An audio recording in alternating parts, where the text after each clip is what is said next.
Good afternoon. This is Banners of NA, episode 8. This is a mega episode with a whole bunch of people. You will come to know them very soon. But we're going to go over the discussion first. This is particularly about persistent Bannerlord within the larger game of Bannerlord.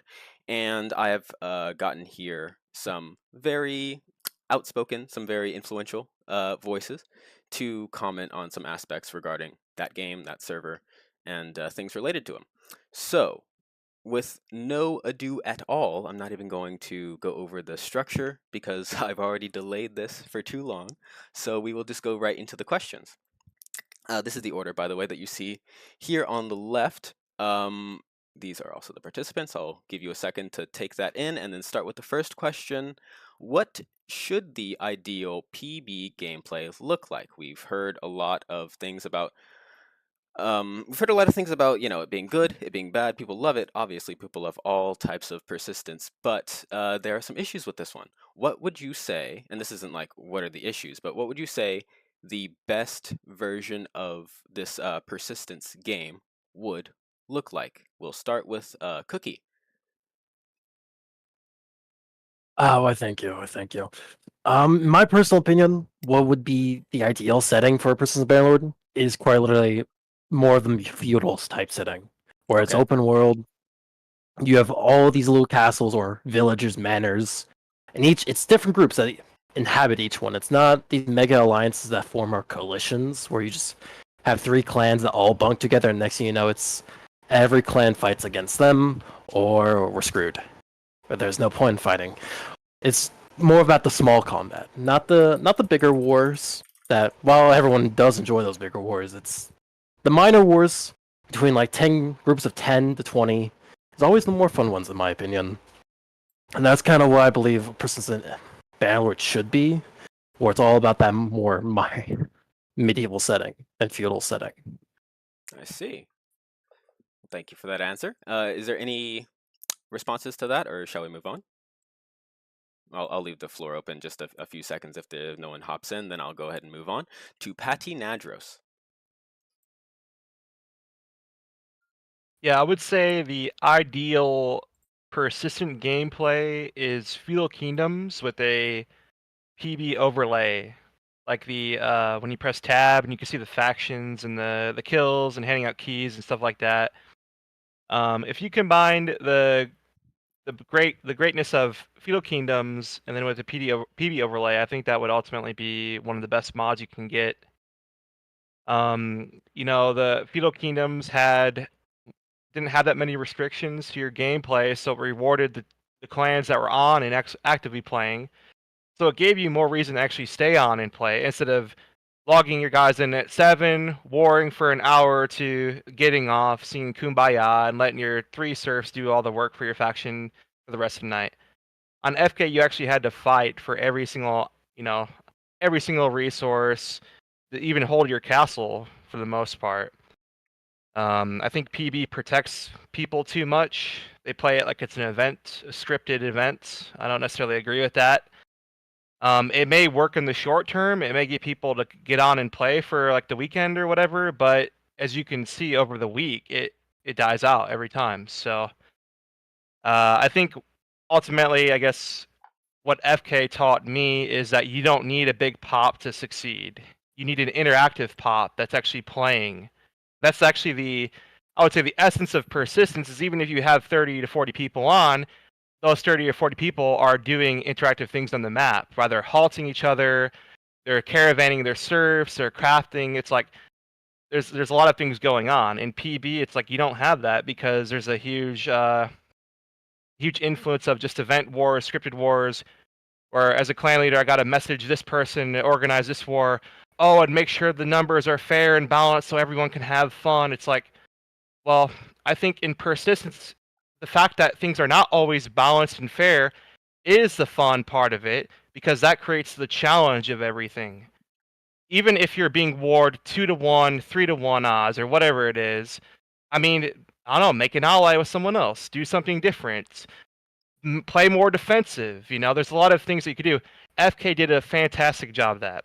And I guess ultimately, the thing about FK, the final thing I'll say is it had a really good map. The castles are really good. You could actually hold defensive sieges there in unfair numbers or whatever it may be. And ultimately, I would say, yeah, you combined the FK map and the gameplay and the rule set of that with the PB overlay, and I think you would have a really good mod. Well, thank you. I definitely would like to perhaps later on kind of press and question what characteristics, like you mentioned just there, very good castle and map design, but what other aspects made Feudal Kingdoms particularly alluring to you to where you'd prefer to just play that again with this new skin on it? But that is something for a little bit later. We'll move on to Les's answer to the first question.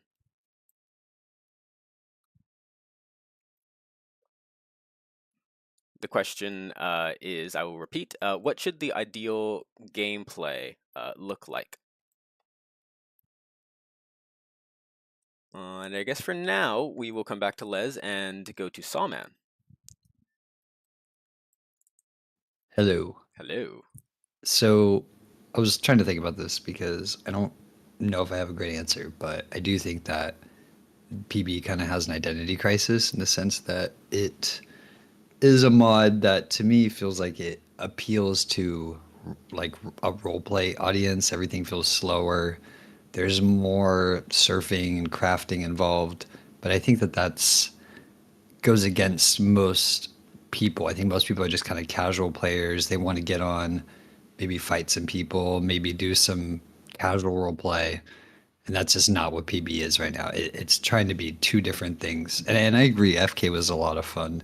I think it had issues though, and I honestly think it would have also died if it had, stayed up for more than a week or two. I don't think that that's something that would have kept going because it had a lot of big issues. One being the clans, which we haven't even talked about.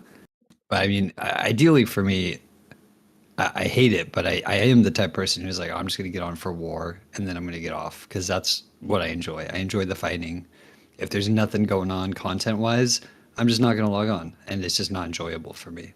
So for me, the ideal gameplay is, skirmishes, fighting, protecting serfs. I enjoy all of that. I think the first day of PB or PE is always the most fun. I think most people would agree with that because For sure. everyone's just kind of running around with a sword or a pickaxe, fighting each other. There's scrapping going on. That I think is the crux of what makes persistent fun. And then maybe it evolves to a siege. Maybe or you go back and forth between castles, or even a dynamic map where people are moving around instead of just okay, I'm going to pick this castle and then I'm going to stay here for the entire wipe of the map. It's boring. For sure. All right, and now we'll move toward the Soul Brothers. Zalek, if you would like to begin. Well, simplistically, I would say that the game should be fun and a lot of fighting and some RP events that happen naturally. But I know, crucially, that some people enjoy the surfing. I'm kind of one of the people, but I can actually go without it. But I would agree 100% with Patty that FK was the thing. Like, it had the rule set, it had everything it needed to thrive, to live. It had a community manager that was active and actually making stuff, doing stuff, and being the lifeblood. What FK kind of suffered in was with the admins. Because everyone has creativity to make a roleplay reason to fight. Having a reason to fight is never an issue in any persistence. Because that's the kind of like the soul and blood of freaking the game. Of course. Is to fight and have conflict. But it's coming down to what is griefing when people are not having fun. Like this may be down the road of questions I'll answer later, but it's kind of dealing with the outlaws. But I'll deal with that with a different question when it actually comes up. Okay. But overall, it just should be fun. Like the system that's perfect, I think, is FK with the rule set. And like what Patty said, having the overlay. Me personally, I like PB's crafting, but what with the other guy that said about it not fitting PB's what PB wants to do. PB wants to be scheduled events, and you can't really do scheduled events if you don't have the manpower to craft. PE's crafting was quick, simple, fast, where you can just get 3 guys and they can make freaking lots of armor and everything within like an hour or 2, and you're ready for an event. It's plain and simple. But PBs, even if you do everything quickly, the surfing just takes too long and the crafting takes too long, and it doesn't help PB. It's very intuitive. I love it, but it doesn't help PB. It takes too long, especially if you're just worrying about conflict. But I mean, other than that, I mean, that's pretty much it. It should just be lots of fighting, having fun, and this is a personal thing. I think it's just a persistent thing. People take grudges too fucking seriously. Amen. If they realize it's just a game, people are just having fun, just like they say, what stays in Vegas stays in Vegas. What happens in Vegas stays in Vegas. That's what happened in Yep. PE or Yep. persistence. What happens in persistence stays in persistence. You shouldn't take that into the real life. But other than that, that's my answer to the question 1. All right, thank you for that.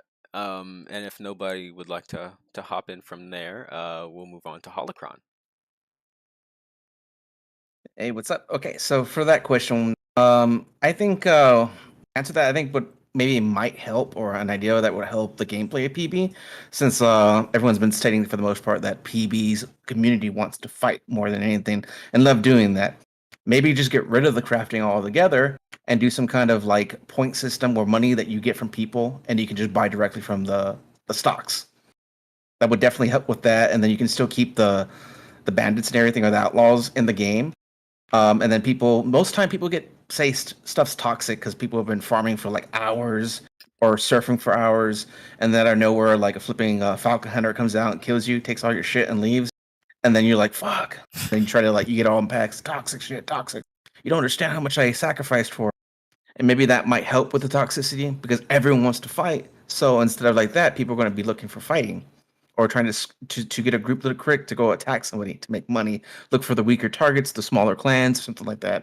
Okay. Maybe more issues might have resolved from it, but it might help do something different, because we keep going into do crafting and surfing, and trying to ease it with RP. I love the RP and the crafting, but for the community to grow, maybe we have to try something different. Because we did do the what was that, the provincial system with Tenton with FK. Yes. And that seemed like it did help. It brought new lifeblood into it, and it forced interactions because you had to trade to get different resources to make the good stuff, and then you would have to get a decent PvP faction that knew how to fight with the good classes in the castles. That Yes. part was pretty good and fun as well. Maybe a mix of that. Maybe adding that you could only buy certain equipment from like the castles, or maybe you can only get the cool equipment or the cool weapons from certain winter classes. Or maybe it's a class system. Maybe we should just get rid of the classes and do like a tree system or a skill point system and start adding that. Oh, so like a totally different way of interacting with the skills entirely. That's dangerous. It is, but you gotta try something different if you want to bring more life into the game, you know? Of course. All right, and I'll leave the floor open for 3, 2, 1. Okay, Chris Iron, what do you think about what the ideal gameplay of PB should look like? So I definitely think there. I agree with what some people have said. There definitely needs to be a change, and personally, I think there needs to be more of there needs to be more replayability, because you can only do the same thing so many times before you get bored. Truth. And there needs to be a variety. There needs to be just some form of difference each time you get on to play the game. Because if you're just doing the same, if you're just attacking, you're fighting, you're getting robbed, it doesn't help. So I'm saying it definitely needs to be more like role play, and definitely more situations where, it's the unexpected. There needs to be some form of drive that people want to, perfect example being, oh, there's a bunch of traders going around right now. Okay, so maybe you can be like, oh, I'm hired to be a guard to go to these places, point A to point B, to protect these people, or, have the kings interact with each other and create this cool story that will just result in either the faction will disband, or and this other faction will grow, or it'll create these cool wars, interactions, and stuff like that. Because if it's If there's no change, it doesn't help. And at least make it so wars definitely have a meaning to them. Because then, if it's just gonna be warring, it may just, make it boring. I can only be attacked and warred so many times before anything, really.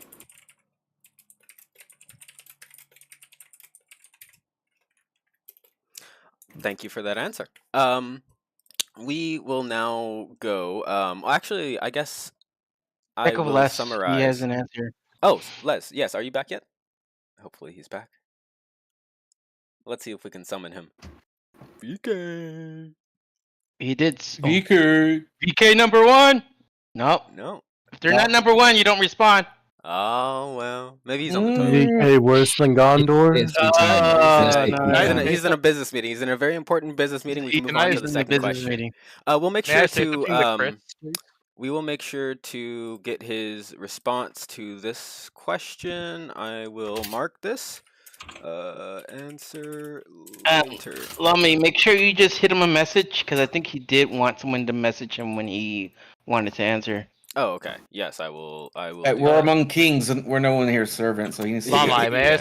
I'm back. I've returned. True. We don't work for this guy. You all right. for me! Hold on.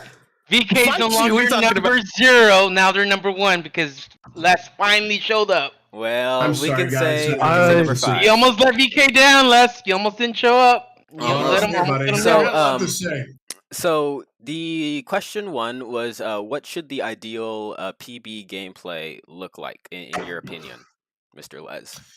So I believe I wrote my answer pretty clearly. Let me find it real quick. Hop on, surf and craft, fight same day, every day, not multiple days of surf craft for one war. My biggest issue with PB is the way the gameplay loop is itself. It is very cutthroat. The strong eat the weak, and the weak combine together to kill me, the strong. And I don't like it. I don't like it at all. It's just too much effort. I have tried to compensate by paying Chinese people half a world away on the other side of the globe to surf in the evening hours when everyone's offline. But that doesn't work. You know why? Because they're online. These NA neck-bearded mommies, boys are online from midnight until 6 a.m. And then maybe back to the question, Mr. Les. Get to stay on and do it. Well, no, this is about the gameplay loop. Okay, sure. The problem with the gameplay loop is even if I pay 10 Chinese serfs to surf and craft all night long, where they make me 500,000 gold, it still isn't enough to fully stock my castle. It's not enough to do. It's only enough for like one war for my clan. I got 60 guys pop on, and if I pay Chinese people to work 3 nights a week, that's what it's going to take to arm them. And it's ridiculous. I don't think it's conducive to longevity of this community to have such a high demand on surfing and crafting in order to produce fun. Because the surfing and crafting isn't the fun part. Can I just add on to that? Yes, please. He does also have a point where it's difficult right now because the bigger factions have definitely an advantage to have. They definitely have an advantage to create and supply themselves, and it makes it. And they can just. How do I say this? It basically the smaller groups are getting screwed over because we're having to constantly surf just so we have armor to protect ourselves instead of being able to go to war and fight and do what we got to do. Comparatively to bigger groups who can spend all these resources for one major war and then they have to grind for 3 days to then do another war. True. Yeah, well, that's the exactly. Point I'm raising is like you actually as a smaller group have the advantage of arming only a smaller group. If I have 60 guys, I got about 10 that are willing to no life surf and craft. And I supplement that with Chinese labor, and that still isn't enough to arm my clan. That's ridiculous. That is kind of ridiculous. Yeah, there's a problem. Thing I was trying to say earlier, where that's the bottleneck is the surfing.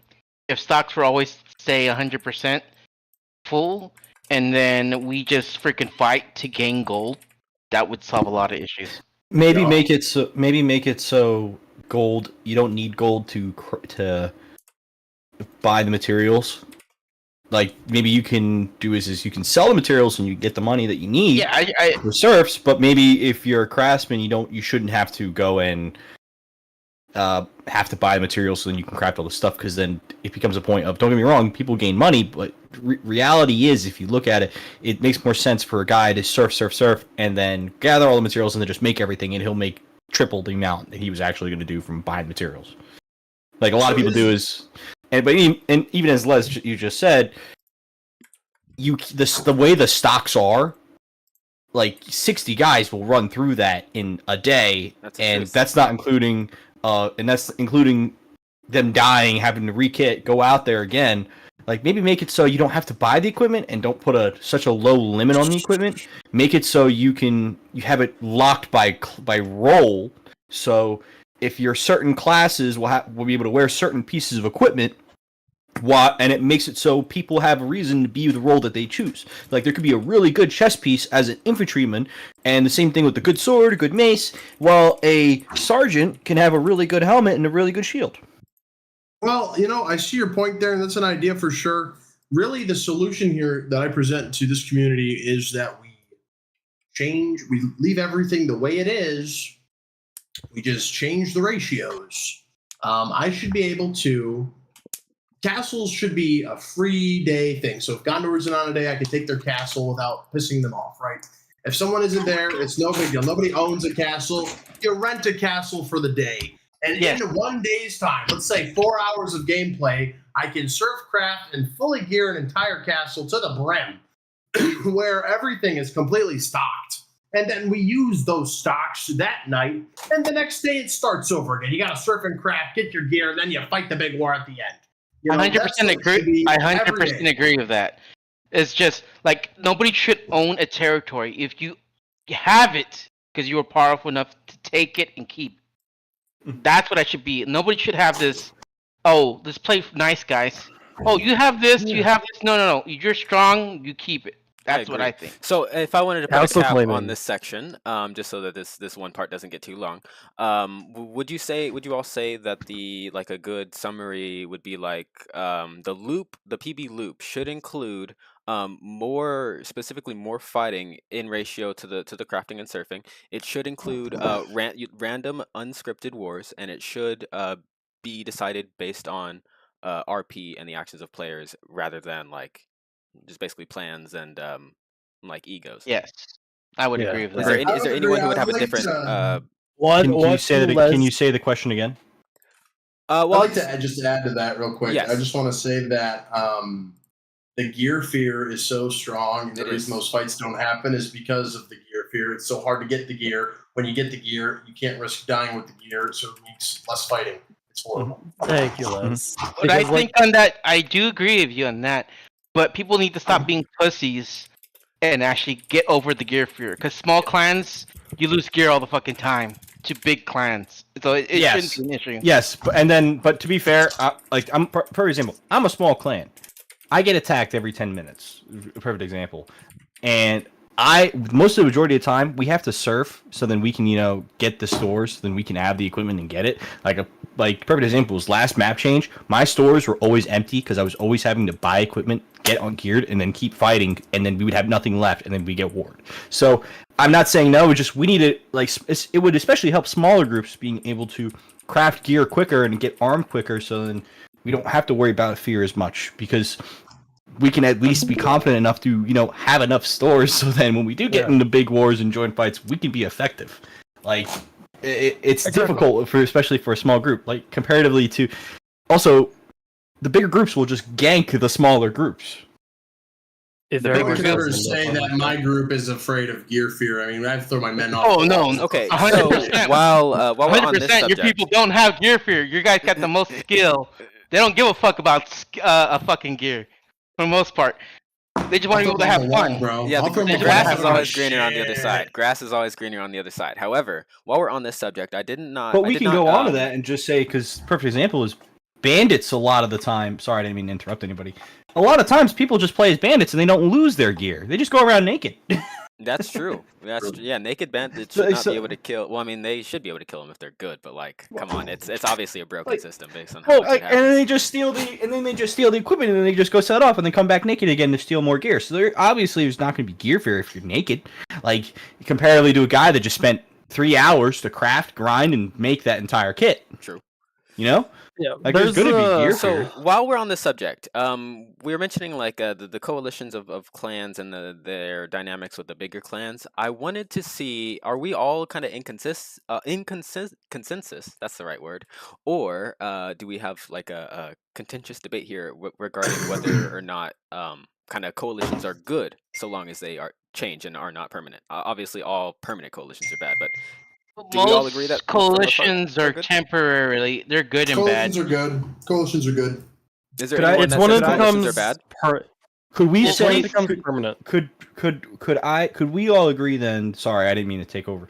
Could we all agree that the coalitions, they are not a negative thing? Honestly, if they are going on for years and years and years and years, or they are becoming to a point where you're essentially one clan, that you should just merge. Yes, I agree with that.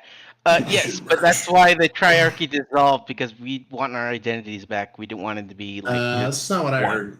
Well, hold on. Let's get on to Well- one topic because Patty does have a good point. We're kind of Yes. all over the place. Let's Yes. just agree and like say, hey, these coalitions right now is kind of they're useful disagree. for the smaller groups, but if you're a big group, you don't need it. I like to There's a defend difference. coalitions right now.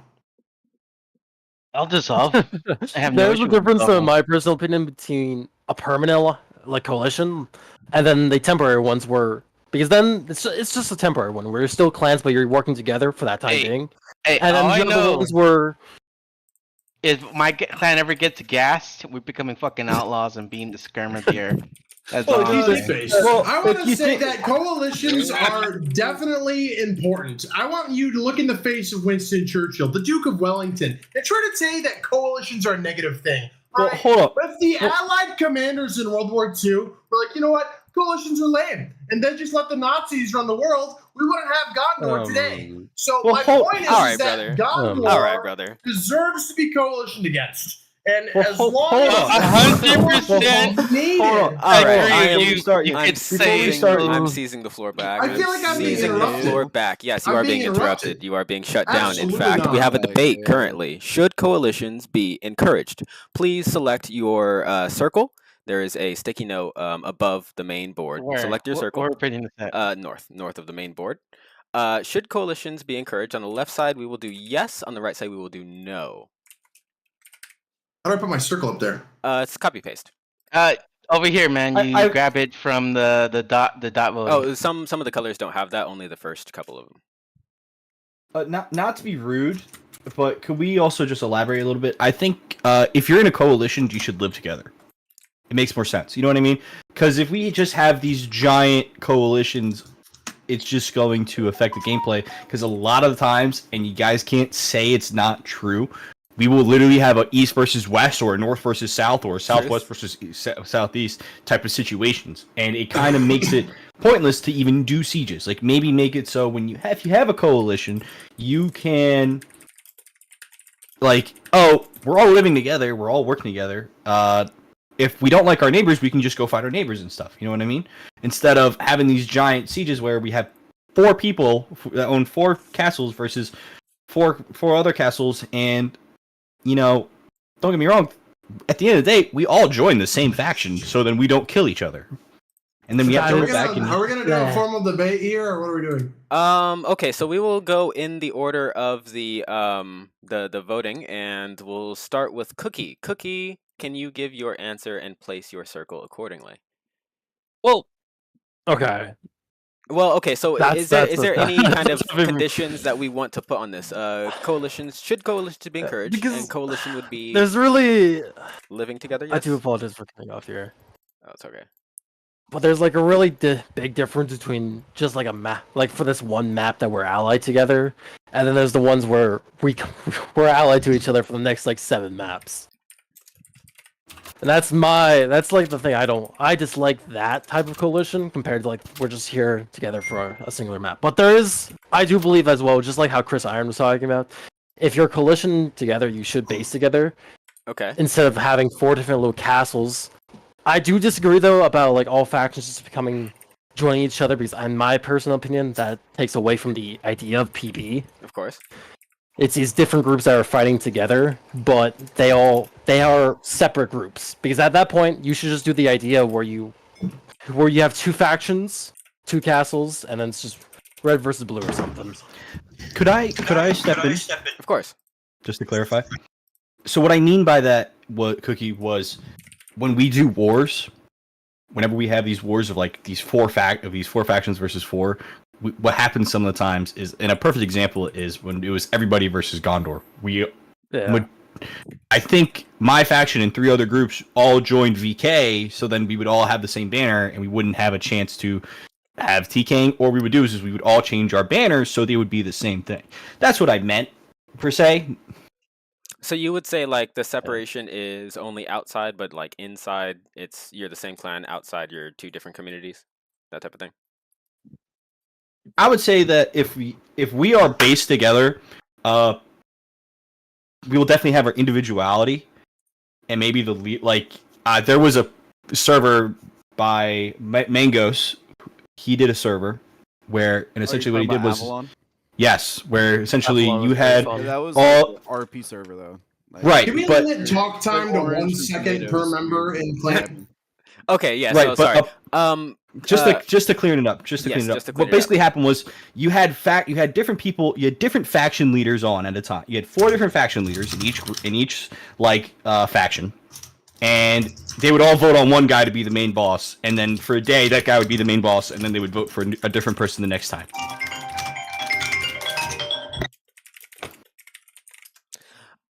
Yes. So for this section, just so we get it over with, we will clarify what exactly this coalition thing is. They are temporary.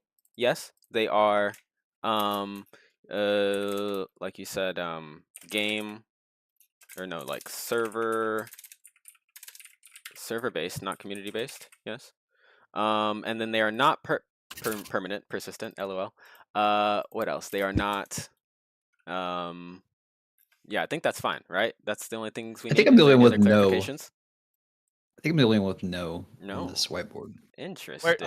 So you have to clarify where's the yes or no, because I'm not gonna lie, there meant too many people talked over you. I couldn't hear where that even was mentioned.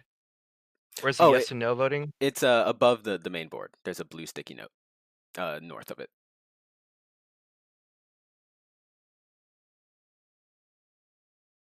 Here we are.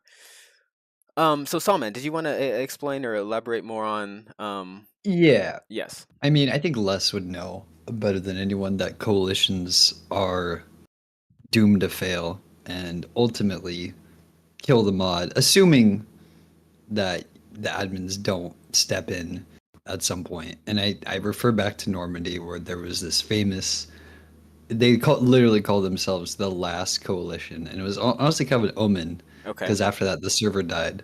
Oh my. And then I think that was probably the last PE map we played before everyone went over to PB. But yeah, it was literally like 6 clans, I think, in this coalition, and it was about 2-3 nights of just heavy fighting, and it was fun. But it also just got so toxic to the point where it wasn't even enjoyable if you were on one side of the coalition, quote unquote coalition. So I don't think that these, coalitions are good at all, especially if they're long term. One night is fine, but if you're going to do it for multiple days in a row, it just gets there's no point even joining the server. Okay. Yeah, so I mean, in a persistent server, it's supposed to be dynamic and changing and unpredictable. So if it's a predictable alliance, like a permanent one, then of course, yeah, that'll be bad. And if it gets so big to where other clans are encouraged to make coalitions, then again, pretty bad. So apart from those 2 scenarios, is there any other like kind of negatives to it, or would you say that those are the main kind of detractors?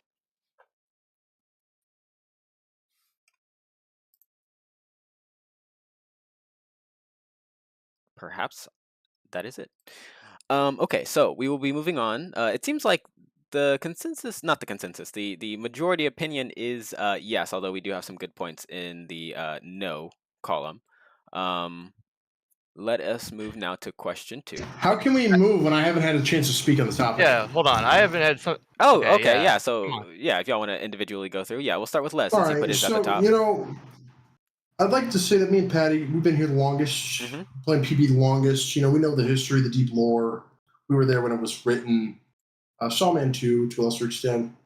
But you know, when it comes to coalitions, there's a righteous reason to have a coalition. You know, especially these smaller guys in this call here.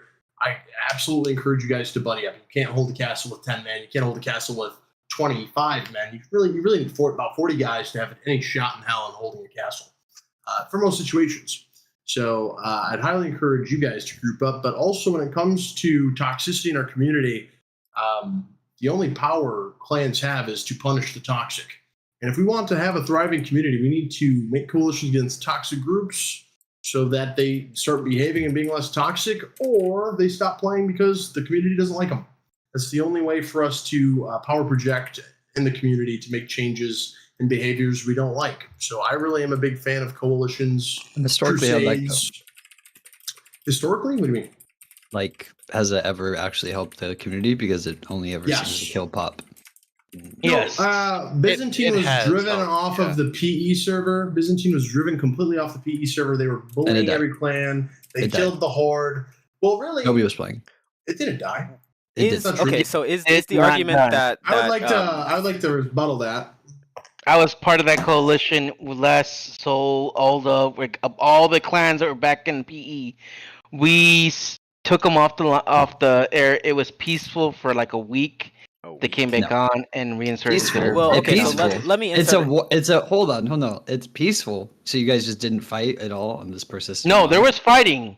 I don't think that's like true. it was peaceful, as in Sweden had to steal the fucking big ass fucking clan, dicking everyone around to their rule. It was true peaceful to where we're able to fucking fight amongst each other. True. Okay, so the toxicity question was so bad is, from Gondor. The toxicity was so bad from Gondor. Every clan in the entire server banded together in a Discord called the Men of the West, the last free peoples of Calradia, and we beat the shit out of them on Normandy until the new map came out. That map came out. We beat the shit out of them on that map. They stopped playing. The PB launched. And PB, I threw a coup of the Fergus administration that was biased in favor of Byzantine.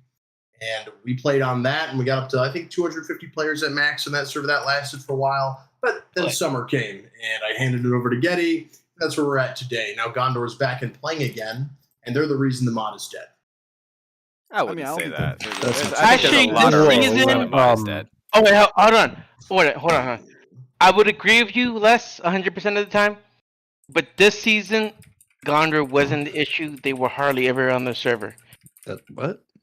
Like talking about this recent? This recent, the one that's happening right now, that's dead. Oh, well, I can tell you why that's dead, too. It's because VK didn't play, and if VK doesn't play, Gondor doesn't want to play, and that's why it's dead. That's exactly why. So but we have you leaving, it made Nadros and Soul the dominant players.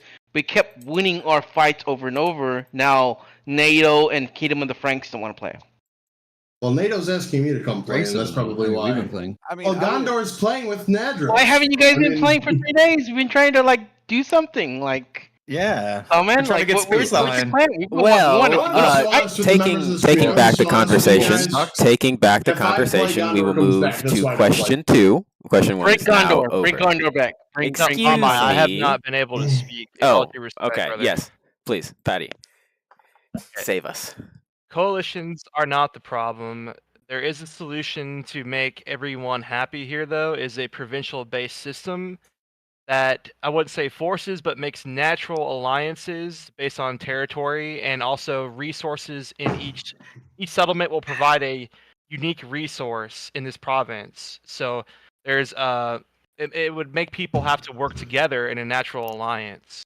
And if you have 3 provinces, maybe even 4, then you're going to have a good amount of coalitions or alliances going on that don't feel necessarily forced to balance the power. But I will say another aspect of coalitions is I feel like everyone has this in their head that numbers have to be fair all the time.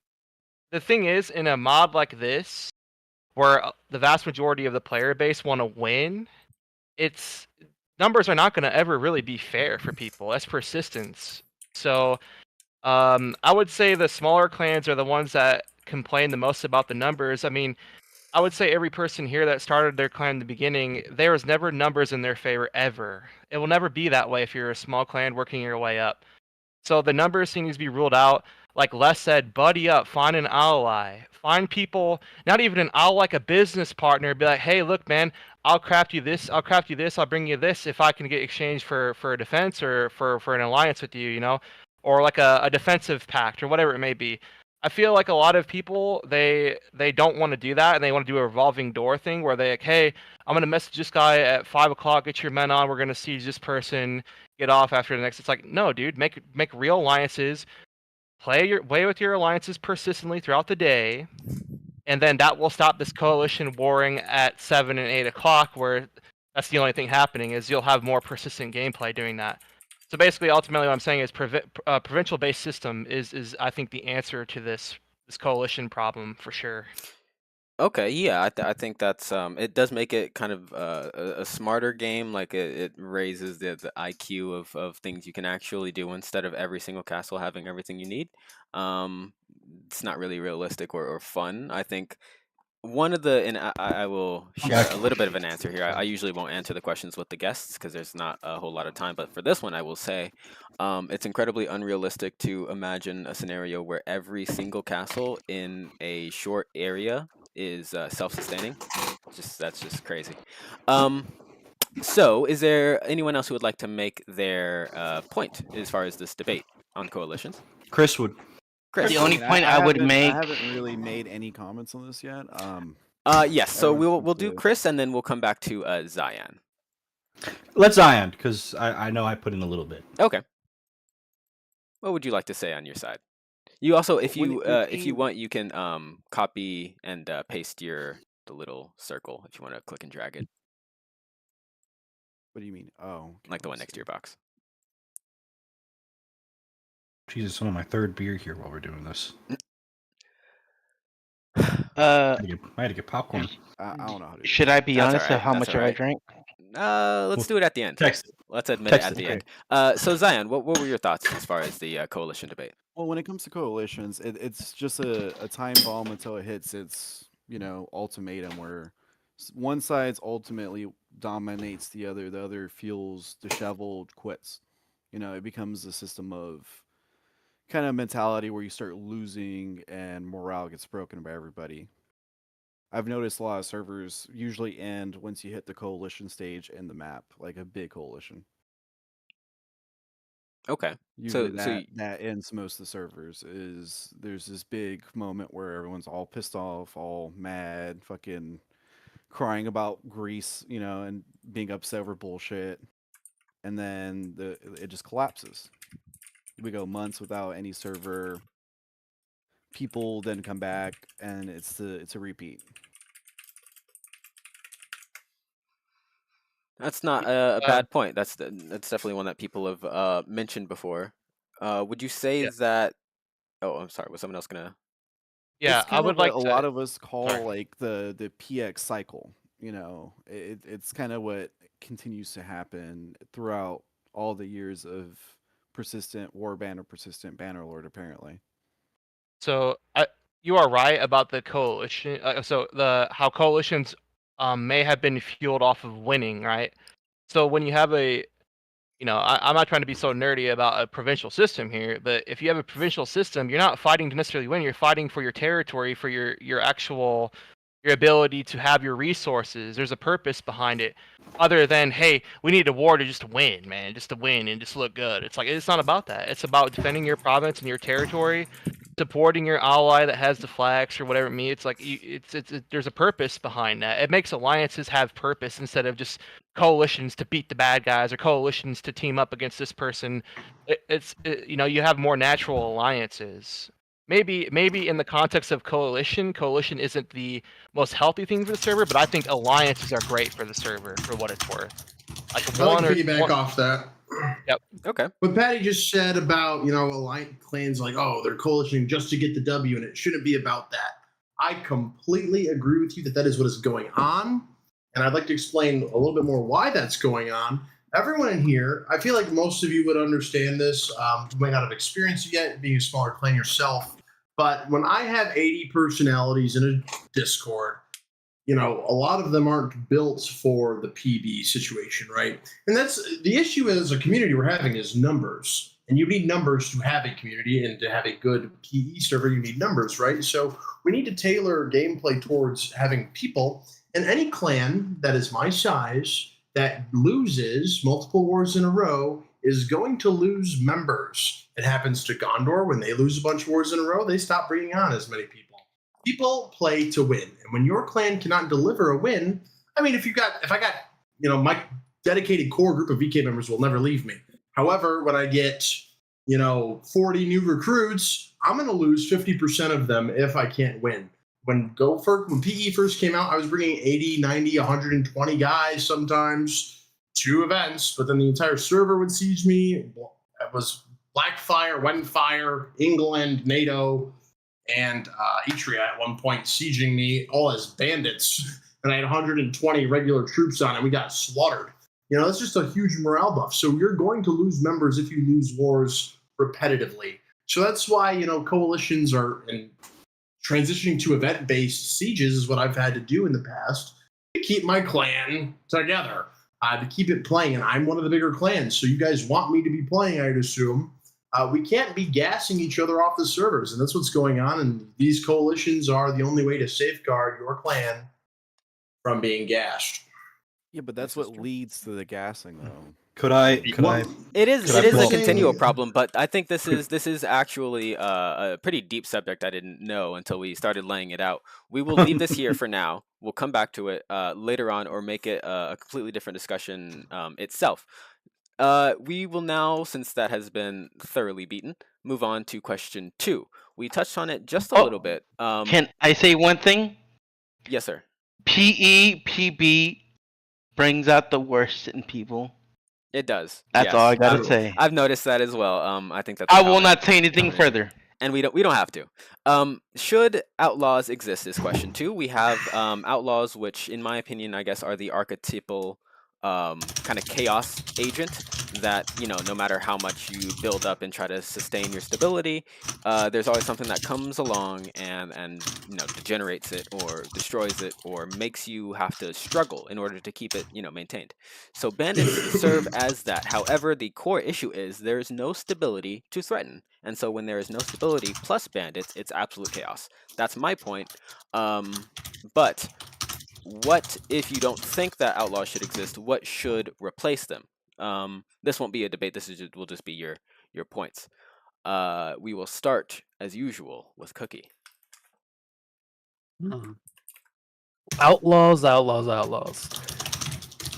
In my personal opinion, they should be disbanded. They should be eradicated. But that's my personal opinion on them. Okay, why is that? And how I feel about them. Simply because when the population gets low, and I mean low, it's usually where do people go when they just want to play the game to fight? It's to fight. They go outlaw. And don't get me wrong, I understand and all that, but there's like a difference between just going the outlaw to fight and rob, and then there's a difference between just going on there and then screwing with anyone because you can. Because usually when people go outlaw, or well, from my personal experience and my clan's experience with PB, it's the outlaws. It's not the clans that force people off. It's the outlaws. The outlaws are outlaws that rob people when you first spawn in, which we say we have a rule that spawn protects them, but then again, no one abides by it. I've seen new players hop on the server, ask what PB is, get robbed, don't know what a rob is, die, spawn back in, get robbed again, die. Then they're like, okay, why am I playing this game? And they log off. That is just one instance, in my personal opinion, of experiencing the outlaw. Or then also, you have clans that take a castle. And don't get me wrong, outlaw raids are fun. But there's a difference between an outlaw raid, and then there's the difference between an outlaw raid every 15 minutes. Like, I think Sawman here has one of the best experiences, in my personal opinion, back on Neustria, his first map that he made, where KOG have based in the castle whole castle right next to Outlaw Camp. You get above 6 players, which is required for an outlaw raid, and there will be 30 outlaws knocking on your door. 30 minutes later, there will be another 30 outlaws knocking on your door. Another 30 minutes later, there will be 30 outlaws knocking on your door, and then they just keep coming back. They will keep coming back because the battle will rage on for more than 30 minutes. Yes. And then they just keep coming back. They keep coming and they just don't stop.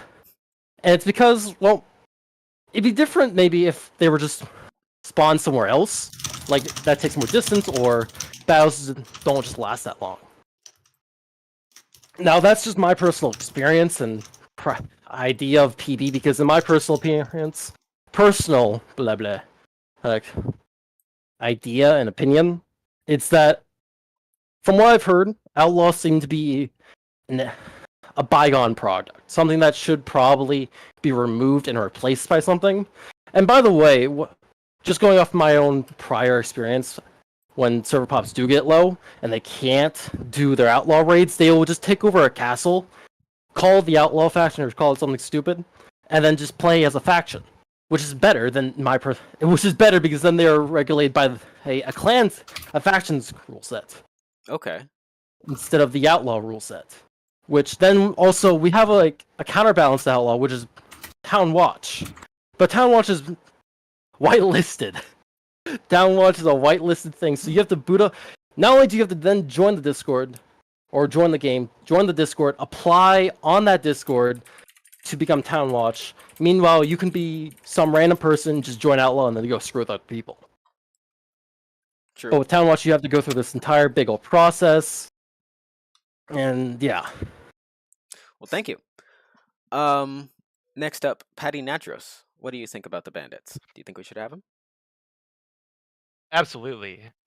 Except bandits should not be treated as if they are a faction of their own, because, for example, on this map they have a castle with the portcullis that is placed in kind of a weird location where they're in between a bunch of factions and next to a mine.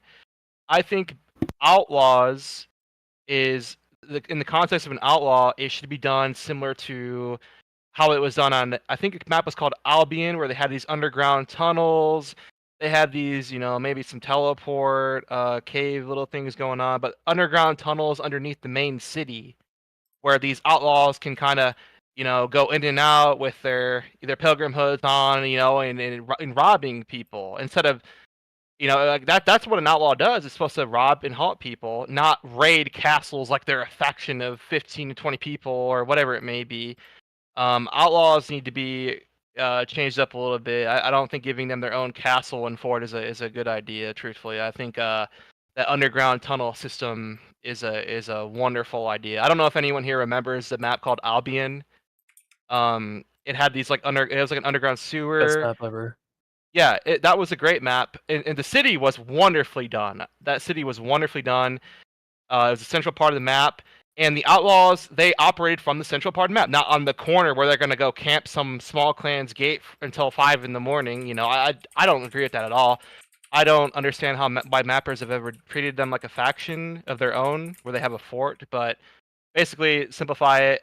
Treat outlaws, like the sewer brigands that come out the sewers and haunt the commoner in the city. It's like that's what really needs to happen.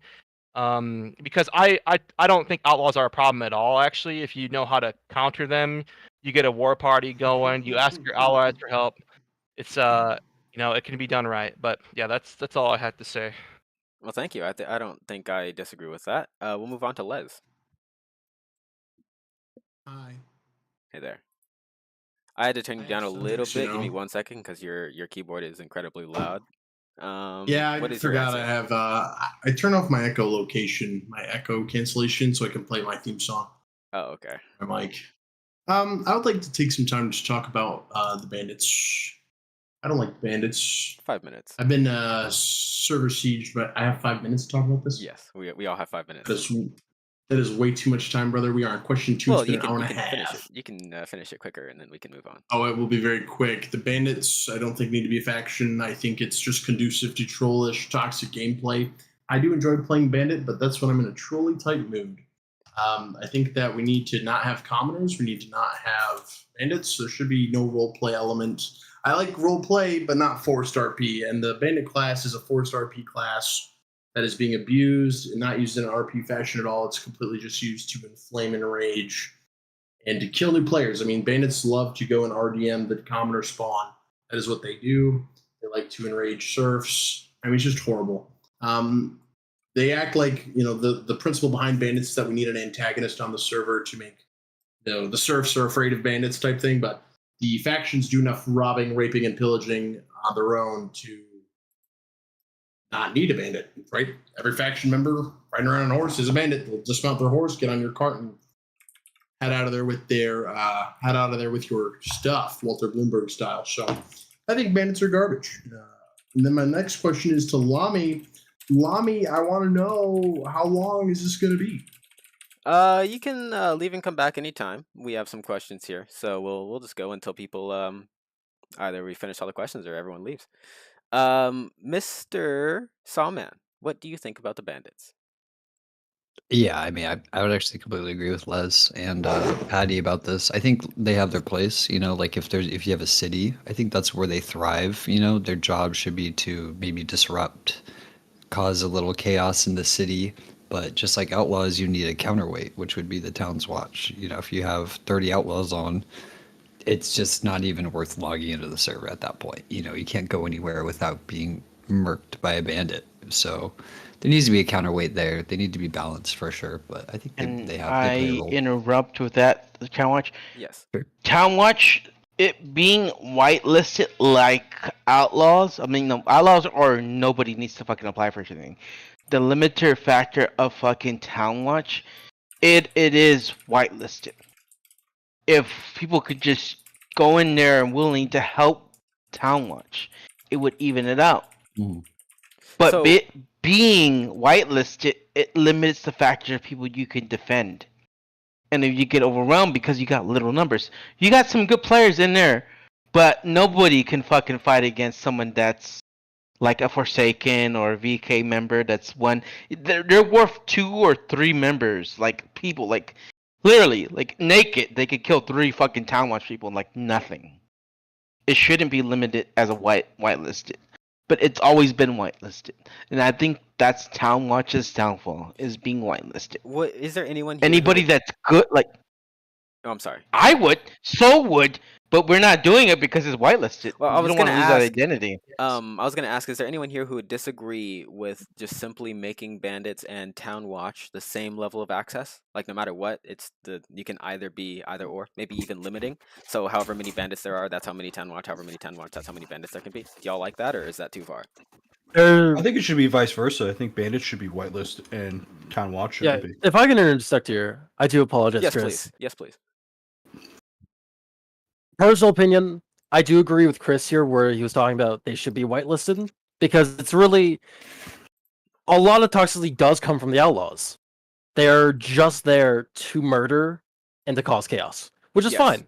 But we don't have the counterweights that EU has. Like if you've ever played on the EU servers, there will be 30 maybe outlaws and they get stomped by clans. I know there have been times where clans will get on them and just force them off the line. But they don't do that. That doesn't happen all the time. Or EU has a public Town Watch that's just led. They act like a clan, but they aren't a clan, and it's a public clan. They're not whitelisted, and neither is Outlaws. But with NA, I do believe that we need the whitelisting to be on the Outlaws, not Town Guard. Yes, I think that I do makes complete apologize. sense. Okay, so we will then move on to Zalek.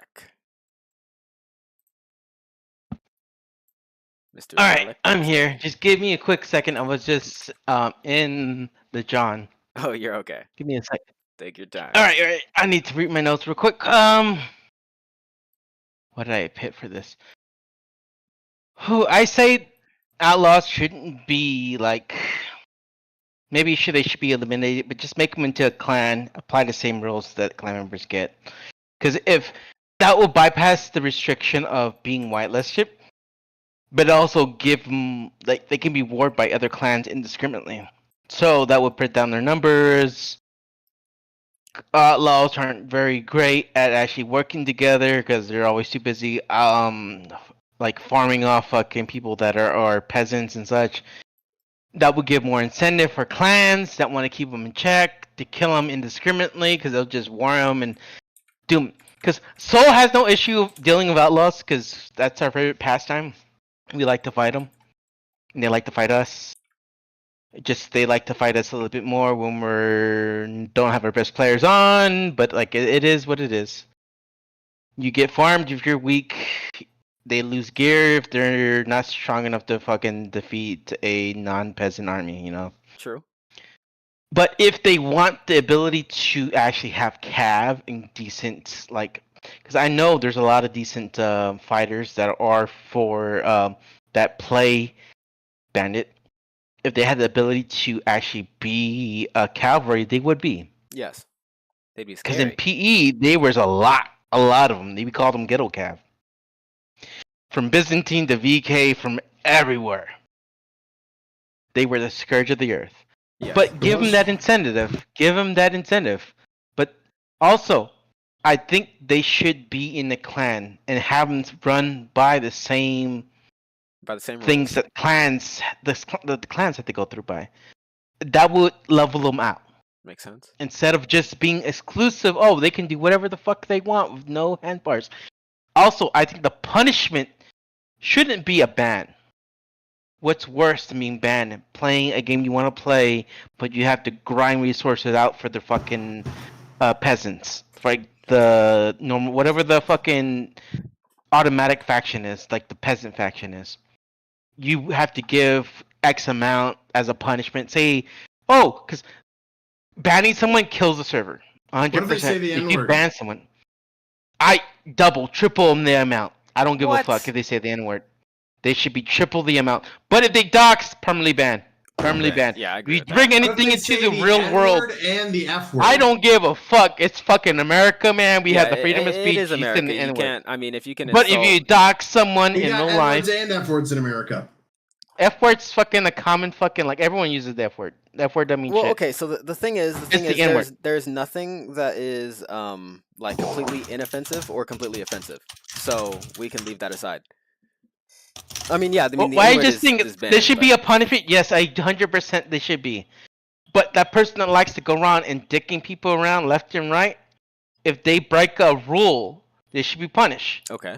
But they Yes. shouldn't lose their right to play the game because that loses player base. And we need We're gonna player get base. into that particular topic But- a little later when it comes to the rule set. But continue.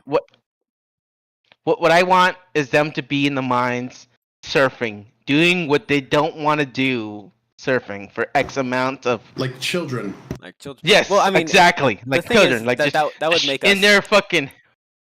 Yeah, but also that would give plenty of time for a person that doesn't want to fight them. I give them plenty of time to farm and go to defense. Even if it's 2 to 3 hours, they're fucking mining until they get the quota. I don't know what the quota is gonna be. People are gonna have to figure that out. But you know that's what I think. Well, I do like the Because idea it won't of, get rid of the players. I do like the idea of making Basi- them a different clan, but like an actual clan, so that they have those rules that they have to abide Yes. by, but a Mhm. different one, something 100%. separated, something, yeah. So we'll move on to Mr. Holokron. What is your thoughts on it? Okay, I think they should exist, but keep them both whitelisted. They just both need to be whitelisted, especially if they're going to have like extra perks of doing stuff different than non-clanlings. Then they need to follow a certain criteria. And again, I do like Zalek's idea. And if you do break the rules, clan or whitelisted classes, outlaws or town watch, then they should be ported into a like a present clan off to the side of the map that you can't interact with the general population. And then the quota they have to mine. The only way you release the timer off your character is if you meet the quota. The only way to meet the quota is to mine. And I think that would help PB, at least with the toxicity a little bit. Real quick, I just want to say that I appreciate this kind of conversation I have to run. It's been an honor to serve in this council and committee with you all. Thank you Thanks very much for having coming, me on. Les. We'll have you all back on for something else eventually. VK! Les, What? VK number 1. All right. You know what? No, I appreciate that. All right. You too. Blaze. Grace, get out of here. Summon as a shield. Okay. And that's pretty much it. I'm done. Well, okay, so thank you. So you said basically make them both whitelist and give them quotas and kind of take them away from the opportunity to just constantly harass. Yeah, when rules are broken, of course. When rules are broken, as punishment. Okay. Lastly, we will have Mr. Zion. Oh wait, actually, Chris Iron. Chris Iron is up next, and then I didn't go. We'll finish off with Zion Oso. Man, I didn't go at all. You're freaking skipping me. I was quiet. Everybody was stealing my ideas. You're here now. You're here now. Hey, you can just say I agree. You still got Zion. Don't forget him. Yes, yeah, he's Zion had a whole. No, I'm kidding. I love you, Zion. All right. Answer the question. Answer the question.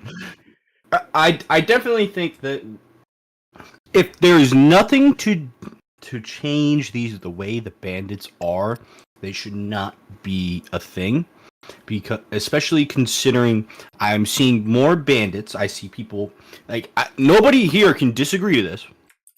I see more bandits than any other faction, majority of the day, and only during wartime, all the bandits will go back to their factions they're originally from to then do wars, and then immediately after war is done, they will go back to being a bandit.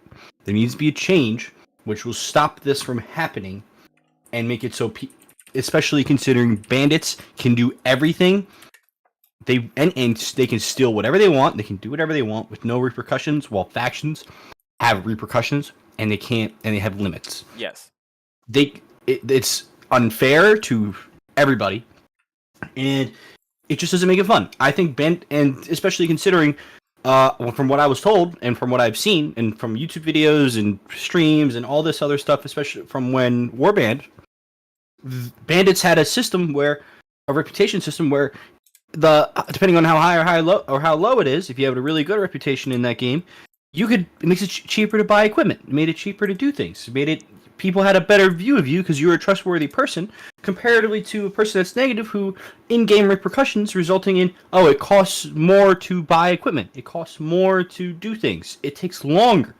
So if there's none of that in this, it makes it just a breeding ground for bandits to do whatever they want. There needs to be something done to make it so bandits are not looked on to be a more positive thing than joining a faction. Because I see brand new people, commoners I see bandits recruiting commoners, I should say. I've seen bandits they'll go up to them, they'll grab them and be like, hey, you want to do something fun without being harassed all the time? I've heard that. And they'll be like, yeah, sure. Picks them up, goes bring them be a bandit, and I always see them be a bandit the entire time, and then they leave the server. It's impossible for people to recruit. It's impossible for people to have fun. There needs to be change, or they just need to be gone. There's no purpose to them. They're just more of an aggravation than anything.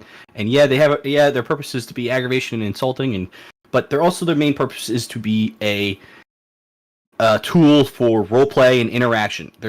That is their job, is to create roleplay and interaction and do stuff like that. It shouldn't just be fighting, and in aggravation and all this stuff. I agree. I think I agree with that. That's a good point. May I say something, actually? Yes. So, I think this is the most brutal, honest take I can have about the topic of outlaws doing the killing and the murdering and the aggressiveness of the outlaws in general. Is you don't have to die by an outlaw. You can still comply. You can even do that with factions as well. I've seen countless faction serfs get halted and have no training or orders from their leadership on how to cooperate in a halt. So they panic and then they get themselves killed because they don't know the rules. They haven't been trained in how to cooperate in a halt. If you're a serf, you don't have to die. You can cooperate in the halt. And truth is, outlaws are gonna halt, and they're gonna, I don't know if necessarily you even have to die in a halt. You can still cooperate if you do it right. But the point is, it's there are many ways to avoid dying. You just got to do it right. You just got to adapt, man. Can I add on that? Yes, so please. could I just defend that real quick? Yes, Yeah. we'll have Chris defend it, and then Zalek can add, and then we'll have one more response if someone wants to do one, and then we'll move on to Zion. Yeah, I mean, I needed to talk already, right? I'm sorry. So just I'll make it really simple. So yes, that's true. There are steps and ways to surviving, but bandits will go out of their way to want to just kill you and steal whatever you want. There are many times where I've taught my guys what to do, but these bandits, I tell them to carry just a minimum amount of money. They will rob them, then they will block their way. They'll do whatever they can to say you haven't dropped everything, and then ultimately they'll just kill them. Like, they will go out of their way to bend the rules to make it so that they don't get banned or punished, and then they'll steal people's everything. Yeah. One quick rebuttal though, Chris, you have one thing you do very well is you're able to approach people in game and have discussions or meetings that lead somewhere. If you're having that problem, you can go to any leader on the server almost and say, "Look, hey man, can you help me with the problem with the outlaws? I'm being attacked all the time. If you come to help me, I will give you an exchange of this, this, and this." Or even you hire mercs or whatever, or you contact the town watch leader. It's like there are ways that you can adapt to that. So truthfully, outlaws are not the problem. It's just people aren't adapting to outlaws good enough. So I'm not saying no to that. That is an option. But you see, the problem is that most of the time bandits have a higher population than most groups. Considering let's hold on to that. Let's write that Hmm? down somewhere off to the side, and then we can come back to that later. We'll have Zalek put in his point, and then we'll get Zion's answer. My point is just if outlaws are an issue, just come to SOEL or anybody that you think is dominant, because SOEL and a bunch of other fucking clans out there like pitting outlaws in their place. Outlaws aren't an issue if you know how to deal with them. You just gotta keep taking away their gear, keep killing them, putting them in their place, because outlaws are limited. They don't have the best classes. You gotta keep that in mind. As a faction, you have the best classes. They are limited of what they can do. Because if they had Ghetto Cav, they would be the scourge of the earth. They don't even have that. So keep that in mind. You don't have what they used to have in PE. Ghetto Cav was the scourge of the earth. They would kill everybody, take their loot, do what they gotta do. I'm just saying, you guys got good points. I 100% agree with both of what Iron has to say and what Patty has to say. But also at the same time, you do need to improve as an individual, as a clan. It just cannot be one way. I understand that outlaws are a scourge of the earth. They are, and I do believe they should be whitelisted. 100%. Because there are a lot of whitelisted, a lot of outlaws that are fucking in the top 20 fucking best players of the fucking NA. Ducky being one of them. If you ever see that motherfucker, be warned. If you're 1v1, you're probably gonna lose. Unless you fucking special tactics his ass. I killed him plenty of times. Not by myself. Let's return to the center point here. Was there any last words on that point, Zalek? That's it, buddy. All right. That's why I gotta say. Thank you. Okay, so Zion, what should we do with the bandits? Should they exist? Yes, let them cook. Let these bandits cook. I think you should make both factions pub. I mean, I don't know why you're whitelisting factions and then basically extra TDM by steps server. To me, that's just pointless. Like, a lot of these problems people are having with outlaws could easily be solved by kind of just banding together and killing them, you know? Yep. Back in Go For It, whenever we reformed Nadros, there was bands of 30 outlaws every day, and we had a 15-man server. I mean, 15-man clan at the time. And we would kill them. It just comes down to planning. They have shitty combat skills. Like, it's literally a skill issue if you can't kill them. True. Yeah, I mean, it is a difference of skill. All right. So I mean, I get that new players have a problem with that, but then it comes down to tactics. Like PE, PB, there's archers, there's doctors, there's a way to set up. You don't need to just die every single time you meet them, you know? This is a good point. And they're very, very nerfed now. Like, that's the thing. A lot of people are complaining about outlaws, but they're completely nerfed. Like, they used to be way more OP, and honestly, it was kind of fun. You never know whenever you're gonna get raided. Stay on your toes. There's something happening. If you sound like a droid. Say Roger, quick. I thought it sounded kind of One second. Okay, my internet crashed for a My second. immersion. Your immersion. Yes, internet went down for a second. It's back up. We're back live. Don't worry. Let's see. Let it recover for a second here. Apologies for any Just let those skipping. guys cook, man. Yeah, It's not let easy him cook. being an outlaw. Like literally, go be an outlaw for a day. Like it's not easy. It's a bunch of monkeys running around with like sticks. Like literally. So, question 3, starting with we're gonna start with Cookie, just for that reference. Is there a good balance between surfing and fighting? I mean, it's a pretty good question. Doesn't need too much introduction. There's a lot of things that we've expressed here on the panel, but let's see the elaborations of our notes. Cookie, is there a good balance between surfing and fighting? Okay. So, my personal opinion, as a small clan, surfing takes forever. It does. These big clans, even KOTF, who is just like a medium-sized clan, takes you guys only a few hours to gather everything. With like a small clan of like say 5 guys or even 10, when we get our hands on a village or even a small little manor that's easy to hold with just that many people, it's still horrendous to even get resources, because at times it's all about the manpower that you have, really. Okay. Because also mining takes forever, farming takes forever, so you're already, the clock's already ticking when you spawn in. You're down food. Sure, there are apple orchards, like apple trees that are around the map, but those are in limited supply. So, and farming takes forever. There's only certain spots you can farm. Yes. And usually bigger clans take those areas up immediately. So it's hard for smaller clans to group up without coalitioning, which we've already seen. We've already talked about coalitioning, so I won't go into that. And then, if you have 9 people, or like 7, or just a slight group that's just surfing, and the other bit of your clan that's remaining, that do remain, that are there to protect you. There's only so much 3 guys or 2 or however many guys you have that are protecting you can do against an army of outlaws. That's true. Which, that, I know we just got off the top of the outlaws, but it's really, in my personal opinion, the ratio of farming and gathering resources takes too long for smaller groups to build up, to recuperate losses, then instills that gear fear. Like, I know before I don't think we were streaming then, but we talked about gear fear, and it is a problem. It really is a problem, and it's a problem that small clans can't have that hurdle, really. We can't overcome that hurdle because we're just so small.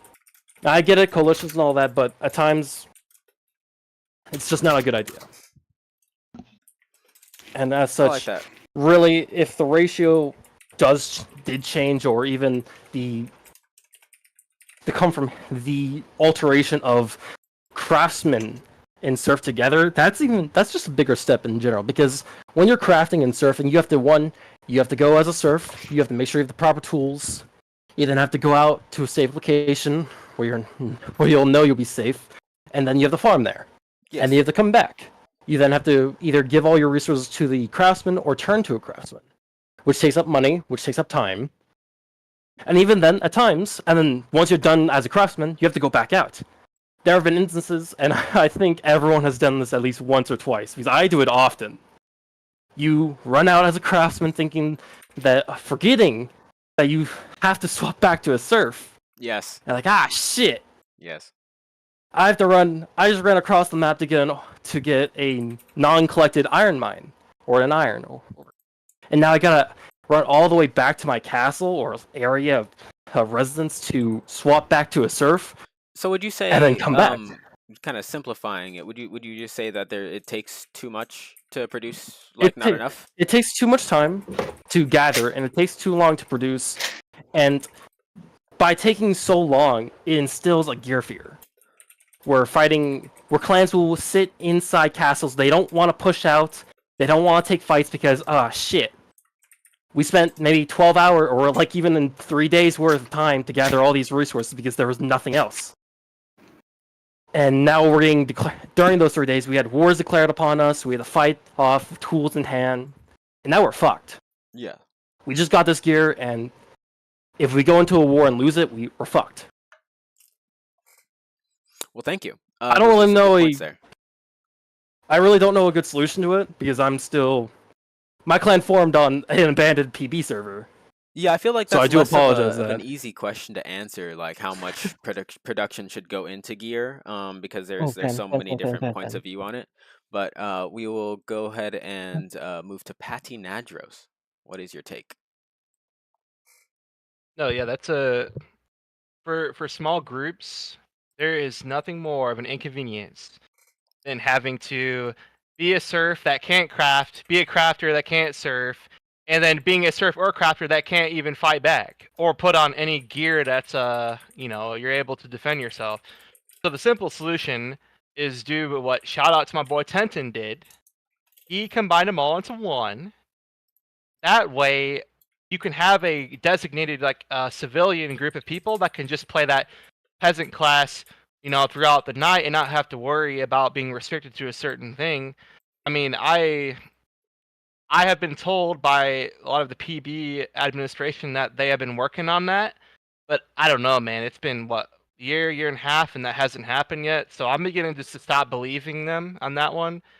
The community needs to really, really combine it all into one. It can't be surf and crafter in one. It needs to be surf, crafter, and militia into one, man. I'm telling you right now, that will change a lot, man. Because then serfs can actually arm themselves with a shield or something and actually put up someone to fight. And then you can have a guy in the siege, be a crafter for the buildable placements and stuff, and be able to fight.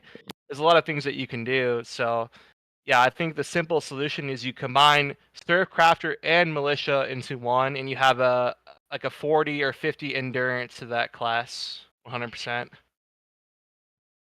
Could I add something to what he said? Yeah, we'll do it one addition for each response. We'll have one interjection, and then we'll move on to the next response. So Chris, what would you like to say? If it helps as well, just adding on because I totally agree with what he's saying. To help out, like a lot of serfs were trained to be infantry, so that makes a lot of sense. Like to even do that, and it makes more sense to merge all of them. Like it, especially considering you're saving money. Your character is saving money, so now you don't have to spend as much. True. You don't have to constantly from considering like the current classes like 0 to 50 to 400 gold. Like you're saving already in consideration, and then you're also it makes life easier, and as well as it makes the serf safer. So no longer now, especially considering, as he said, it makes sieges more fun. It gives them more reason. Now you can have siege engineers. Like it opens up a bigger purpose. That's true. And people have been fighting there for. You would just say like increasing the capability of the weaker classes. Yeah, I think 100%. It would definitely, and maybe make it so other classes just have better stats. Like bandits should definitely have the equal to a militia, and then infantry have higher stats, and sergeants have better. Same thing with archers. Like an archer shouldn't have the accuracy of like a dude that when he just started the game in comparison to like freaking marksman that. Reality, all they use is crossbows.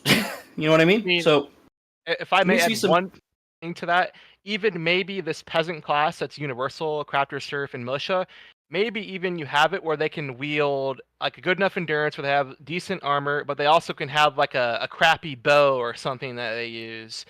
Like it could be a universal like a villager class. That makes a lot of sense in a medieval role-playing simulation where a peasant's able to have this, these utilities to defend himself with a militia or a commoner spear, a crappy bow, a crappy shield. That's still good enough, man. That's good enough if you ask me for a guy surfing or crafting. Especially if there's 2 serfs and they're fighting 1 outlaw. Yes, yeah, exactly. Because then you carry a caravan and they have their gear. And there's like, just say you have 3 to 4 serfs. They're all walking with their crappy bow, their shield, their spear, their one-handed weapon, with decent leather armor or whatever. That is formidable, and they're still able to surf and craft on top of that. That would be genius, if I'm being honest. Well, And maybe. also to boot. Sorry, I this is my last. Yeah, bit, my we'll last do that bit. one and then move on. Bandits were usually the people that they couldn't survive where they were, so they had to resort to thievery to survive, and that's in consideration of if there were bandits. Even during, like, if we go by this time period, they were people that just wanted to survive. They were villagers that just couldn't make it, and they needed to do what they could. They weren't, like, full men at arms. And if they were rogue knights that usually were hunted down and killed instantly. Sorry, that's my bit. Well, I mean, that's not a bad point. The historical adaptation. I mean, this is a game kind of geared toward the medieval era, but that's a conversation for later on because that's a Outlaws whole are deep nerfed thing. so hard though. Like it's not. They should. They well, only they shouldn't had have 10 last time. This iteration, they only got up to like 10 at most. Like, Well, they shouldn't have the same swing speed of a sergeant. Yeah, that's definitely true. A bandit, random guy off the street shouldn't be the same as a trained soldier who fights for. Yeah, like, they don't have the same combat skill as a sergeant, man. Like I don't know what to tell you. Well. To be honest with you, I haven't looked at all the stats for all the classes. Yeah, Outlaws I don't are know the what weakest combat it's class literally in the game. weakest combat class in the game. So it does not make sense what you're saying right now. Like I feel like I feel like they have like the swing speed though. I feel like because I've noticed they're good fighters. They see swing. They know how to use the mechanics of the game to make it faster. Definitely true. Let's move on to Sawman. What do you think about this surfing and fighting balance? Oh, well, I mean, I kind of agree with everyone else what they've said about combining surf and craftsman. I mean, I don't do a lot of surfing, but I will craft, and it is really annoying that I need some materials to make this helmet. Let me go swap my class. Let me go buy a pickaxe and a basket. It does get kind of annoying to do all these steps. But I mean, other than that, I pretty much agree with what everyone else said. I don't have a lot to add to that. Okay. Zalek, what are your thoughts? We will go for Holokron for now and then go back to Zalek. Oh, no, go back. I just was. there he is. Distracted. Yeah, you're good. What was the question? Do you think there's a good balance between the surfing and the fighting? I personally think there's a kind of a good balance, but things can change to accommodate the community. Because if there's too much balance towards the surfing, it's going to kill the community. Of course. Because, guess Bannerlord in general, the whole reason you play this is for conflict. If there's not conflict, there's no game. True. And as simplistic as I can put it as that. But, the nuances will obviously be the Outlaws, the Town Watch, and the role-playing. The role-playing events will make or break the server. True. The more role-playing events you have, regardless if there's a big clan leading it or not. If there's a small clan leading it, as long as it's fun. If it's fun, people will come back for more. And countless times, when people see that shit on fucking YouTube, they want that shit. They crave that shit. We need to give that to the people that want it. Because that's going to bring the loop right in. People that are fucking diehard, I want to be the best of the best, they're always going to be there, no matter what. VK is a perfect example of being the best of the best. And they only play on servers that are alive. If the server's not alive, they're not going to be there. That's as simple as it is. That means as small clans, and as people that want to keep a community alive, leaders have to be attentive. Even if they don't want to play, they're going to have to make a push to play. If that's PB, if that's PE, or whatever fucking persistent that comes out next. If that's that. But leaders are the ultimate value of the community. If the leaders don't want to do it as in general, that the community is going to die. True. People need the leaders. They need their leaders. That's for damn sure. Holokron, do you have similar thoughts? What are your thoughts on that? Yeah, all of it, I do agree with Patty. Because I was helping Tintin when we did that. We did discuss that, and it was helping was a big bottleneck that we encountered back in early PE, and then coming even into PB as well. And it was something that we discussed that we would combine some of the classes because we were getting rid of classes, and we're like, hey, no, we don't need to get rid of the classes, but we do need to combine them for just ease of access, for quality of life. Having to stop going back and just having those fighter classes definitely helped when you're a serf.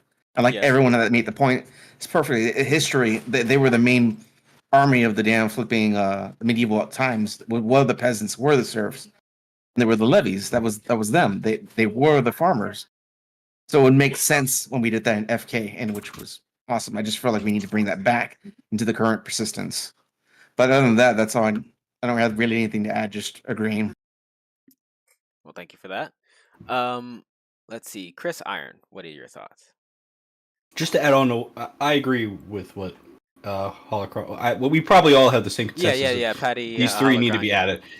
I was just also going to add, like, to also make it just improve the point. They were also the hunters, the rangers, and literally the scouts. So they were the main body of any army. Like, Jesus, we can go to Rome. Like Romans were trained as legionaries and as scouts and as archers. Like, and they were all common people.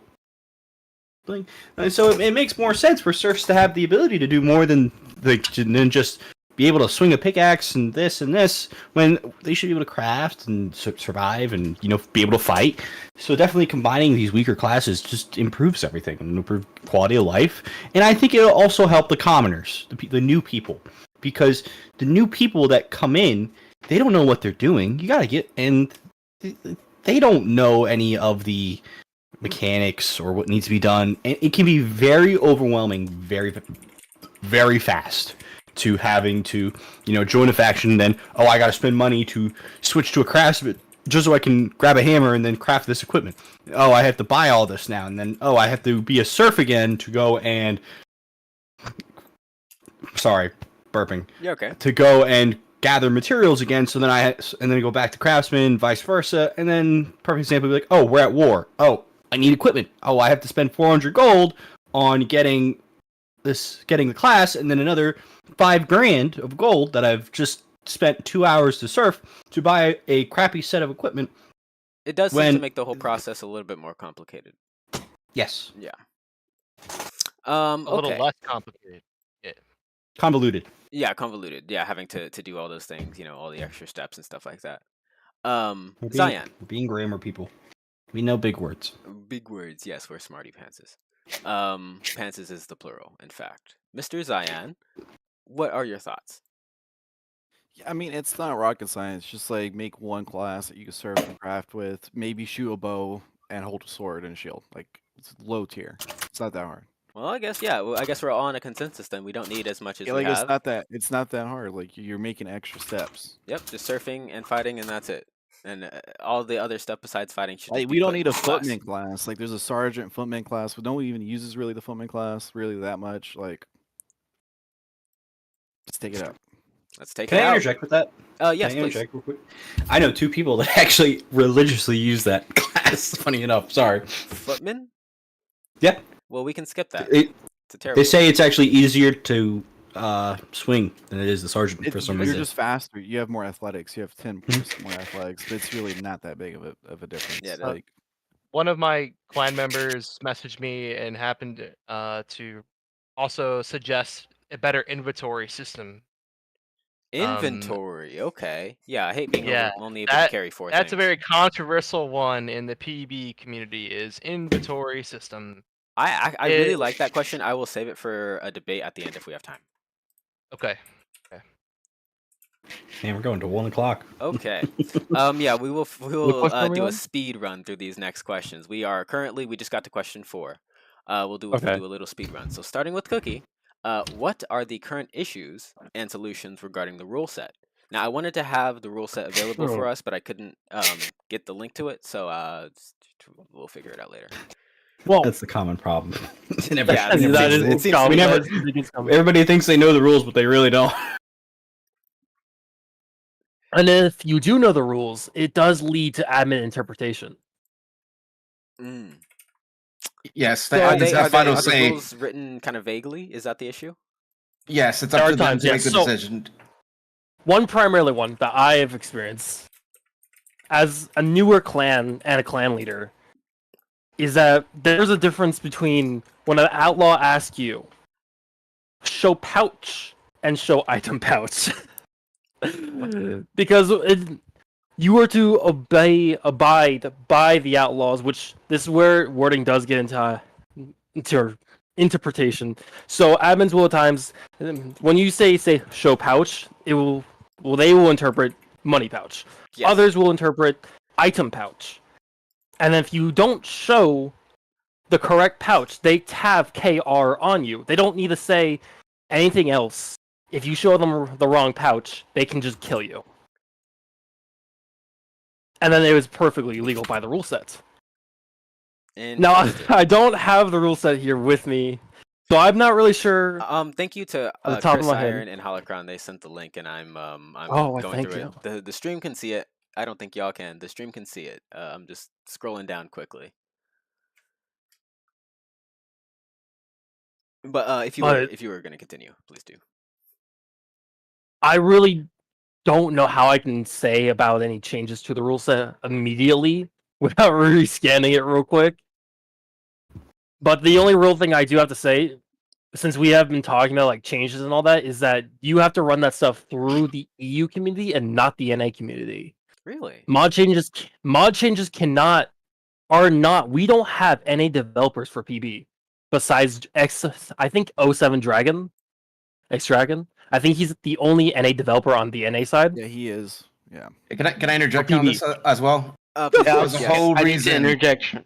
That was the We'll whole let reason Holokron go why FK came to be, because Tintin wanted to help PB, but then the story, you heard that in your interview with him. That's why FK became to be, because we needed an NA developer team to help our needs in NA, because we're different. We're all American. Well, most of us are Americans, and we have our own identity crisis and our own identities that we want to represent. And EU, they're all different countries playing on the same server. So it's different and easy for them to keep separated and do their own thing, versus we want to be all independent. So it's harder for us to work together. That's a good point. Yeah. Zalek, So, did like, you have a all quick these changes- interjection, or I was gonna say the same thing as Okay, Holokron was okay. gonna say. Yeah. Cookie, you'll finish off, and then we'll move on. Yeah, because of just by the fact that we don't have an NA development team for PB that's focused on the EU, we do get at times the short end of the stick. We very much have gotten the short end of the stick, which I think everyone can see. Thanks all thanks to Solomon, in my personal opinion. Thanks for him for making maps and so forth for Zeth. But we've been getting the short end on map wise until recently, which is just one pure example of because it's tailored for the EU community rather than the NA community, because it's their development team is EU.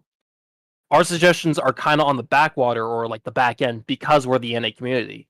We are a smaller community, and the EU is the bigger scene. So our suggestions or complaints aren't as heard or well spoken out, because the person that we have all of our complaints are to basically go through our North American community manager, who's Getty, and he used to relay them, to my knowledge, to the development team for EU. My interrupt on that. I was also gonna ask if was I gonna could, say too. something first, and then we'll have Chris Ian respond, and then we'll move on to the next participant. I would just say that this, in honor of Tintin in our previous conversation, I've been asked by him as well to give a call to action. If there are any of you who like making maps or doing art of any kind or modding or anything like that, we need maps. We need clans, like players for clans. We need all of that stuff. If you have any talent whatsoever, use it. Perhaps make the community better with it, and you will be forever remembered, if not have something that you made forever used, if nothing else.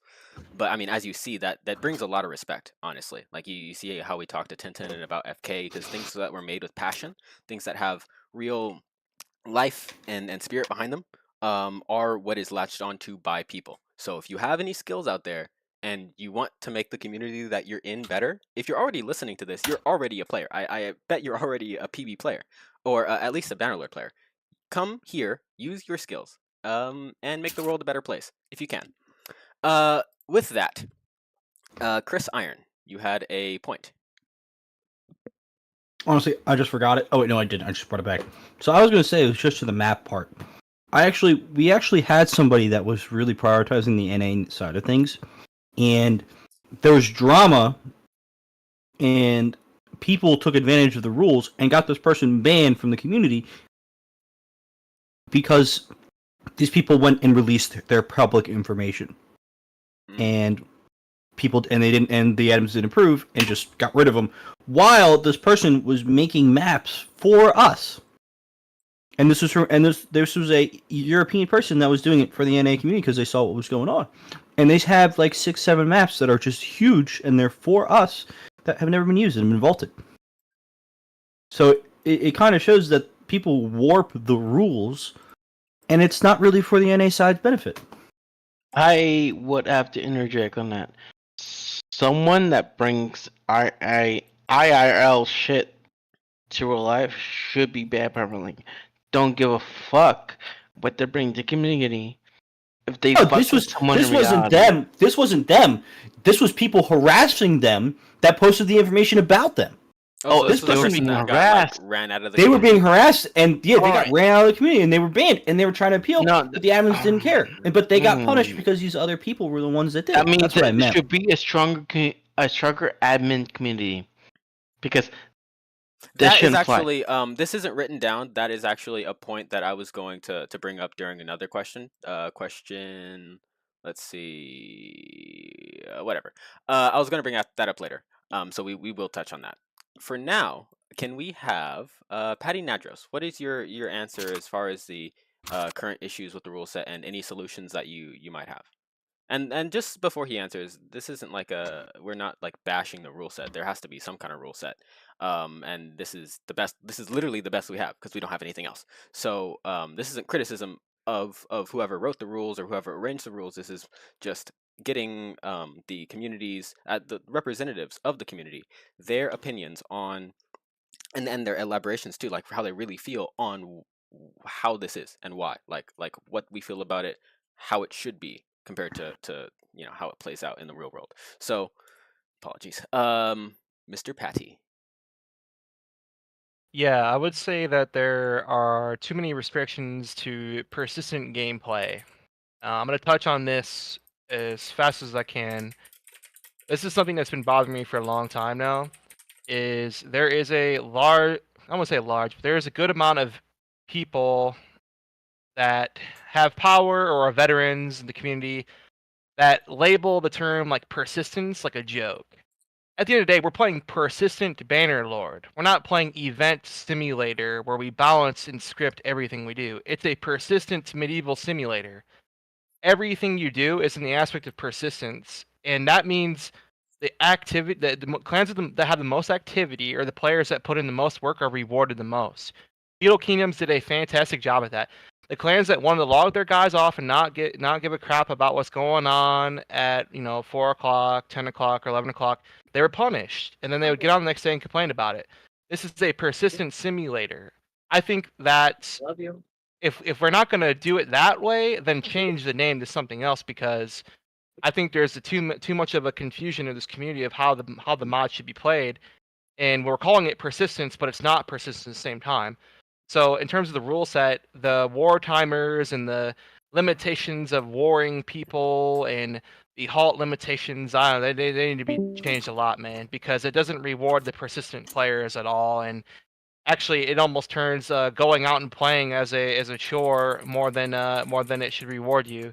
So you gotta change up the rules, man. Make it more of a persistent simulator. Look into FK's rule set for sure. And then the next most important one is player shop and Town should not exist as whitelisted factions. They should be pub factions, where a player shop is more for a small group of people that want to become a merchant's guild or whatever it may be, or just run a guild in general. It doesn't have to be player shop where you're whitelisted, where 3 people have all the rules and all the power, they can't be touched at all, and they have all the best gear. It should be a merchants guild where this guild with the people that are willing to roleplay and immerse themselves in being merchants are rewarded because they have a lot of power and influence in the central hub, arguably in the city or whatever it may be. And then Town Watch should not be whitelisted. It should be for anyone that wants to join the the fort in the city, can become the city watch or whatever, and fight back against the outlaws and deal with the outlaws. True. I think whitelisting things. I mean, let's look at the actual facts here. Everything that's been whitelisted in PB has died out drastically. Player shop is dead. It's carried by one person. Town Watch died out completely. Whitelisting things have never worked historically in a persistent mod, man. Because there are people, just say it's 11 o'clock midnight or whatever, and Cookies guys are surfing and crafting or whatever, and they're being attacked by outlaws. Like, a lot of people can't go to join the Town Watch and just deal with the outlaws because they're limited. They can't join the faction. It's a whitelisted faction. Oh, but in order to join it, I have to do all these things and abide by this whitelisting rules. It's like that. No, man, that's not persistence at all. You have to open up the pub scene, man, and free up people's creativity in that regard.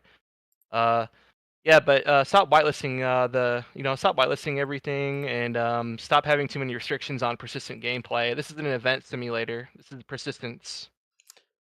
So you're saying there should be as few restrictions as possible, perhaps? Like the rules should mostly be focused on like community behavior rather than, gameplay restrictions? Well, ultimately it comes up with the administration defining what persistence is. Wartimer is not persistence.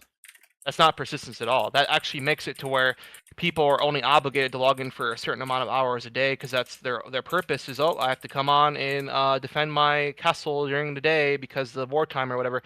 And in FK, it would without the timer and without the raid restrictions and all that stuff, in the halting restrictions, it rewarded the people who grinded and played. I would say that with the server that has constantly declining pop, when you add all these restrictions, it just basically makes it unable to play. You're really unable to play at that point.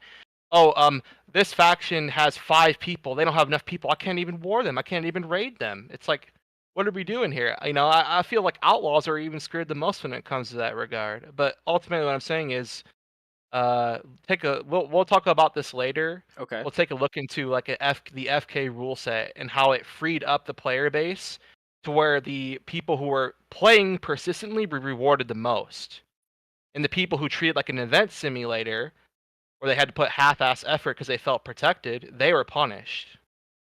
So we'll talk about that later for sure. Maybe create like question 7 like FK or something. I don't know, but Oh yes, that's all the FK like rule set and restrictions. yeah. Yeah, I will draw that in your box in one moment. We're going to flip the script a little bit. We'll start at the end and then work our way back to the middle and then move on. So Zayan, what is your thought on this whole thing? Like, what are the issues with the rules, and what are the solutions that we can approach? Well, a lot of the things that I feel like when it comes to persistence is being able to do anything when you want it. People feel like are too attached to castles, and they get really butthurt when they lose things. You know, True. we need to feel more like it's kind of like a Rust scenario. But I don't think that long term it would last. People would probably get toxic. I don't think the player base could handle that. Like constant persistence. That's why they have war timers. Sadly enough.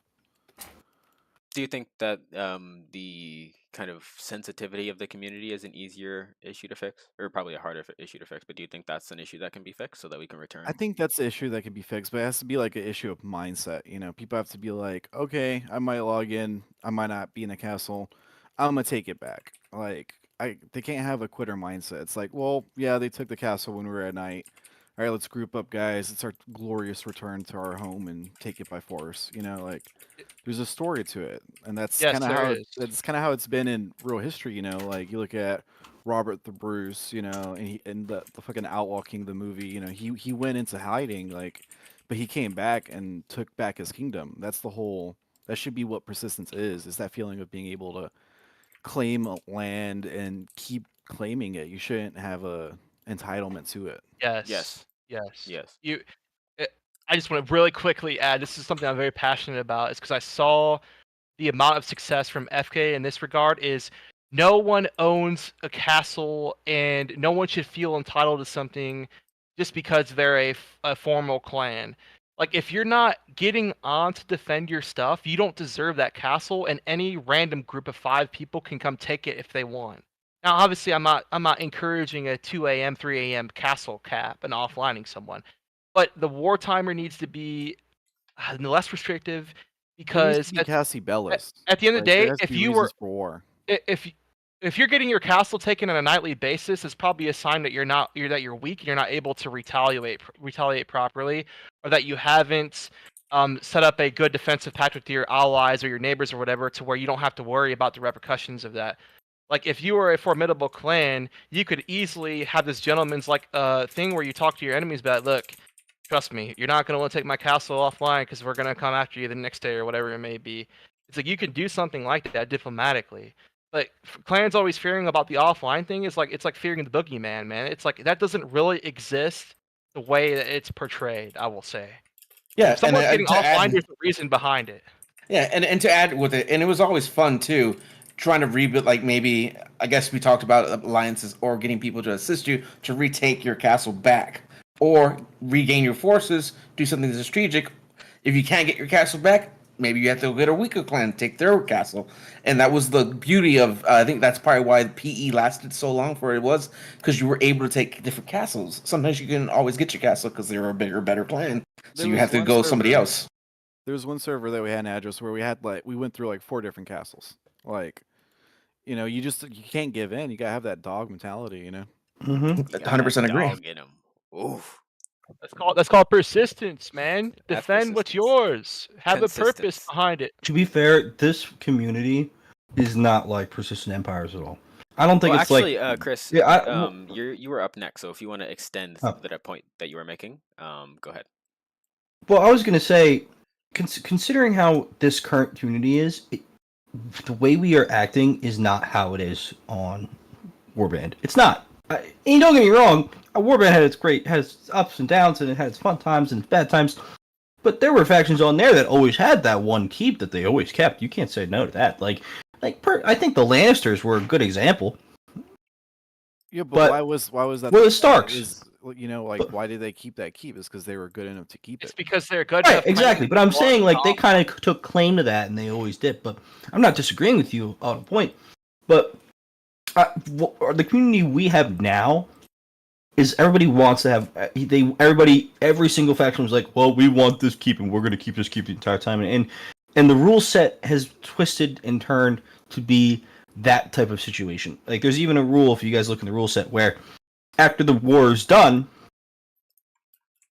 the faction that lost it will peacefully claim back their keep, and then they will not be rewarded for 30 minutes. Like, that just shows. So it's become more and more of a coddling type of thing, and that's why just reverting back, we should probably just make it and dumb it down and make it simpler. Being there are 2 main kingdoms, and then you got territory wars, and then there you go, and then that solves the problem.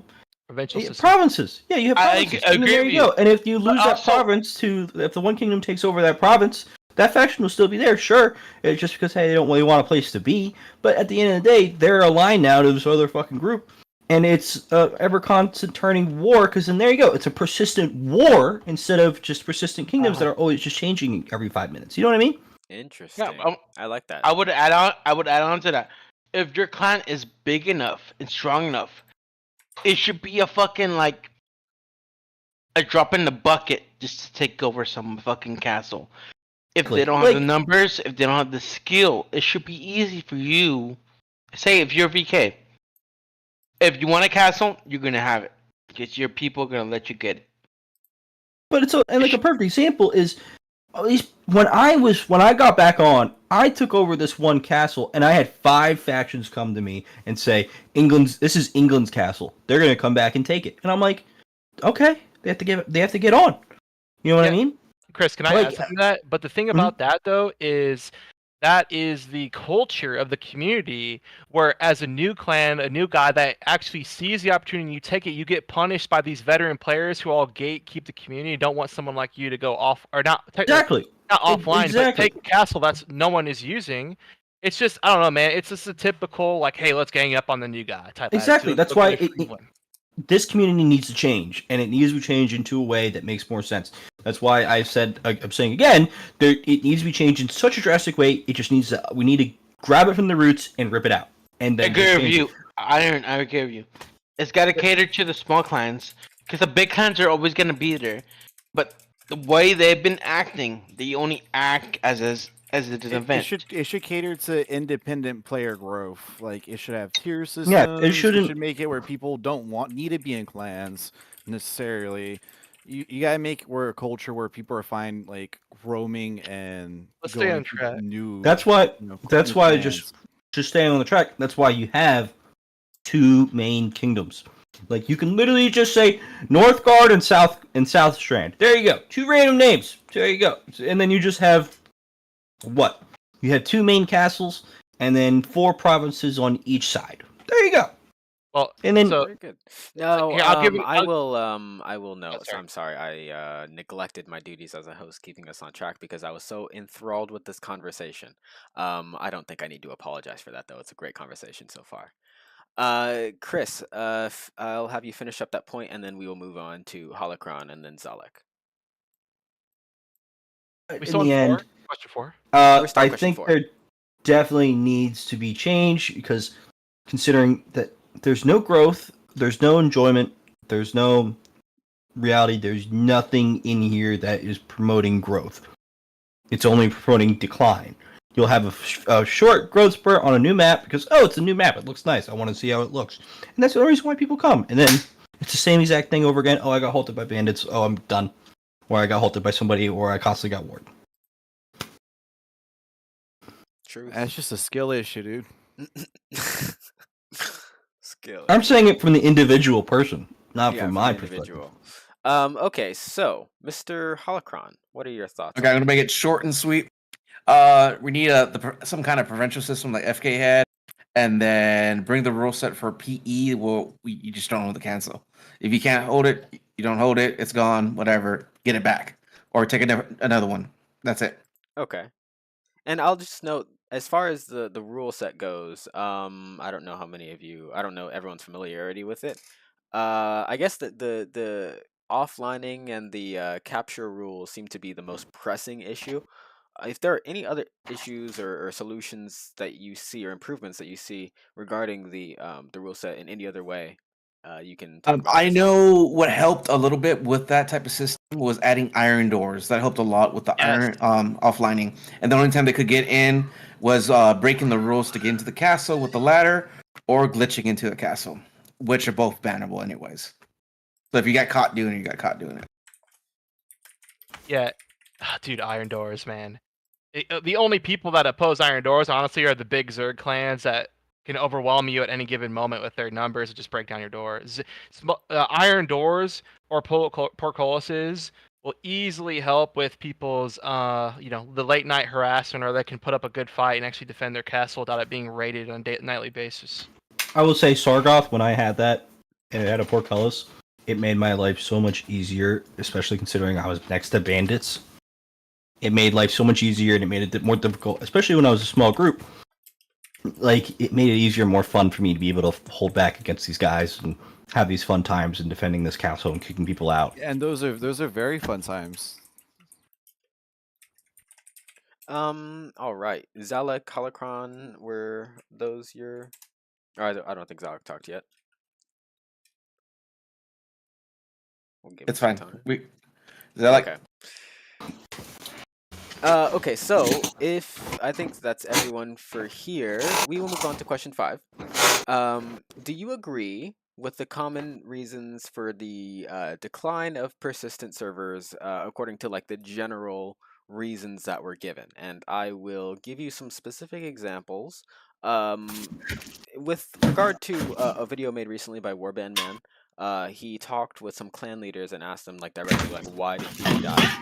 One of them was Gage, who mentioned issues with the network and the community stability. Also, the let's see, no, and he Warband he mentioned that it's a little bit too grindy. Most of the other people in that video also said it's too grindy. Ducky said that the barrier to combat is too high, which we've touched on a little bit here. He also said the quote, "Any player, anytime should be able to make a weapon." That's not a direct quote, but that's a paraphrasing. And then Seducing Vocals said, let's see, all of the bad conditions. In summary, you can listen to the video if you want. All of the bad conditions prevent people from actually enjoying it, but they will always want to actually come back, so it keeps them in like a very unfulfilling loop. Would you all agree with most of those, or would you add any? Would you take away any? What are your thoughts on that, starting with Cookie? Not here. He left. Oh wait, yes, he did leave. Whoops. I should probably move that, shouldn't I? Starting with Patty. Patty next. Do you agree? Do I agree with the consensus of the 3 people in that video? Is that the question? Yeah. So, in any of those points that I listed out, do you think? And I'll screenshot that and put that in the my notes in the group chat. Are there any that you would add or take away from that list, or do you disagree with most of them? I wouldn't say I disagree with the majority of things said, but there was one thing in particular that I absolutely disagreed with, and it was Gage saying that the death of PB is because people are bunking together and not taking their own castles.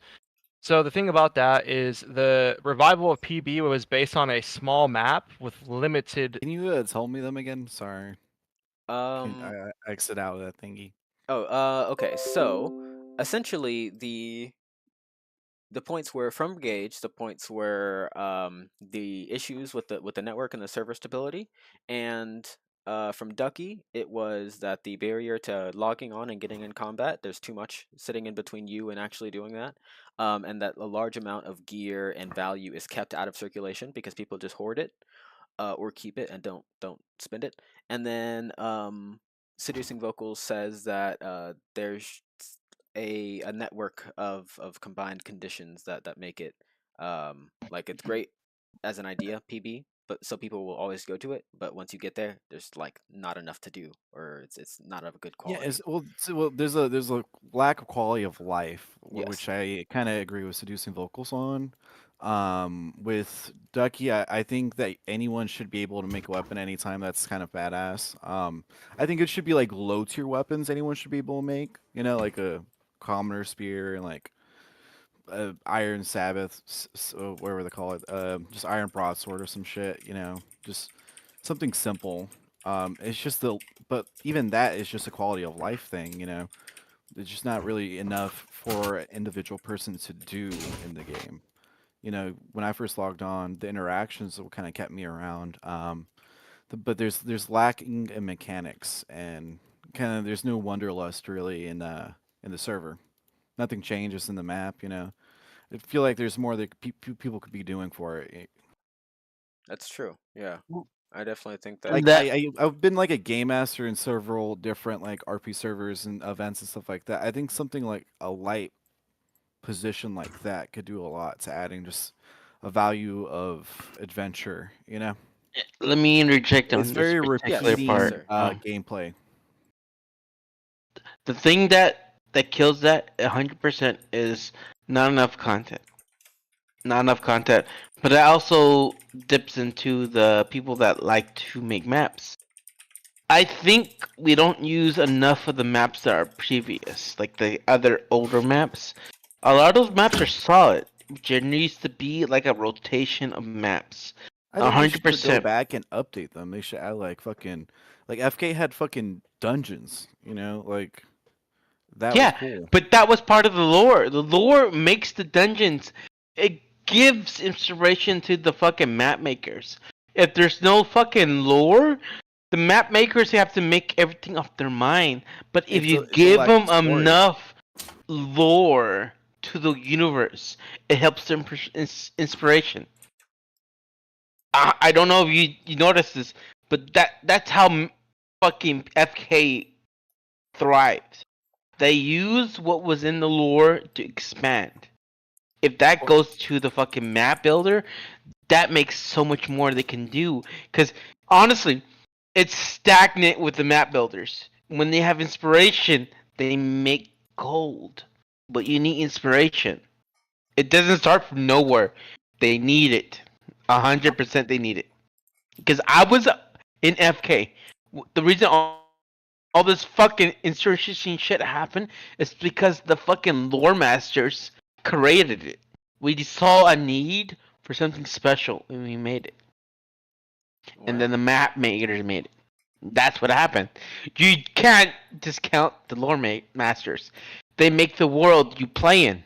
If you don't like the world you play in, there may be like issues, and you need to fucking explore in that. Yeah, I You think need I to definitely go agree into with that. that. There's That's why I didn't probably a see, common though. conception, like in a lot of the Bannerlord community, that like, oh, lore is cringe. Like, who would sit there, writing stories just for people to fight over it? It's like, yeah, you live in a world, you live in a medieval world, you play in a medieval world. You should have like a story that goes along with it, at least to encourage. You don't have to get involved with the story, but at least it's there to drive things It's around there you.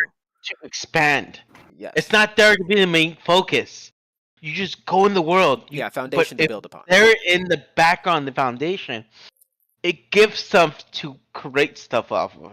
Your role players, they play off that shit. And that makes events, gives you reasons to do shit.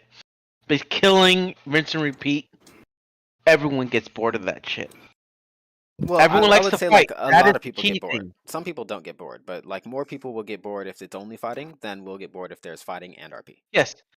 But if it's fighting RP leads to so much else. Good, yeah. But that's true. fighting has RP to be leads our to fighting. cornerstone. Cornerstone is fighting. That brings everybody there. But it's got to be more than just fighting.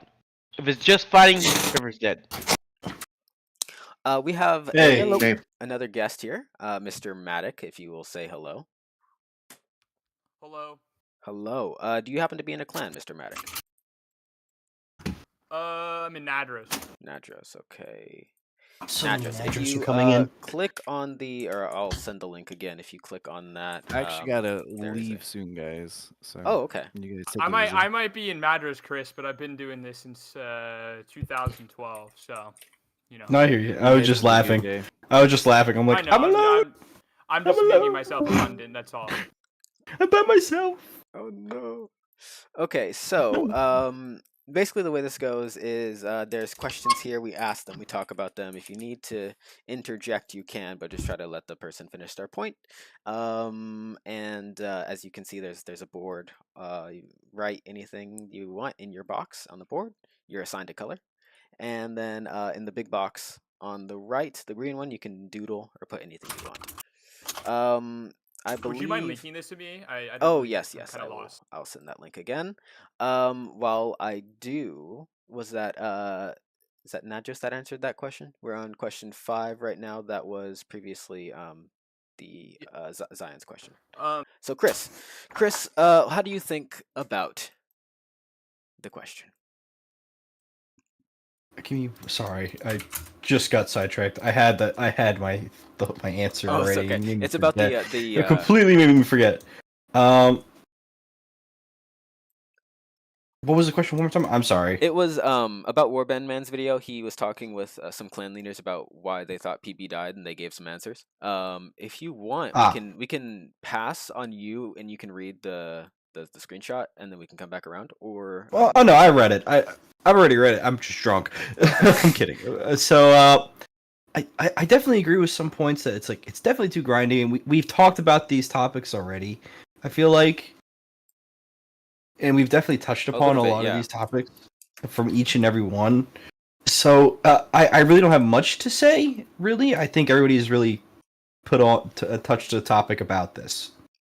Okay, so we can pass on that one for now if we don't have anything to add. Mr. Holokron, what do you think? Okay, let's see. Okay. Again, yeah, I agree with mostly everything that's said. Yeah, definitely too grindy. We need to reduce that, make it easier for it to get back in combat. That's what Gage said about being too grindy with that. And what Ducky Well, said just to make sure, doesn't hurt. Gage said it wasn't too grindy. He doesn't think PB is too grindy. It was the other people. Okay, then it is this current firm. It is too grindy. It's over. It's needlessly too complicated to grind. It needs to be either more streamlined, more easier to like mass produce stuff. Less time grinding. Get back in the war. Continue the war. To continue the fun. Especially since NA seems to like fighting more than crafting. I agree with Ducky. With any player can craft anytime. Should be able to make a weapon, and that would help by just combining the serf and the peasant and the fucking militia class into one. Then if you're that levy, you can make that weapon anytime. And let's see, and we just got to bring back and repeat what made everyone happy back in PE for what Seducing Vocals does, and if we can repeat that and bring it back to the state it was, either going towards FK with something a little bit newer, or just reverting all the rules back to PE and go from there. Oh, you would advocate for like just copy paste the PE stuff, maybe adapt it a little bit, update it. It was run with it. a lot more easier, a lot more streamlined, and just go with that. And a lot more people were happy with that. And that was at the point persistence in this era, like the last 2-3 years, has had the most players and the most likability. And that's when most of the small clans thrived as well. So we saw a lot of different clans appear during that time. May I add on to that? Yes, please, and then we'll move on. In PE, that's where most of the iconic videos are from, is from PE. Because it's the least restricted. And that's where everyone sees online once. And we're trying even now to get back to that point. So why is the rules from PE that bad? FK is the golden point. I agree with what Patty said on FK. But the reason that died is because they didn't have a strong enough admin team. If the admin team was strong, it would have survived a long ass time. But things are what they are. Things are what we they have are. PB. Yeah. PB is what is current. We have to live with what we have. Or until we can make something better. Until then, I guess that's what this is for. This is getting everybody's opinion. I mean, I've looked far and wide for a place where all of the clan leaders go and share their opinion and deliberate. But I'm not in any of those group chats, and they only exist apparently in group chats. So this is for everyone else to hear and see, the public, and that's I guess the point of this conversation. I welcome them to come. Yes, they I should. want them to come. They should be here. Because what is PB? Discussing about PB, we don't have the person that owns and operates it. If they're not in here. That means almost nothing. But what that means, we can create something better. If that person wants to be stubborn and not here to what we want as a community, their community will die and something else will flourish. That's why I brought Matic in here, is because it seems like to me the solution is to stop trying to put all of our chips in the PB and look for another better thing. And people like Matic, and if you see in question 6, I also have some more stuff highlighted there where people like Matic, and there are other people out there who are creative and have a lot of ideas. They just are not veteran players that don't have the monopoly of the influence and tension. I will 100% support whatever brings persistence alive. Yep. I would throw my own flesh and blood money into that shit. Anybody that wants persistence to be alive will throw their money into it. Because they experience it and they want it, they long for it. They need it. Even the people that are toxic as fuck, I see them come back countless times to want to be back in this community. Tell me, what game is there that people that are banned want to be back in the community? It's almost none. This is one of the communities that it is. So, with that, I suppose we will open the floor for Matic. Would you like to introduce yourself? It's a little bit of a diversion from the regular flow, but you seem to be a particular guest of interest. So if you would kind of tell the community like what you're about. Look, I've been doing this long time. Before anyone touched PE, there was a whole community. So when we talk about facts, we should consider that there was thousands of people, hundreds of thousands of viewership into the PW community, and it was all pretty much community ran. So we're talking about a very united community, even under pressure. Now I think PE was great, but I think a lot of manipulation happened in PE. I say this as someone who was a head administrative prior to PE, who was running a community of one of the larger communities prior to PE, and then during PE, and then after PE. And I will say, during that period of time, my opinion was not very considered by my peers because people wanted to go their own route. The Crossroads team really wasn't. It was a representative of the whole community, but wasn't representing the whole community. My opinion was not guaranteed there like other clan leader opinions were, even though I was running one of the oldest communities in the game. I will say that Crossroads was a massive failure with that regard. Because we moved from a perspective. We moved from a perspective of, hey, we're providing a persistent medieval simulation for an entire community, no matter if you're a person who likes to come on for killing people, someone who likes to role play, right? We're not going to judge. That was kind of the understanding. We're not going to judge. We're not going to push this like clan leader narrative. There were times where those things happened because of any self-ranked community goes through these experiences, but it didn't get to the point until now when we had a whole rule set that was from PW that failed because it wasn't managed correctly and it wasn't given an equal opportunity. So when you get into this point in time, we could talk about the tons of questions that you provided, or we can talk about the problem. The problem is you have a clan leader who runs the community. The problem is you have a clan leader who wasn't in the community prior to PE running the community. The problem is you have a whole community that puts a guarantee into combat, but doesn't kind of consider the fact that there is 24 hours out of the day. They consider 2 hours out of the day. They look for a climax, but they don't consider that those things were kind of like ups and down points of PW. They weren't like, it wasn't every day that you would just log in and you would go over and have a 200-man clan war. It was happening through what we would call organic events, things that would happen in game that would ultimately result in those things happening.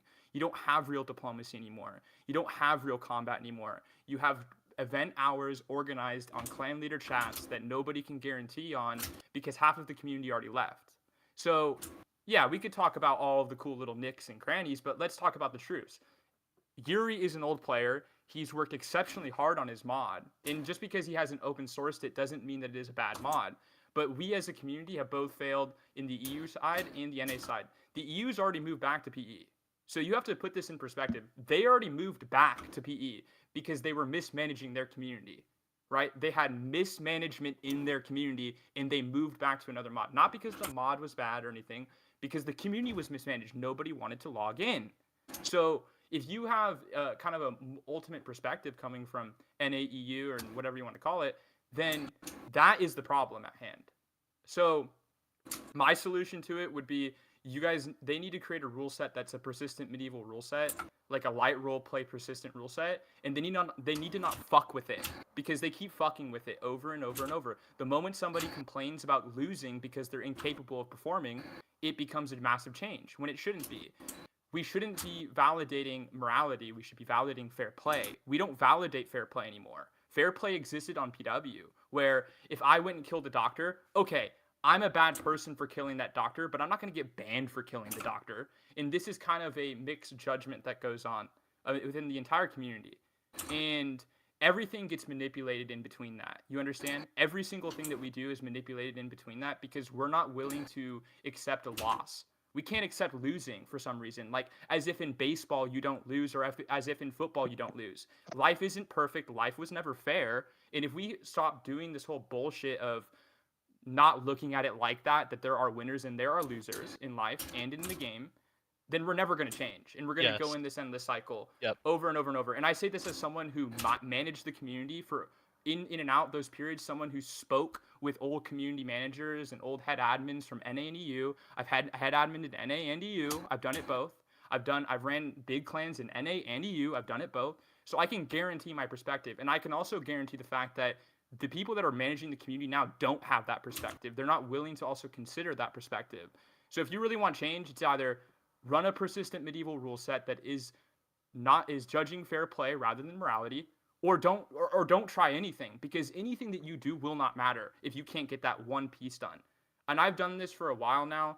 I've tried to negotiate with these people. They don't want to listen. They would rather log in at 8 Eastern every day, wasting everyone else's time, and get like a 300-man clan battle going, and then log off for a month straight than ever fix the problem. So that's the problem. If that's not fixed, then there's no bother to have a conversation. If that like truly, there is no bother of a conversation. And I can say this as I've talked to other CMs and admins, and they've had this conversation before. You understand, right? They've had this conversation multiple times. We had this during PE at the beginning. We had this fucking 30 different times. We had this when Les fucking admin abused, blah, blah, blah, blah, blah. We've had this many, many times. So really, I'm kind of tired of talking about it, to be honest with you. And I'm happy that you're willing to listen to my opinion. Yes. But it's really a running issue that goes over and over and over. And like everyone said, FK was a great example of when Tenton decided to stop doing this whole morality bullshit and judge fair play. And I'll say this as someone who went into a meeting with Byzantine at the time. As soon as that happened, they threatened to boycott. So if they can't get over the hunch of clan leaders boycotting because they're not getting their way, and them also understanding that it's a fair play game rather than morality, then no conversation matters. Those two things are the biggest issues. Yeah, no conversation matters. So unless you yes, fix those two things. I really appreciate you coming and laying that all out, because I mean we've only had, I mean it's rare, few and far between that we get, a kind of elaboration like that from someone who has that experience and has been in these places and done these things. And I want to do more than just listen to your story. I want to solve these problems to whatever degree that we can with whatever power we can. We don't have, I mean, I don't know how to code or do anything like that, but we can at least get these notes together, get these community understandings, and then send them to the people who can do something about it. If not, try to develop a community that can do it ourselves. But without getting too far on a ramble, what would you say, because it seems like you understand what these problems are, what would you say are the first steps to solving these problems, and how can we right now get to an understanding of all in the same direction of this is what we need to do to solve the problems? Well, respecting experience is the first step. It really doesn't. There needs to be some form of respect, and I think that the first step is Getty. I don't understand why Getty's still the CM. I'm not running a clan right now just because of purely the fact that he is a CM clan leader / person who doesn't listen to the community. So I'm not. I completely stepped back because I felt like my opinion was not guaranteed anymore at all from anybody. And I'm not saying that my opinion is better than other people's or any of this shit. I'm just saying that a lot of people with my experience level aren't involved in the community anymore because there is no healing factor involved. So you want to do this. This is a good step. Like, this is the first good step. But the second step is you need to press it to guys like Yuri that, like, your NA community and your EU community have both fucked off. So that's the truth. Both have fucked off. And it's not because his mod is bad. His mod is great. I actually give Yuri a lot of props in his ability to fix a lot of the actual issues, like things like congregated war zones and adding like things like mining posts that produce like super cool ideas that should have been added through a period, you would say, during like PK and stuff. So he does a very, very good job of applying himself, but his community is in the wrong hands. It's just in the wrong hands. It's not in the hands of people with experience. And if it is in the hands of someone who is, administratively educated, they're not aware of what provides the community growth. So they think that a lot of these guys think, oh, if I can get 300 people in here in a video, I can get a bunch of people to log in. Like, I can get Asmund Gold, I can get this guy. But meanwhile, the truth is we've had 30 different Asmund Golds in PW. We had Pixelated Apollo when he was at his height dropping persistent world roleplay videos. We had 200 pop coming in because of that. So for people to think that we don't have we have a population issue, it's stupid. It's moronic. We have an issue of people not returning. That's our issue. Why? Well, we get into this perspective of I need to provide for a new player, when in reality the new player needs to learn about the simulation. And we mix those two things up. So that's one of the big issues. And then we turn that into a whole rule set thing. And then another thing is we get into clan diplomacy too much as a community. So instead of allowing a clan to beat the fuck out of another clan, like they're allowed to do because of whatever fucked up reason it is, we instead create rules to hinder that rather than to let the issue pass. So that's another issue. So these power structures that exist in the community are not addressed. So you want to talk about the second step? Well, you need to address the obvious. There's a power structure controlling the community. And that power structure limits the community's ability to continuously play in a persistent simulation, an endearing experience. If the experience is not endearing, then why the fuck are we all playing? And that is the big issue, is people think they can manipulate that. They can add war zones. They can add skirmish zones. They can add 10-minute, 15-minute timers, things that make you feel better about yourself. Band-aids over open wounds, right? So there is this kind of, I think a whole community as a community, we're kind of manipulated from each other's perspectives. A good part of it would be open sourcing PB. I think PB should be open sourced eventually because it would allow people to just run their hardcore roleplay servers, allow people to run their light roleplay, their persistent servers, whatever they want. But if you want to talk about what should be going on right now, well, we should be playing in a persistent medieval sim. That's what is advertised. A PW-inspired persistent medieval simulation, right? So that would be the next step. If that doesn't happen, like I said, no conversation that we have here matters because it's all just good insight. It's not things that can be applied. It's just good insight that we're talking about. So, yeah. Well, thank you So, for that. question. Yes. Sorry, I was going to say. Yeah, so I mean, then why there's not a just small enough change number of us here now to where we can kind of leave the floor open. We don't have to go too strict, but I will still go person by person when the questions come up. So the floor is open. Was just going to be my question was just going to be then, because I'm 100% understanding what you're saying. I agree with some of what you're saying. It's just my question for you would be then, like, what would you feel about, because the topic comes up and people like it. People like the idea from the way the leadership does, of just making it so there's two main factions, like two main like castles now, and then just have provinces and stuff. And then just, as you said, something like that. Would you say that would not help stop the bleeding and, start I changing would into a say more positive narrative? if we have the provincial system, that will limit the control. If we don't have the provincial system, the control will be delegated by the high guilds that have the manpower. You're talking about the purpose of the faction system, right? Like why? Yeah, 100%. Yeah, so the faction system exists by Vorniston, right? Let's look at why this was created. This was created by the PW team. So the PW team was like, how do we create like solitary areas for people in this medieval sim? We give them factions. We give them identity. And then as that became fruitful, there were other identities created, things like shops, things like mercenaries, things like guilds, like for, whatever purpose really. Other people playing with each other, not in the same light of the purpose of a faction. So I would say we need to create a guild system. That should have been something that should have been done a conversation a long time ago. But like I said, you have a whole community manipulated. You can't really get to the bottom line of things if you have a whole community manipulated. So where does the manipulation start? That's a better question. It starts in PE, when Aaron tries to run the community as someone who doesn't quite understand the community, changes kind of intrinsic things like how ticketing is handled that would otherwise make those experiences more impossible, to put it simply. So you want to talk about provinces and how they function? Really, they're just entities of people for people that want to play with other people and have control over the people that they play with. That's the only purpose to them. Well, that would be a good purpose, and it gives meaning to alliances, and that creates diplomacy. It creates diplomacy because diplomacy. right now there is like a horrendous form of diplomacy going on in the server, and actually, it really, I would say, my alliance with Sterngard has a lot of purpose behind it, and everyone gets like weirded out about that. It's like I'm playing the game the way it's meant to be played. I have an amazing ally that I work very well with, and the rest of you are getting mad about that. It's like, well, why don't you guys do purposeful things like that as well?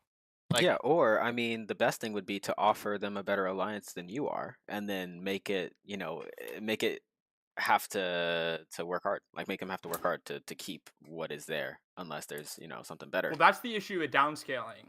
This is another issue I brought up about the whole downscaling that happened in PB.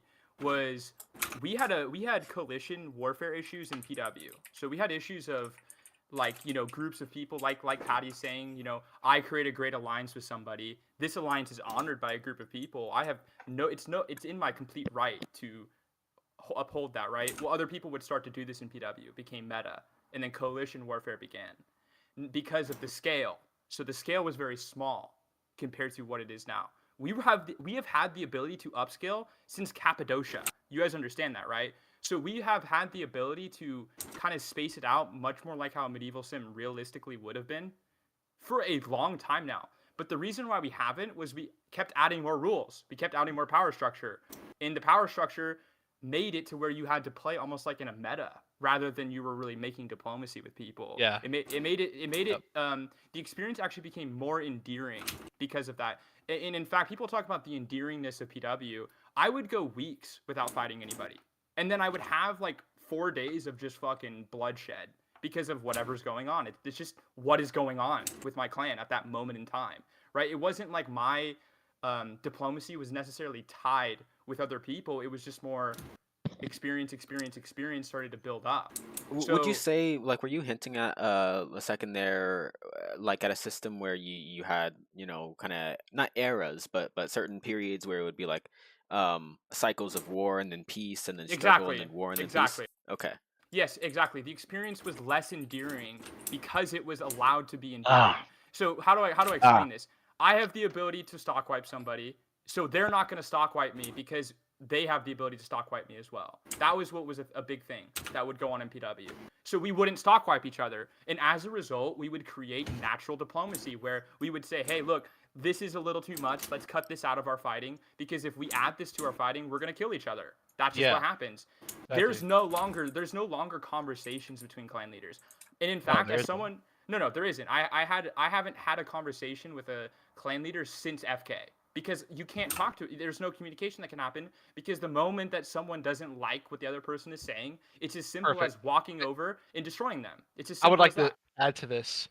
Yes, please. One of the most common criticisms that I hear all the time, especially in the console chat of the clan leaders, is lack of communication, lack of this. Listen, no, that's not the problem. The problem is our communication is meaningless because everything these people say and do is either twisted or manipulated to any extent. So me, as Sadia said, or as Maddox said, sorry, it's almost pointless for me to even try to reach out to these other clan leaders and message them and talk to them because it's going to be a meaningless conversation anyways. People already have their own narratives in their own minds painted. That's just how the community is ran. So I don't want to hear this thing where everyone says, "Oh, the clan leaders aren't communicating with each other." Well, no, because we can do it through our in-game actions and our in-game diplomacy, like you said. Like, hey, let's make an agreement. Let's do this diplomatic way. It doesn't have to be all personal and all this stuff where, you're getting taking personal things into your clan's diplomacy or whatever it may be. I just hear it all the time, man. People always say we have to communicate. No, you don't have to communicate. You don't have to message each other and script and organize everything. You know what I mean? Yeah, that goes as far as people thinking that players have to get on every day. It's like, why do players have to get on every day? Is there a reason for that? Why do I have to log in every single day to appease you? You guys understand that this is not that's the point. That's what I'm saying. I like this line that we're going down here. I want to make sure that Chris, Iron, and Zalek, if y'all have any points to interject here, and then we'll pick back up. I was just gonna say, like, not trying to be rude, but I definitely know for a fact I'm not trying to be that guy, but I know for a fact, I always tried reaching out to people, and I can say for a fact that it definitely feels like some people have that kind of narrative. You know what I mean? Like, so I agree. But I know for a fact I've definitely reached out to people. I've tried talking to people. Some people just don't want to have like any of that. They don't want to have any of the honestly, play or they peace don't have talks, respect you know. that. Like perfect example is no offense. I don't want to put a name out there, but I am like the fairies. We tried doing like peaceful talks, but they just kept coming at us and at us and at us and at us, and we were just like, what the fuck? But and we tried doing peace talks. We tried doing this. We tried whatever we could, and then we said, you know what? Fuck it. They don't like us. We don't. All right, then we don't like them, and we just kept going with it. You know, and then other groups would get involved, and then it would keep getting worse. To clarify your point, Chris, you mean this is all within PB, and none of these feelings extend outside of the server? Yeah. Amen. Listen, Amen. Like it's just listen, it's a game. I don't fucking care. Exactly. Well, there's no end. There's no end. That was kind of my. Sorry, I don't mean to cut you off. everyone should end their hostilities at the end of the season. Or I every give day that before to you log anybody. off. Anybody. Yeah, but you see, No, I give that to anybody in the season because it can be hard to let go during the season. But once the season's over, everyone should fucking forget what happened. It should be a loose, Well, honestly, it should be loose. Well, I'm not trying to be rude, but I want to agree with you. But you see, we're human. Like before we start, we're human. We're not gonna. People do not forgive and forget, and they will carry it on to the next map, to the next map. Well, we can at least pretend like we forget. Well, no, like I would like to try, but like here's a perfect example. We did we did a map change, and we told people we were going. You know what people did? Went out of the way, and they came at us. So like, not trying to be rude, but that's the kind of community you got right now. It's that kind of community where they're going out of their way just to make it hard for the small guy. They're not letting growth happen. It's easy. I hear you. So this is Iron. This is great. I hear you. Oh, we'll have Matic respond, and then Zalek will give his point. Yeah. No, this is great, right? Because you bring up crushing the small guy. When the experience is not endearing as it is right now, I can say this as someone who does play meta well. Like I play meta very well in terms of running the clan. Is that it's very easy for me with 20 guys who I can call on right away to just go crush you and then call it a win. And that's the easiest way to handle my day because I don't have to deal with anything after. No one's going to attack me after I crush you. Yes. No one's going to attack me. So it's easy to kill you. I And wanna that say is the something. problem. That is exactly the issue with all of this. Is that this is why I keep bringing up people thinking stock wiping is toxic is exactly why I bring that up. Because stock wiping is a good thing for people that are small. It's a bad thing for people with power. Why? Because when a big person goes and fucks with a small person, that person knows that they have numbers, right? They know they can't beat him with numbers. How are we going to beat him? We can beat him by destroying the resources. That was one of the biggest issues I had of removal was the idea that stock wiping was a bad thing. That's not what you see. That's a. So no, this is what I'm saying is that we don't have an experience that is endearing for people with power. We have an experience that is endearing for people without power. And there's a difference there. People with power don't have any repercussion to their actions currently. Why? They can just log off at night, dude. There's a war timer. The war timer didn't exist until PE, dude. There's a war timer now. So they can just log off at the hour right before they fuck you up and then just call it a day. See, I don't mean to be rude, but I'm going to interrupt you real quick. In the rules right now, it's actually for the faction that lost. It's not for the faction that won. So if a faction wins the fight, they aren't the ones that have that 30-minute timer. It's actually the ones that it's the ones that were aggressed, from my understanding, from the way the rule looks. I don't like the current rules because there's too much complexity in them and they don't actually. Yes. So before you got here. But I just wanted. Yeah, that was a whole. Can I say just something? Let me finish because I keep getting interrupted.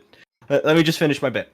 So I agree with you that people think they have that, but there is people that they do have repercussions. Like a perfect example is there was a server wide. There was like three factions went against this one, and another group went and joined in, and then another one. So there is repercussions. I'm saying it's not intrinsic. That's my point. Is the ability to get stock wiped makes the experience intrinsic because there is this kind of back end perspective, almost like in real life. Like think of you're a lord in real life.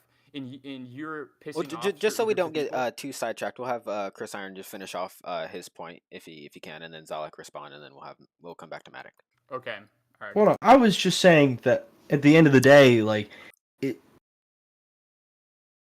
let's just start. Sorry, the conversation, it kind of just spiraled out of control. So I forgot what the base of this was. But just to go to the stock wiping type of situation, I agree with you. Like, maybe having a little bit, but you see at the same time, it drives people away in a sorts. I'm not saying we should let it, but I'm saying it's become a point where, as you said, people don't talk.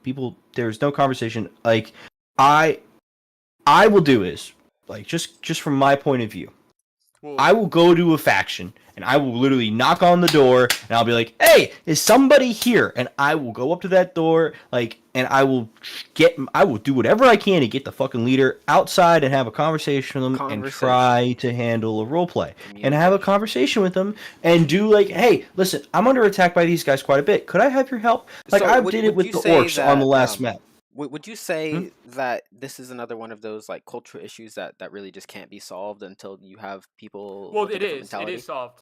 It is I solved. think it's a cultural issue. I think it's because of the way I think it's because of our generation. No, I'm not trying to be rude, but I think that, like, comparatively to how I was raised, comparatively to how younger or how people are, like, I've noticed from my point of view that a lot of people are afraid to talk now. A lot of people do not, like, even in day-to-day life, and that day-to-day life transfers over to video games. This is incredibly ironic, but like, I'll have you write that down. The point that you were going to make. We'll have to come back to that.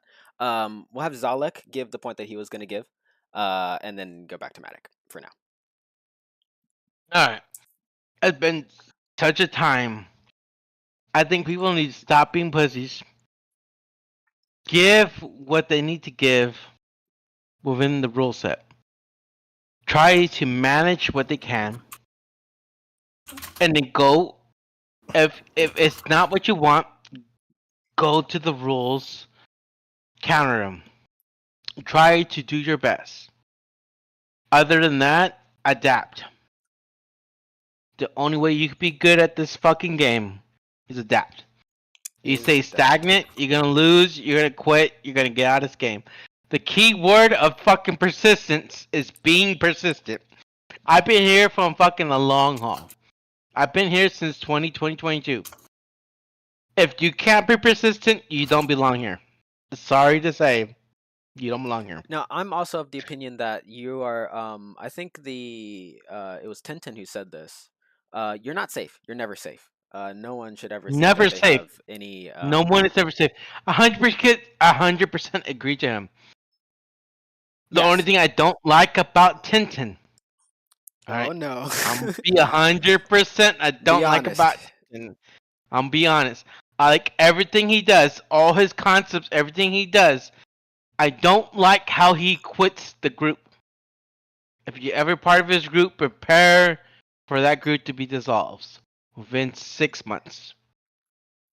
He has awesome ideas, but he never is. What is that word? What is the word that means that you stay true to what you are? Present. Never Reliable. present. Who's never And reliable. that is the downfall. That is the downfall of Pike. That is the downfall of Alda. I am an Alden.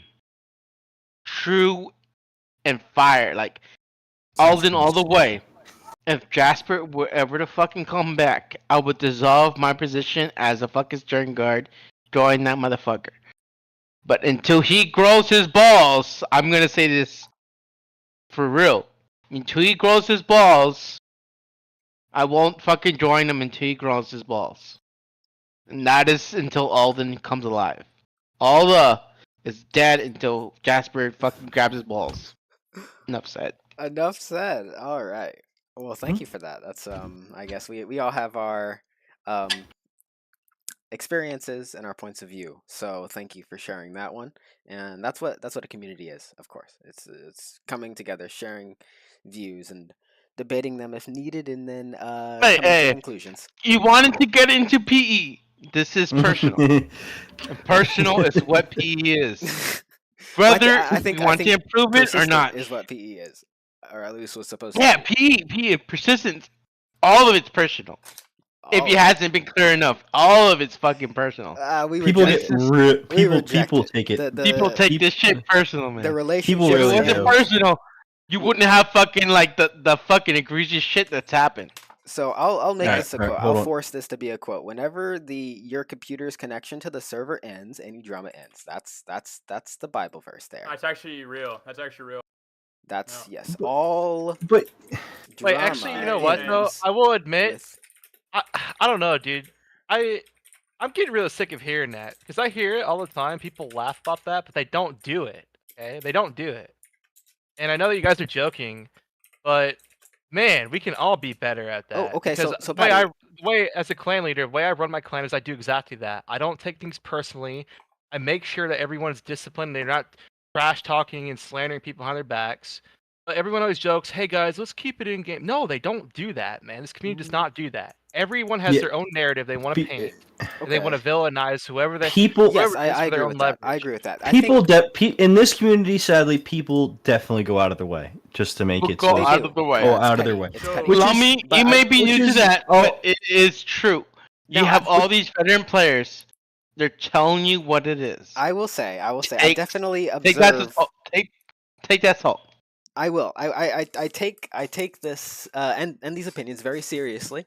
The reason why I say this thing so much in particular is the same reason why I say all these quotes from all of these players, like Ducky, like Seducing, like Gage, Warband too, and I have a whole bunch of quotes from myself that I say a lot. The reason why is because we are trying to create a new culture. We're trying to push something new here, but little by little. We don't have to do it all in one document or one conversation, but little by little by little. Intolerance for the messed up broken systems that obviously don't work is the way forward. We need to be absolutely intolerant to what we were doing, because if we keep doing what we were doing, you're going to stay where you are. So I think when your computer disconnects from the server, your drama ends. That's something that's not like a suggestion, it's a rule, right? So Patty, you say you run your clan like that. What can the rest of us do? Can the rest of us like pledge right here to run our clans like that? I'm not a clan leader, so I can only speak for, or Chris can only speak for Hoy.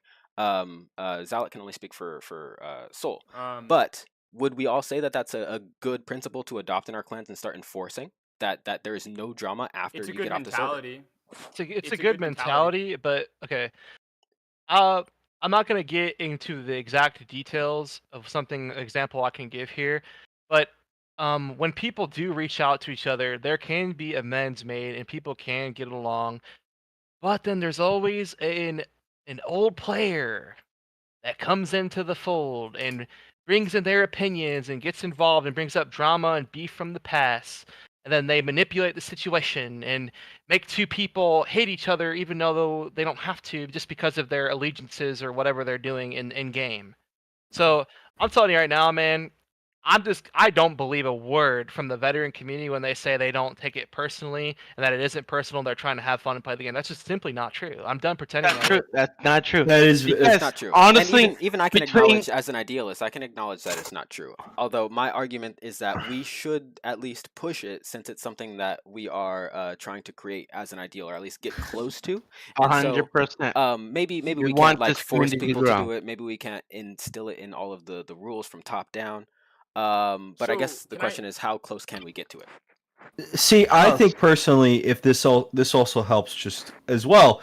Like, yeah, once you leave drama, no matter what, drama will find a way to get to you. True. You could, 100%. you could block everybody. But let's put up You barriers. could block every single person that ever put drama in your life, and you could walk away. Drama's sorry for language. Drama is a bitch that will find a way to seep in like water. Sure. Water will always find a crack, and that's drama. We Drama will can- always we find can that always- crack to get into your life. I would have to say. So I'll let Chris finish. drama- Here, hold on. Let me finish real quick. But at the end of the day, though, it's best. It helps you create to find solutions and grow, especially considering, like, perfect example. When people come to me and we have a problem, we talk it out. And you know what? I created an alliance that lasted forever. You know, and people create bonds through this, and it helps them grow as a person. So, like, in the end, it's always good. It's sometimes good to have drama because at the end of the day, it helps you. It's a problem that will make you challenge you, and then you'll figure out how to solve and create a solution to a problem. I like that point. Yeah, that's a Zalek, you good had a point. point, but before we get to Zalek, I'll say in response to that I mean I agree. There being a conflict or a rivalry between clans will have some motivations and some good consequences there. Even outside of the server, it could have good consequences. But I think that if it's such an issue and if this sensitivity we have as a community is such a fundamental issue that causes so much else and that prevents actually growth. In the early years of PW, and it ultimately paved the way for PK, and PK ultimately paved the way for PB or PE, and PE ultimately paved the way for PB, all working together, right, in unison, kind of from that perspective. Rule mechanics exist because we didn't have devs at one point. They no longer need to exist. Do people need to understand this? And another, bringing this to the point of drama. Drama will always exist. People will always take this experience personally. They always will. There's a reason why people aren't logging on, because we try to create hindrances to people's drama. That's actually what happens. And you can't stop someone from, like, someone was joking about it in your general chat. Oh, let's just not follow the rules. Like, Getty can't stop us all, right? That's actually a real thing. They tried to do this with the rules, and the rules didn't work in the early days of PE because you can't stop people from breaking them. They're just rule mechanics. They're just like a guidance. They're almost a guidance to a perspective. And that perspective is simply, in order to get anything that I want, I have a 5-second or a 10-second timer. That's all it is. It isn't deeper than that. It doesn't matter if I hate him or I don't hate him. It's just a means to get to the next step in the current understanding that we have, which is we're all in a persistent medieval sim. Outside of that, you can't stop any drama. If I wanted to go stock wipe a clan, I'm going to do it anyway, even if you tell me no. If I want to go kill that clan, I'm going to do it anyway, even if you tell me no. And that's just not me, that's everybody. There's always going to be drama. If you try to create hindrance to player experience, so you don't accommodate the factor of player experience is driven by player consequence. Every action you take by the moment you step into the server is a consequence of your actions. Whether you choose to join a clan, whether you choose to open up a guild, whether you choose to open up shop, or whether you choose to not do any of that. It doesn't matter. It's all player consequence. So if you try to add any like system or power structure in between player consequence, you get what we have right now. Something that nobody wants to log in after a month. So the truth is you're never going to stop people from doing bad things. That was my original point when I came in here, was none of this conversation matters if you can't get out of the fact that fair play is completely different from morality. And you have to be bringing fair play into the sim. You have to be accommodating that, which currently we're not. We're accommodating morality. We're trying to say, hey, when you go theft, like, it's bad when you do it this way, and this is what the rule says, and that's how it is, and you're wrong and I'm right. And that is where you get into drama that you can't fix. You get into someone getting angry because all they're simply trying to do is go out and fight. You get someone angry because all they're simply trying to do is come home from their 9 to 5, go on and halt someone and fuck around and get some loot. You're trying to create a factor that just doesn't exist. Why? Because your dev created the mod, man. You didn't create it. The dev created it. And he is currently working on it every other week. Hard. So really, they need to... If the rule set is anything over a page, it's already fucked. And like I said, I'm saying this as one of the oldest players in the game. Okay. Mod. It's fucked. You can't have a rule set that isn't accommodating player consequence. That's just unrealistic. Okay, so anyway, the question that I have, I guess, bouncing off of, actually no, Zalek, you had a point after him. I'll save mine. I wrote it down. Give me a sec to recollect what I have to remember what I said. Okay, we'll take some time. We'll have a moment of silence. Repeat the question so I can recollect. Okay. Let's see. What was the question again? It was at least like 5 minutes of discussion, so it's kind of hard to recollect. Yes, that's true. Do you want something from your notes, by the way, Lamla, about what I was saying, or should I add that? At least just a general question, so I can give you my thoughts. Let's see. I guess it was. It started by me saying, like, all drama ends with your computer disconnecting from the server. And then Matic explained how drama is going to exist as a function of human interaction, and there's nothing you can do about that. Yes, 100%. Nothing you can do against that, because shit's gonna happen within the world that it is. no matter if it's clan versus clan, ally versus ally. It's always gonna happen. The only way you can do is get the leaders together to suffice or come to a conclusion to make things right. Because other than that, there's just gonna be I would disagree. animosity. Yeah, I I think would I think that completely leans agree. more into giving the clan leaders power over like everything. Yeah, Yeah, that's exactly yeah. what I'm No, saying. I would no. say- I would would say you agree. need to remove I would agree. clan It does leadership. give clan leadership, but when you don't have clan leadership, which I was for the past 2 seasons before April or March, there was a hostility. If you didn't have that cooperation with the clan leader, this is what you're gonna have to deal with.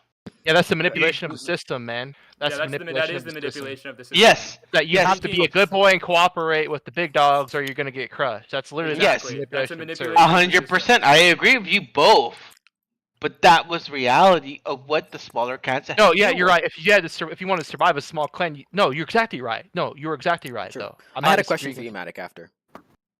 Yeah, but Lama, this is very, very Just important. please send it to Meta because I already forgot my next question. But send it to Meta. No, I have it I would written down. also I can agree. wait. I would agree with you. I would agree to what Patty said on the contrary to what you were saying, Zalek. So anyway, yeah, sorry. Yeah. Sorry. Go on. You're Matic. good, man. That's all I had to say. I have nothing more to say. Okay. Yeah. That was it. Okay, so my question to you, Matic, was you mentioned that drama is going to exist, but we should still prioritize fair play over morality. How do we reconcile, like, how do we keep it to where people are mad, okay? Sometimes people are mad, sometimes people are angry, but we still have systems of fair play in place. I'm kind of having a little bit of trouble connecting that in my mind to like what you really mean when you say fair play. Yeah. Yeah. Can I so- say if one you thing can really elaborate. quick before you start? I just want to say one piece of this. Fair play equals persistence. All right, go on. Sorry. Okay. Fair play is. It's a good question. Yes, I mean fair play. So, It's great. I mean, I'm it's a sure good that there's a question. lot of good Fair play principles. is I'm not persistence. sure how it connects So to fair people not play, getting mad. yeah. So powers like this also ties into exactly what Zalek just brought up. Okay. Right, guys like Chris come in, right? Who I'm gonna say from my perspective, Chris, you're just newer to me, right? You're newer to me, so you're new to my eyes, right? Understand. You come in, you try to provide something for people. You're trying to provide a good experience for people. You're trying to provide an experience of your own. You're trying to do something with your time. And the only way you can get involved is if you get involved with power structure that exists. Now that's how I'm going to simply leave that. So that's currently what happens to people. That's not fair, right? The forcing people to have something in this mod is kind of constituted down to numerical numbers that is accommodated through a Discord. And that is when clan leaders communicate for events. I'm not going to go too deep in that yet. I'm just saying that fair play is endearing. It's players like when a player dies. Let's look at fair play from the perspective of a new player. To put this even simpler, a new player comes in, dies, and he's told the first thing at this moment is to ticket it. He's not told, "Hey, bro, you have 10 seconds to like handle each like situation, and if you don't, like he can kill you." Like there's kind of not that factor involved. 12 hours live stream? Is that what this is? What's up, Les? Yeah, we're doing. Well, I mean, we're going until everyone leaves or we get done with the questions. That's what the format is. What question are you on? Question 6. We're on the last perfect. question. I wanted to talk about that. I know you hardcore, Les. I know you are hardcore, Les. Yes, You can go through all this, right? Les? No. Oh, no. I'm being 100%. Are you able to go through all this? Oh, what? The questions. We will. I know, but you're going and coming. It doesn't mean you're conclusive to being dedicated to all the questions. Well, let's ask this. dedicated. Les, are you coming back or are you just saying hi? I was coming back to see what's going on. Okay. Yeah. If you're gonna stay for a while, we'll add you back on. If not, then we will say good night, Mr. Les. I know you're fucking coming back? 100% intellect on doing these questions. They're not beneath you. Yeah. Are you back, Les, or are we gonna move on? We're debating it. We're debating it. I think I'm just gonna let you guys do your thing. I'm sorry. Okay. Sorry, Good night. My cat is actively trying to drink my beer. Well, don't let it. Who was talking I would like last? to I would like to revamp. I would like to Yes. revamp a little bit. So we're talking about. You asked me a question about. How do you I how do you said- reconcile fair play with people not taking So- drama too far? Yeah. So the first thing to accommodating fair play is you have to remove a clan leader chat. That is the first step, because the moment that clan leaders start speaking for their entire community is the moment that the community doesn't get to speak for itself. So Yes. so that would be the first step for fair play. Yes. The second Take note step of that, would be- Lamai.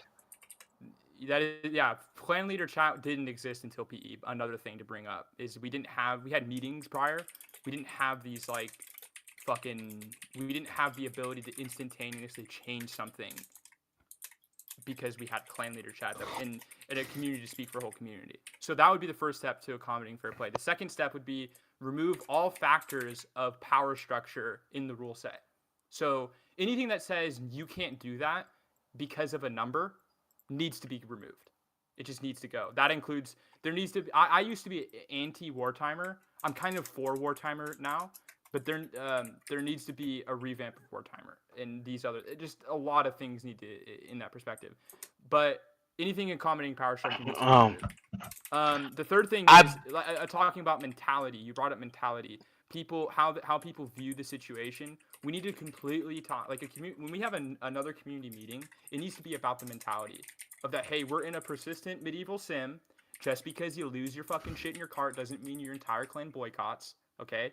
That's not how this works. Just because your clan gets wiped off the map for you being a piece of shit doesn't mean everybody has to change the rule because you're upset, right? This is a server. This is maybe a community, but this is also a server, right? So where when you log in, you don't just control a whole community because of your actions. That's another thing. So I guess bogging down mentality to there should be no control over how we view the rules if we're going to look at it from fair play rather than morality in terms of power structure. Like that needs to be removed. Power structure should not exist. That's partly why people are forced to even like new clan leaders are forced to like kind of appease a big clan leader in the current day and age is because they can't unite. Like there is no Tentons of the world anymore. Let's use Tenton as a great example. That guy started his clan in chat on PW. You understand that? He started typing in chat and going around and like doing his thing in game. He never used TeamSpeak. He didn't have Discord.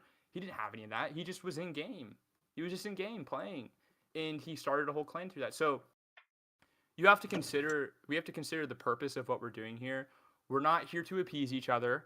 We're here to play a persistent medieval sim. If you want to be Alexander the Great and conquer the whole map, do it. Just know that if we don't have a power structure, you can get countered, dude. When you log off, you can lose your castle. You can lose your stock because you went around the entire map Alexandering everybody. You decided to change the opinions. So this is a big thing that happens is we don't, like, people don't want to be consequential. They just want to win. There's no, you know what I mean? They don't want to change the means of consequence. They just want to win. Honestly, if you don't want the persistent thing to be a thing, don't name it persistent. Name it something kingdoms. Persistent means you're always on. If you're not always on, you're not persistent. You're always endearing. If you're not persistent, it just make a kingdom. And see, that's why I said you do is you have, and that's why I said earlier you do is you create it so you have two kingdoms and you have these provinces, and those provinces will be the individual. You know what I mean? And then there you go, boom, and then it'll help create this situation of the events that you want. Be like, oh, there's going to be a war at this time, but we need this, and this for even this, so you got to prep and everything. You know, like a perfect example is like I always liked this one, which was this game called Guild Wars. It's Guild Wars. Anybody else know what that is? But I played it only I don't for mean to 6 cut months. you off. I just had to. I was gonna try and finish what I was saying. Oh yes. Yeah, we'll have Chris finish his point after Matic. Well, I was gonna say like Guild Wars, perfect example. We're gonna have Matic go first, and then you'll finish. Oh. Yeah, I'm sorry. Well, Zalek brought something up, and I was just trying to finish what I was saying. I'm just saying, a lot of the experience is provided by the individual, and like I said, it's not. In order to bring people back, there needs to be, like I said, a persistent factor, an enduring factor, and we need to remove power structure. So. To bog it all simply, power structure needs to be removed. Player consequence to player action needs to be approved. It needs to be something that is accepted by the player base. That every time I go out and fuck with people, yes, I'm going to get fucked with. That's all that needs to be considered. And if you're and a caveat to that, if you're strong enough to keep a castle, you're gonna be strong enough to keep them no matter what. Because your numbers are gonna fucking complement your strength. Yeah, that's But also at the same time, if your strength isn't able to keep that castle, maybe you became weak during your time. And that was during the time you were strong. You want to be strong, persistence is the key. You have to be on all the time. None of this fucking event shit. If you're an event clan, you're not gonna always be I like events. the powerhouse. They are. No. I I'm love talking events, but strictly persistence. I love Right? events, but If you're strong, you're gonna be able to keep that place. But if you're gonna be like Lesler, I'm gonna give a fuck if I call him out. I just want to see more of his clan online. If he's the best, prove it. Prove If it. he's the strongest, prove it. Okay. If Byzantine is stronger than you, maybe you need to work on some shit. You're strongest in skirmish, and that is to Lester. I'm giving him a fucking like throwing on a gauntlet. Okay. If he thinks he's better than fucking Byzantine, prove it. You may beat him in fucking skirmish, but can you beat him in persistence? Where your clan, regardless if they get paid or not, can be persistent. Can they be persistent enough to be persistent? Can you endure, my friend? Can you endure? Can you be persistent? So far, for the past 3 years, I have not seen you persistent. I want you to be persistent. I want VK to be the one in fucking scrimmage, to be the one in PE, to be the one in TDM. Is this like an emotional? If they're not in TDM and all three of that shit, are they truly the number one? I think we're having like a speech. Because so far, Byzantine is number one in PB. For the next episode. PE. Next episode, All right. we have to have like a If list. if they really are, I know you garner fucking like prestige of being the number one fucking less. I want you to prove it. Are you the number one? Can you beat Byzantine and Persistent meeting search is what Fresco just dropped. That's a gauntlet thrown down, man. I know you're fucking competitive as fuck. You're number one in fucking fucking persistent scrimmage. Insert clip where Can you be Les more? ordered all his people to jump off a plaza wall. Because obviously, there's not a fucking population where VK is not in part of. They've been in every fucking thing. But can they be number one in VK? Can they be? That is the question. Zalek, thank you for the speech. I don't know. That's just my 2 cents. I know they're the best, but can they be more? I think that was more like a dime. So Chris, you were you had a point. I'll let you finish that, and then I will address some of the audience questions and comments. Well, I was just gonna say, it was just going back to the Two Kingdoms idea with the provinces. Like Guild Wars 2 is a good example because they have it essentially being like their.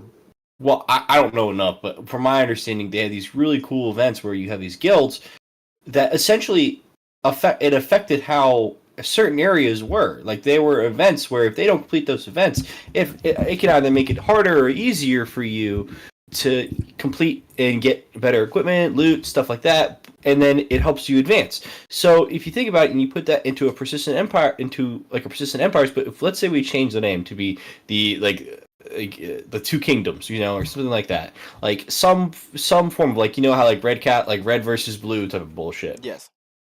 That you see all the time, but you make it persistent. Like, you could essentially create these situations of, there's going to be a raid at this location right here at this time, and yeah, there'll be events, but then there'll be miraculous moments where the kingdom, whoever the leader be, like, theoretically, let's keep it neutral, and let's say an admin on one side each, okay? Admin on one side each, that they're both running the server, and they'll be like the king or queen or whatever people want to be called. And then you got the sub-factions, and then boom. There you go. You got the RP, you got the constant fighting, and now you also have admins have to be involved, and they can't be part of a faction. They're literally the kingdom now, so they can't be biased to any group. And then it'll solve more problems, and if there are problems, they're easily solved because hey, if this guy's a problem and he's an admin, well, the other guy's an admin, and they can just and there'll probably be a third admin, so there'll be 3 admins total. Well, I think And that's then actually if there's a been a bit of a problem, then stretch. I think a boom. lot of the issues with the NA community in particular is that we don't have a lot of these these leadership figures or admins or people that have the time and the energy to. Yeah, well, But I they've been do ran I out. do like Yeah, a fair. lot of what you're saying. A lot of what you're saying is good. I think it would be hard to adapt into the system that we have now or the one that we're trying to create because I think I did hear some little things that in there that are hard to reconcile with what we were talking about, but it's not all bad. Like there were some good things there Yeah. that we'll pick apart. Yeah. Now, But at the end of the day, like you just take 2. Sorry, I didn't just. oh yeah, you I'm can sorry. finish. You can But finish I your just point. to finish, you just take 2 people that really love to do the role play aspect of things, and it'll completely change how the server goes. You know what I'm saying?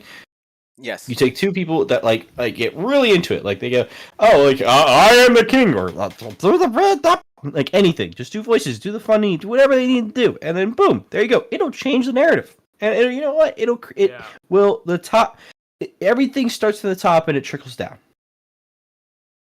Well, I guess yeah. At least the way it is now, yeah. There's not really much you can do unless you get something trickling down from the top. That is the answer, though, right there. It's a provincial-based system where it has natural alliances, and there's also a big addition of the role play and immersion of like this clan being the king of this guy being the king of the province, and his goal is to unite the province. Let's see how he handles it. For the first week is full of trials and errors of him uniting his province, getting his vassals to work together, et cetera, et cetera, et cetera. It's like that to me would be epic. 100% agree. Yeah, these like are the social role structures. play events make the fucking persistence. And then what But you do is, and then hear me out. Sorry, I did not mean to interrupt you, but hear You're me okay. out because you guys keep saying like, oh, let's do is just make it so these like certain spots have certain materials. Okay, well, put that on the 2 kingdom scales where both kingdoms have each material, but it's each province has that one. Yeah. So let's say one kingdom You goes had and that declares on wars and FK. takes that one. You had that on FK. If you played FK, you had that. Ooh. I know. Fucking kingdom So- had a province and resource that they dedicated to. What I'd Yes, like to but you do had is, 4. But you had 4 kingdoms. Just make it 2, and then your problem. It was 3. It was a lot yeah, I simpler kind of than like that. higher numbers. I like the bigger numbers. It needs to be more than 2. Opportunity, yeah. But Two is it's not like enough. the bigger numbers require a bigger population. That's true. You need to start small. Smaller you stop, then you can expand. Because the more numbers you give, the less percentage of it being Populated. successful. Yep. Right. Well, You that's what I'm saying. need You to just be do 2 equal. kingdoms, because You then need if to you be, have 2, that's We what I'm saying. will, You just Two have 2 kingdoms. kingdoms, and then you have I enough honestly provinces don't for think the 2 numbers. kingdoms is the thing. It's got to be at least minimum of 3. 3 is a good amount for chaos and good amount for stability. I'm gonna take Anything back over for a more? second. I'm gonna take back over for a second, or a couple of minutes actually. I'm gonna read some of these comments, and then I feel like we're winding down the conversation, so we'll finish off after the comments. Back to this conversation that we're having here, and then we'll end off with the question 6, and we will say goodbye to the audience because I'm sure they've had a very tiring experience like me. Firstly, Short King USA watches a lot of these videos. Thank you very much. Tal Bro. Hello. Mr. Broger. Let's see. We have Button Down. Hello, B1 Battle Droid. Awesome person. Does good art, I hear. Jaro. We got Patty Nadros in the comments. What's up, brother? Bro, we should have him on the show. We should have him hop in, honestly. Let's see. Layer Soldier says if VK. Oh wait, no, that's just a quote from Les. Tops 2647. Hello to you. I guess these are from a while ago. They're just commenting on what we were commenting on. Wirt, WIRT, hello to you as well. And Fresco Felix, that's another common name. Hello to you. Shoddy Grub, hi there. Sean as well, pretty frequent comments, so hello to you. And Tyrion Plays. I think that's most of them, if not all of them. Hello. Hope you've had a good experience listening to this. Hope it's opened a lot of your minds to things. If you go to the description of this video, you're gonna find a lot of links. Some of these clan leaders have Discord servers that are public. I've linked a lot of them in the description. I've also made a Google form, and you can answer some of the same questions that we're talking about here. And I don't know, we can maybe read the responses later on if we want, or you can just let us know what you think. There's a response form there in the comments, and everything else is read it, I guess. With that, we will go back to the main conversation. We now have Matic, Patty Nadros, and Zalek. Is there anything else y'all wanted to say on the previous conversation, or shall we move on to the last question 6? Move to the last question. Let me see what this is. 6. I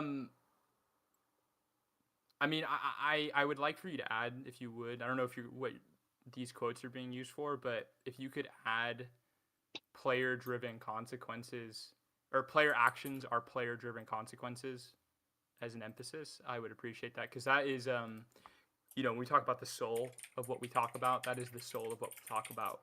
Can you repeat that? That we're one more time? playing. I said player-driven actions are player-driven actions are,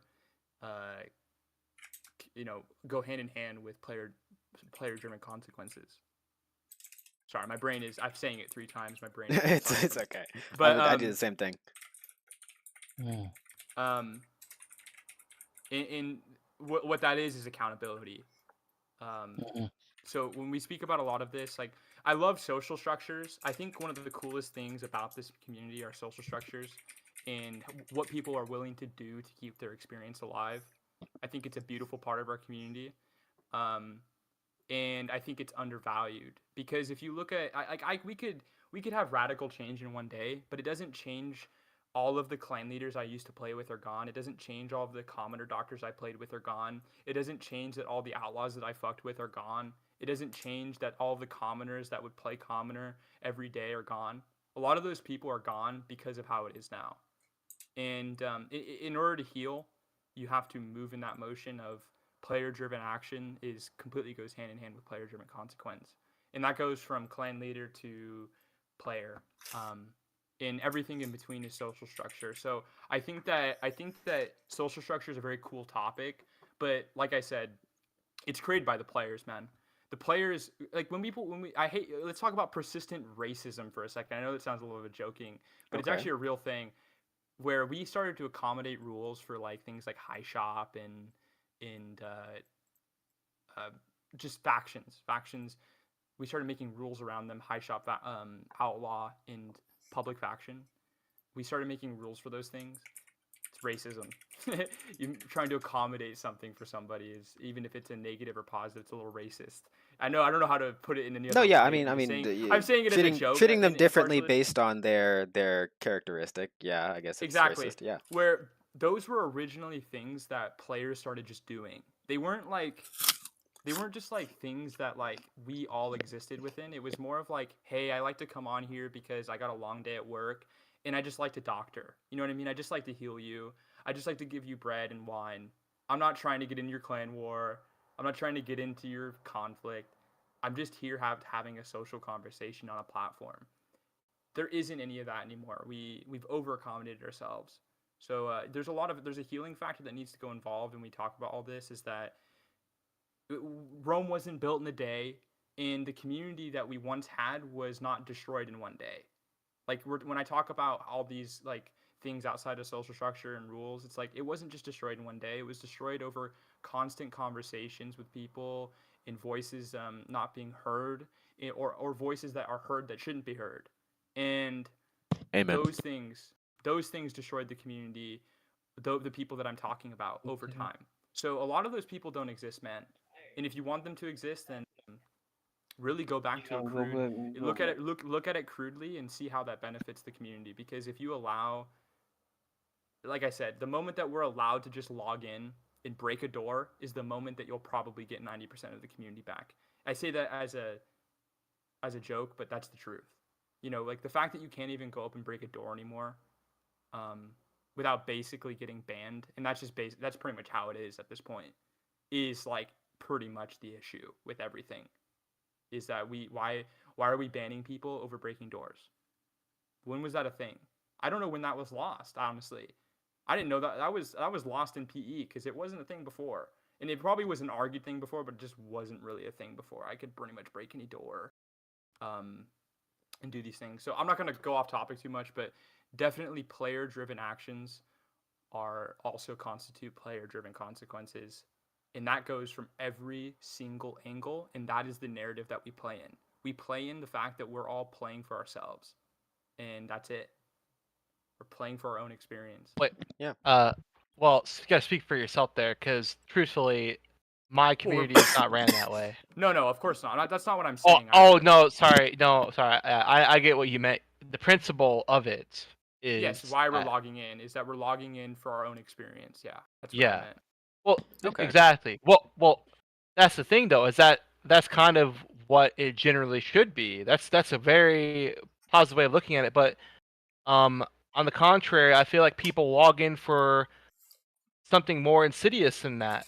Not necessarily to even have an experience, but for, to keep the status quo of their clan being the best, or keep their, to keep that type of dominant. It's like they run it like their clans like it's around like a business, Exactly. It's not a faction It anymore. that's I know, as I said, I'm a clan leader saying this, so I mean, you got to take my word for it that it's just clan leaders should not have as much power and influence as they do. And at the end of the day, Maddox summed it up perfectly. This is an experience that a player wants to get on and play for their own experience. And if a clan happens to be a part of that, then yeah, that's awesome. Immerse yourself in that medieval role-playing experience where you're part of the clan.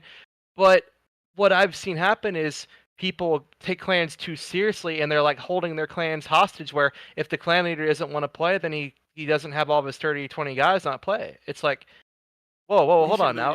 Yeah, exactly. And he should lose his castle, but he doesn't in this day. Or just say a member from a clan logs in and is a commoner walking around, or as an outlaw.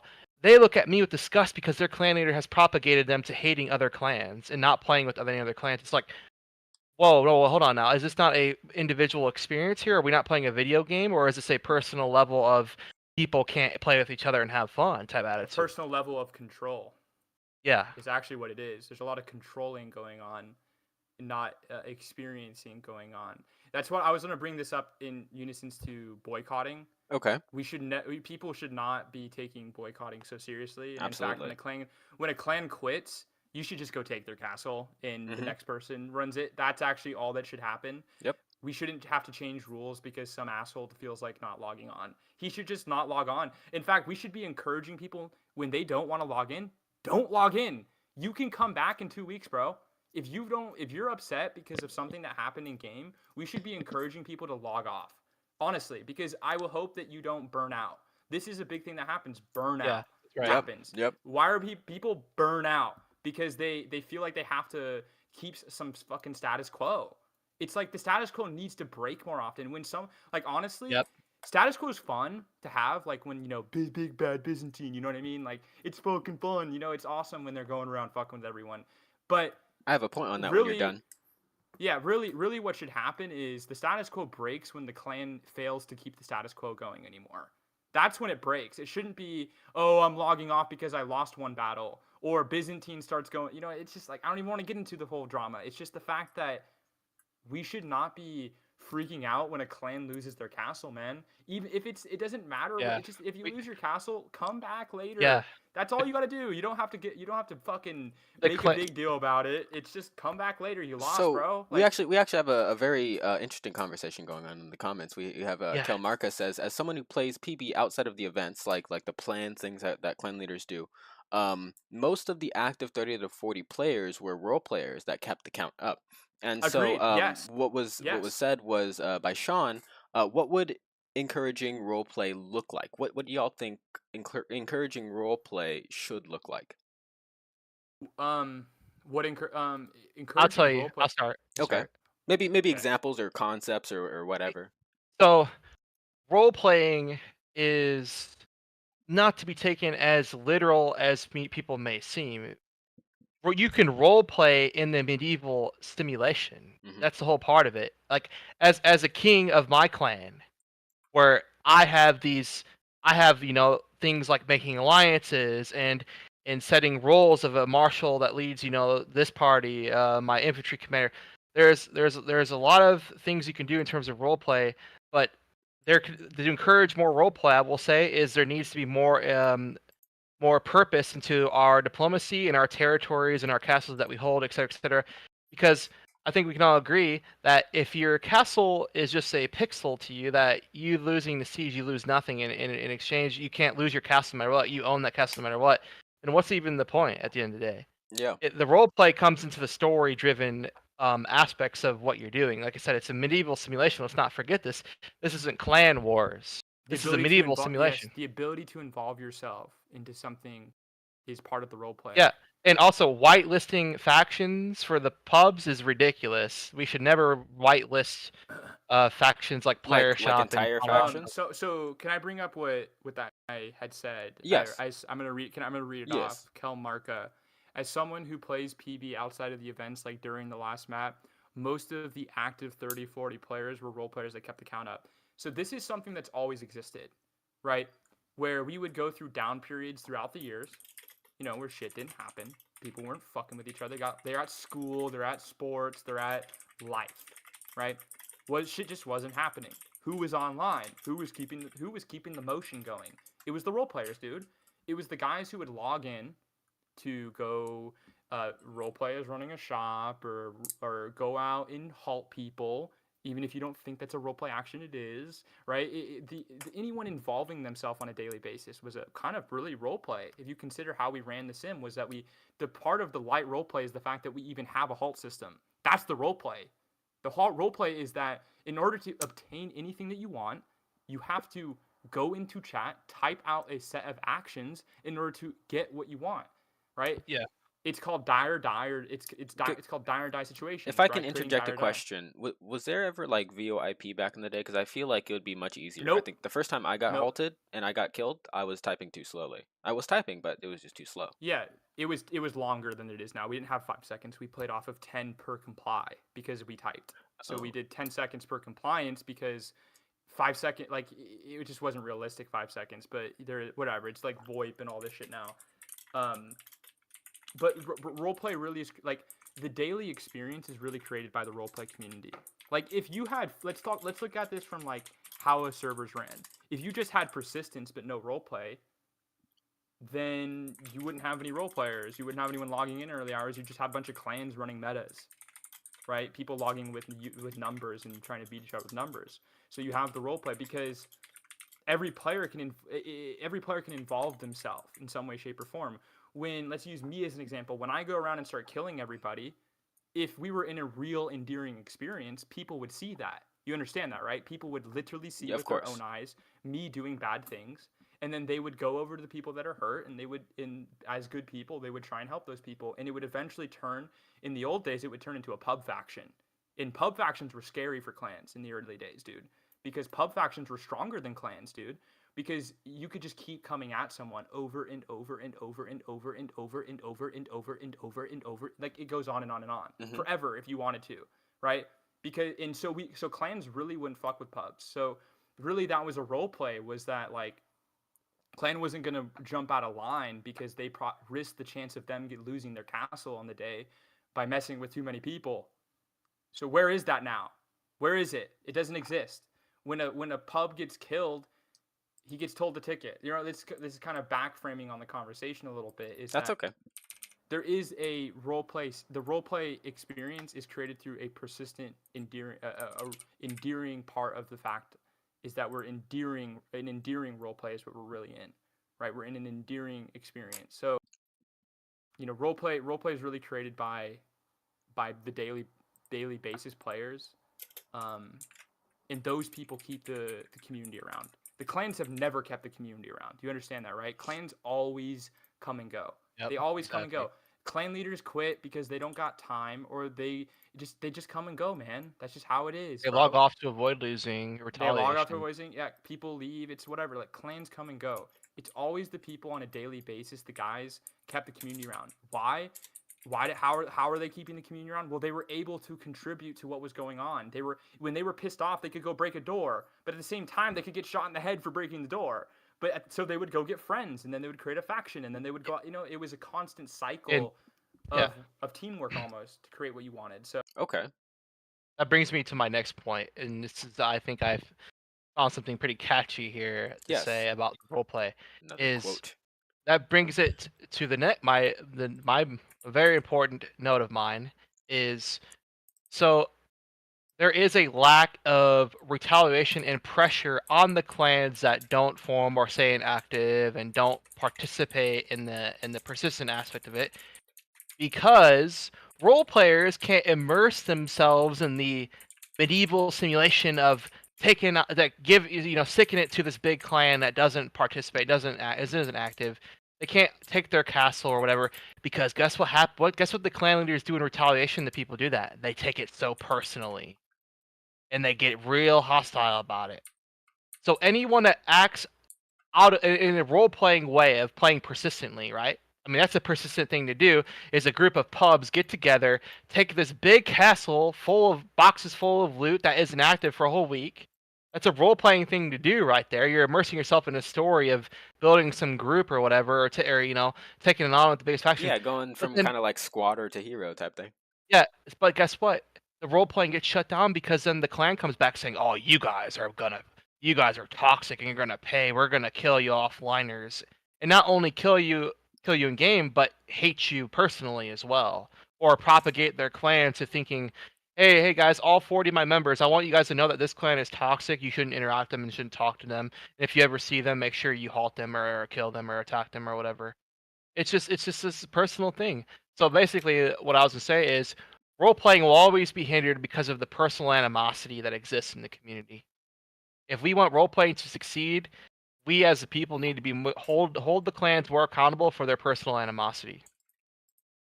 Well, we need to bring back pub factions. We need the Tentons of the world need to exist again for what they existed in the first place. Is that they kept accountability going. They were pub factions were kept accountability of organized groups, because yeah, you as a clan can organize, but no different from pubs can organize too. Just because you own a faction, your faction doesn't make it a clan. Your faction makes it a area on the map. That's all it is. You own this area on the map, and you get to do with it as you wish. You have a little administrative thing to kick and remove people if you want to. If you want to make it closed, if you want to make it private or not private. But there are no Tentons in the world anymore. There are no real commoner doctor. There's a few com docs, but they really don't exist, and there's no incentive for them to exist.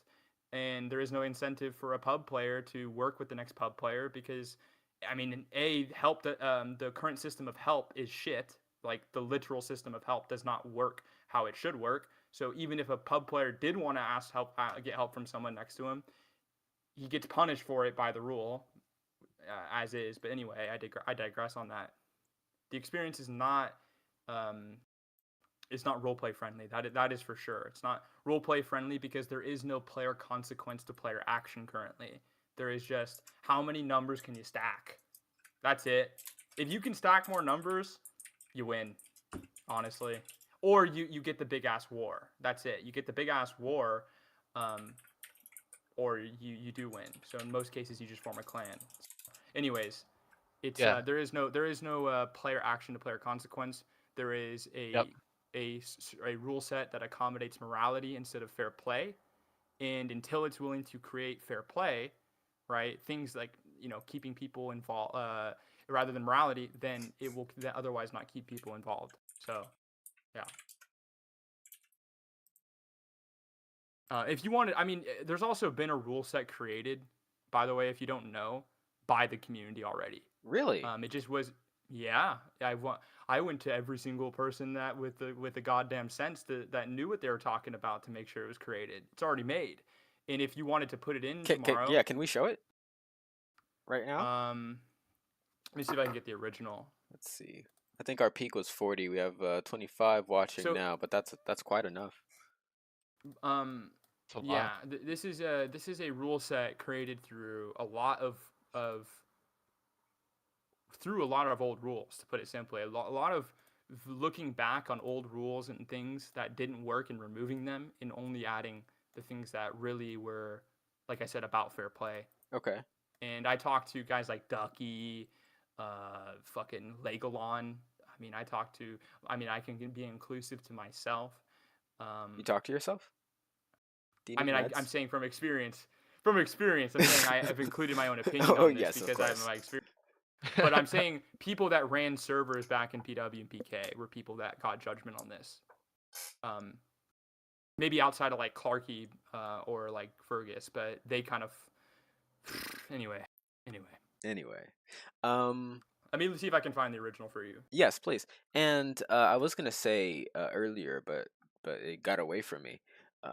If there's gonna be another one of these, then we should definitely bring up this rule set. We should bring up I think was it Nadros or was it another clan who has you have your social contract, right? And I think there's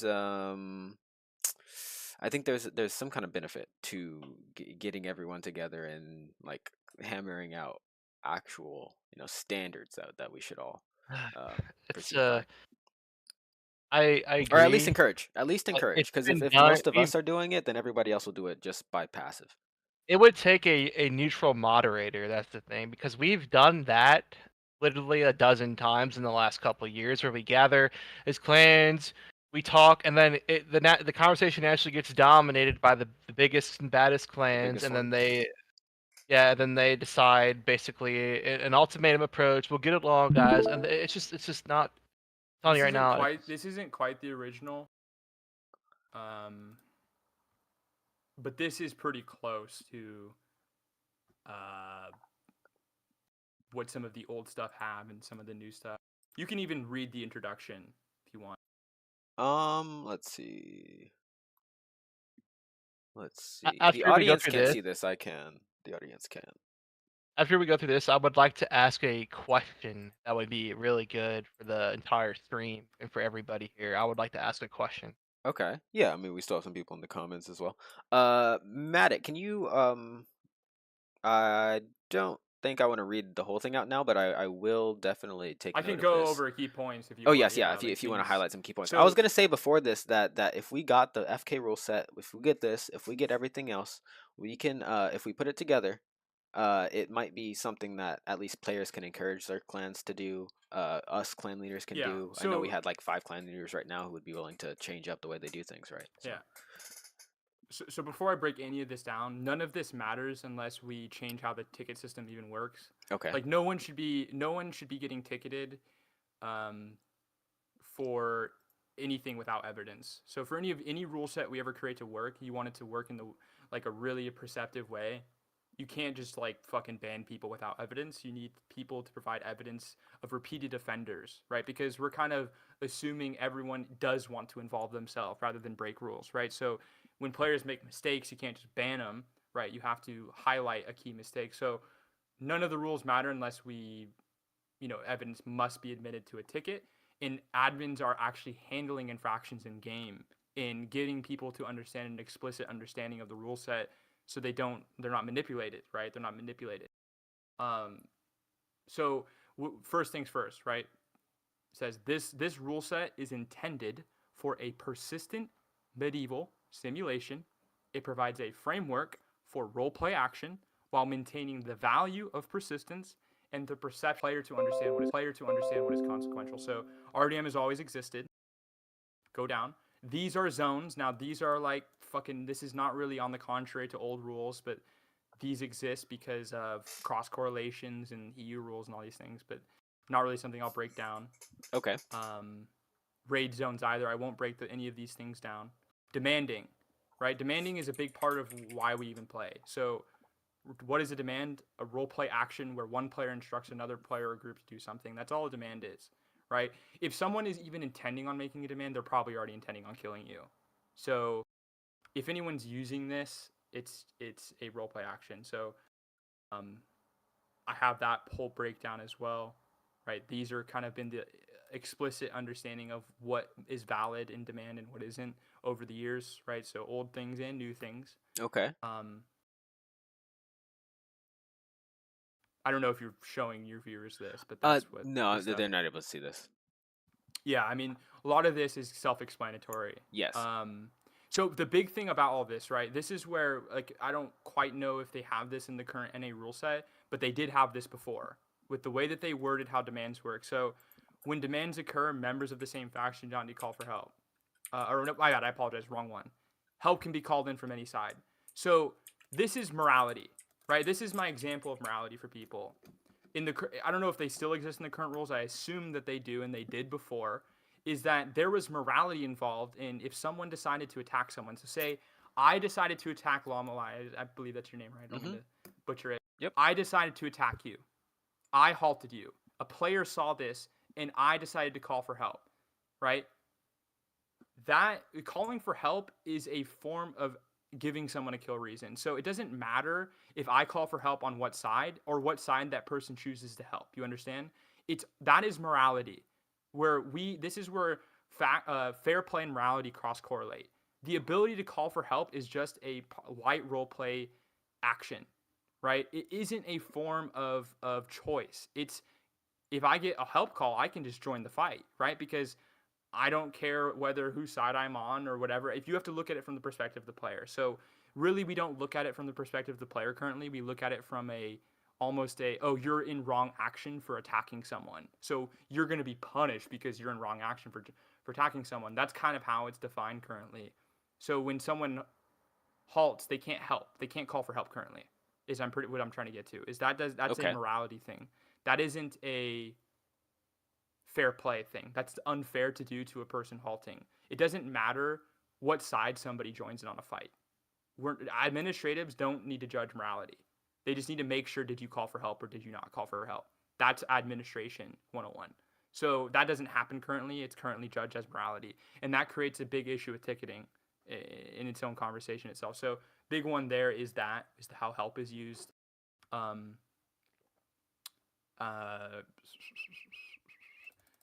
Factions and outlaws. So outlaws is a mechanic added by a developer, right? They're given black market items to then use those items to go out and fucking do whatever they want with them, really. The idea that there is judgment on what an outlaw can take and what a faction can take is stupid. It's just stupid. You should be able to take anything you want off of anybody at any given point in time. I agree. If the admins are judging fair play over morality, it is a moral standing to judge that. I have this written here as cannot assist outlaws in their kill reasons demand. That's another morality thing. But I've used this rule set when I was using EU, and they do things a little differently. So I hope you won't mind if I interject just a little bit here. Something that I'm coming to the realization of, and previously when he first said separating morality from fair play, I had no idea really what he was getting at. But even if you agree with the reasons for putting some of these restrictions on in PB, it ends up being so restrictive and having so many exterior consequences that it fucks up the whole system for everyone. Exactly. So exactly. when we say morality, even if we agree with these kind of moral rules that we normally would place on a society, the fair play comes with the fact that you are when you're logging on, you're taking a risk, and everything that proceeds from that is a risk and reward. I think that's what he's getting at.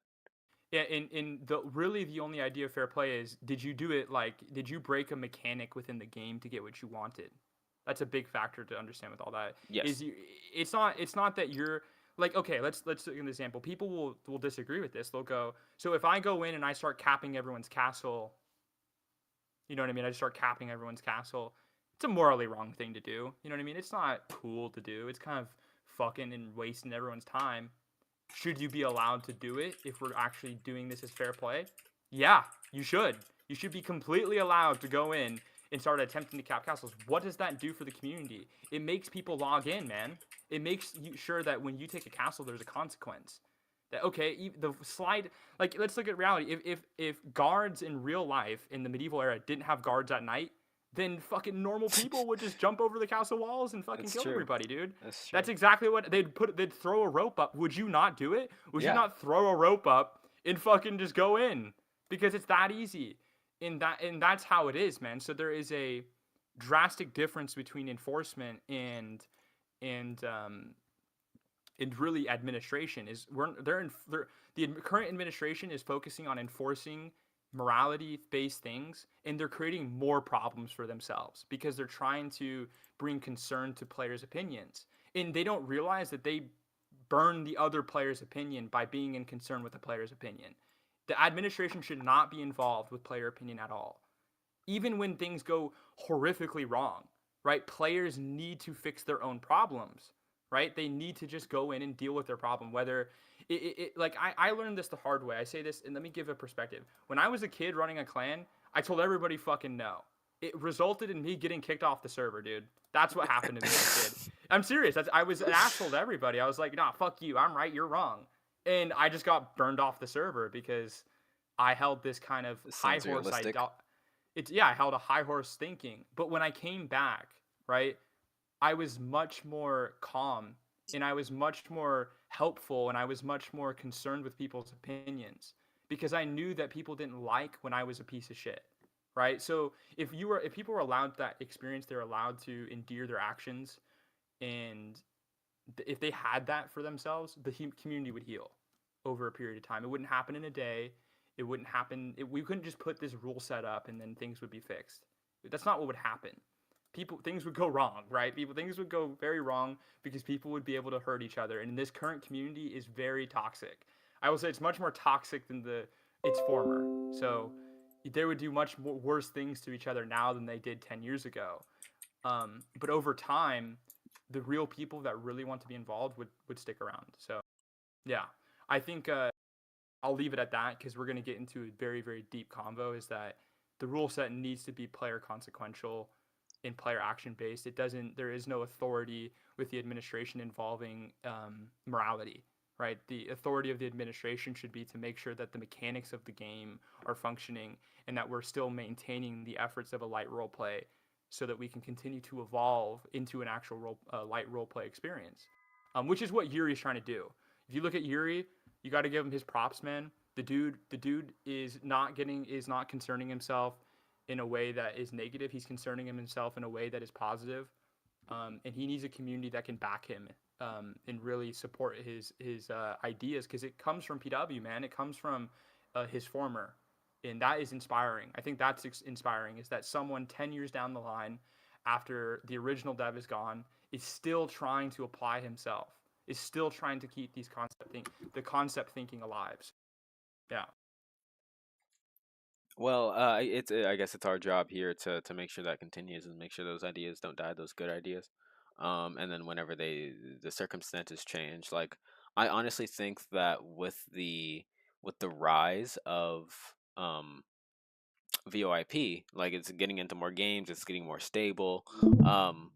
I think that being kind of worked into things would make it a lot easier to RP and stuff like that. So with technology, with the upgrading of the game and the systems that we use to play the game, things can change. But as of right now, we didn't need to change everything from what we had because what we had 1 year ago, I mean, there hasn't been too much of a jump. I think the decisions we made in divulging, it seems like we're not a string of all great decisions. No, we're not. Yes, yeah. So I guess what we have to do is, like a particular author says, I won't say his name because people get very hung up on it. As a particular author says, if you want a system to stay good, you have to go back to your roots. You have to go back to what made you great at your rising or at your birth, I guess, or whatever. So yeah, well, we need a moderator or a CM that is passionate, experienced, and dedicated. I've wanted to be the CM for a while. Just pointing that out for anyone still listening. I'll be the damn CM if it's necessary. I stopped running a clan because of the very reasons we talk about. So I would be a CM if if that is ever considered, and if that ever comes up from anyone listening. I will happily represent an ideological difference that is important for the growth of the community, which is actually what the community manager needs to be doing. So anyway, well, sorry. Top says Matic has my vote. I hope we have 20 more votes in our current. Yep, same here. Said Jaro. Yep. I definitely am on the same boat as you are. Absolutely. I've felt this way about Matic for years now. Since the beginning I met him, he is the most genuine person when it comes to persistent gameplay and about not to sound cringe, but like making persistence great again. You know, it's like Yeah. that. I have hope with someone like Matic. It's just people have always tried to, for whatever reason, stand against him and slander the things he's done. I just I'm not a I- perfect person either, you know. yeah, At the there's same been a lot time. of mistakes, but we're talking about a game like the gameplay of this. We're Yeah. talking about the what's good for the community, and that's actually this translates into my very important question I have for everyone listening: is what makes us think that these plans or the influences, the powers in this community actually want the community to succeed. I think the reality is they want themselves and their own clan to succeed, not the community. And what someone like Matic represents is he represents a persistent aspect of it, so it would benefit everybody and not just the powers. So I think what we need to start realizing is when people say they want the community to succeed, they're really talking about their group. As long as their group is in power, that's all that matters at the end of the day. We At have to least preserve our democracy. that's my general consensus of these people who always have these big meetings about what's good for the community. They're thinking about what's good for themselves, not the community. Because if it was good for the community, we wouldn't have done this cycle a dozen times in a year span, 2-year span. I'm telling you right now, there needs to be new. That brings me to question 6. Okay. Since Question I'm 6. first, yeah, go ahead and read out the question. Question 6 is, and we have 3 people left. We have Zalek, Matic, and Patty Nadros. These are the final ringers, the real troopers. Question 6 to you all. What else do you think the community should be discussing? For this one, we'll go for Patty Nadros, then we'll go to Zalek, and then end on Matic, and then we'll start to close out.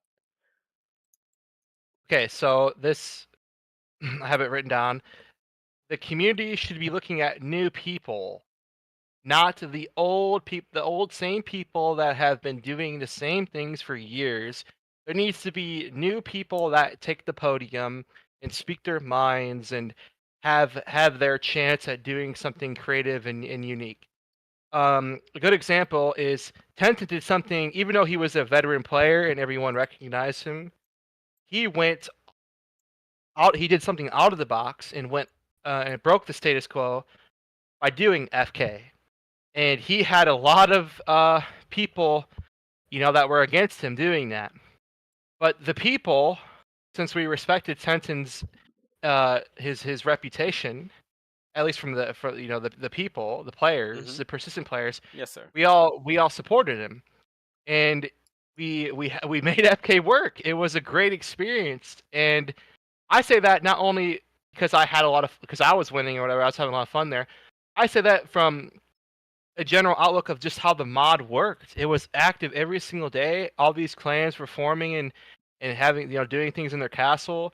It's like it was a new person that came. It's just the thing about Tension is he's the visionary.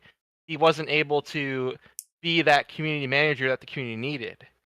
And that's where someone like Matic comes into play. Is not only is he a visionary, but he has a great sense of community, at least in the persistent community. And if what we need as a community manager is someone that represents persistence and not the status quo of Bannerlord politics or whatever it may be. It needs to be all in the aspect of persistence. That's what we're here for. It's a persistent mod, right? Let's not get this confused. We're playing a persistent medieval simulator, right? We're not playing an event simulator. We're not playing a clan war simulator. We're playing a persistent simulator.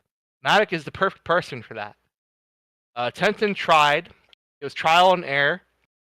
But Tenten ultimately opened the doors of something that could be greater. And that's why we can't, I'm talking to mainly all of us here, we can't let go of that. What we had in FK was great. Let's not give up and quit on that, right? Like I've seen everyone in the PB general chat be like, FK was horrible. Dude, it was not. These people that say that did not play it. They did not play it. So we were on the right track there of a mod, of a way of playing it. And that's why we ultimately the community needs to look to new people. New people need to rise up and take away the monopoly from all these old names and all these old people that have all the power and the dominance in the community. New people need to rise up, man. And I'll tell you right now, there's a lot of mappers now. There's a lot of mappers coming into play. I know I have a couple in my group. I know Sterngard probably has a couple. There's a lot of people that wouldn't be admins, but it needs to be done on a server that's actually, on the aspect of fair play and persistence. There's a lot of people right now they just don't have a voice and they don't have that. They're not given the spotlight to do any of this. So, I think having podcasts like this is great because it allows people like Matic to come in and speak his mind and speak about his ambitions and his hopes and his his goals and all that. That's a great step. Maybe the next podcast you have, or not podcast. Sorry, I hate saying that. I know that Me you don't too. like saying that. Yes. The stream. okay. The next stream you have don't do it with necessary clan leaders. Have people that represent a community management or an administrative point of view of how okay. not to be. So people like Matic, people like a map maker. I'm not too sure. People like in that of that character and what they represent. Because we've already in this segment we've discussed clan stuff. Now it's time to talk about the real underlying issues, like the gameplay of persistence and how a mod should be ran.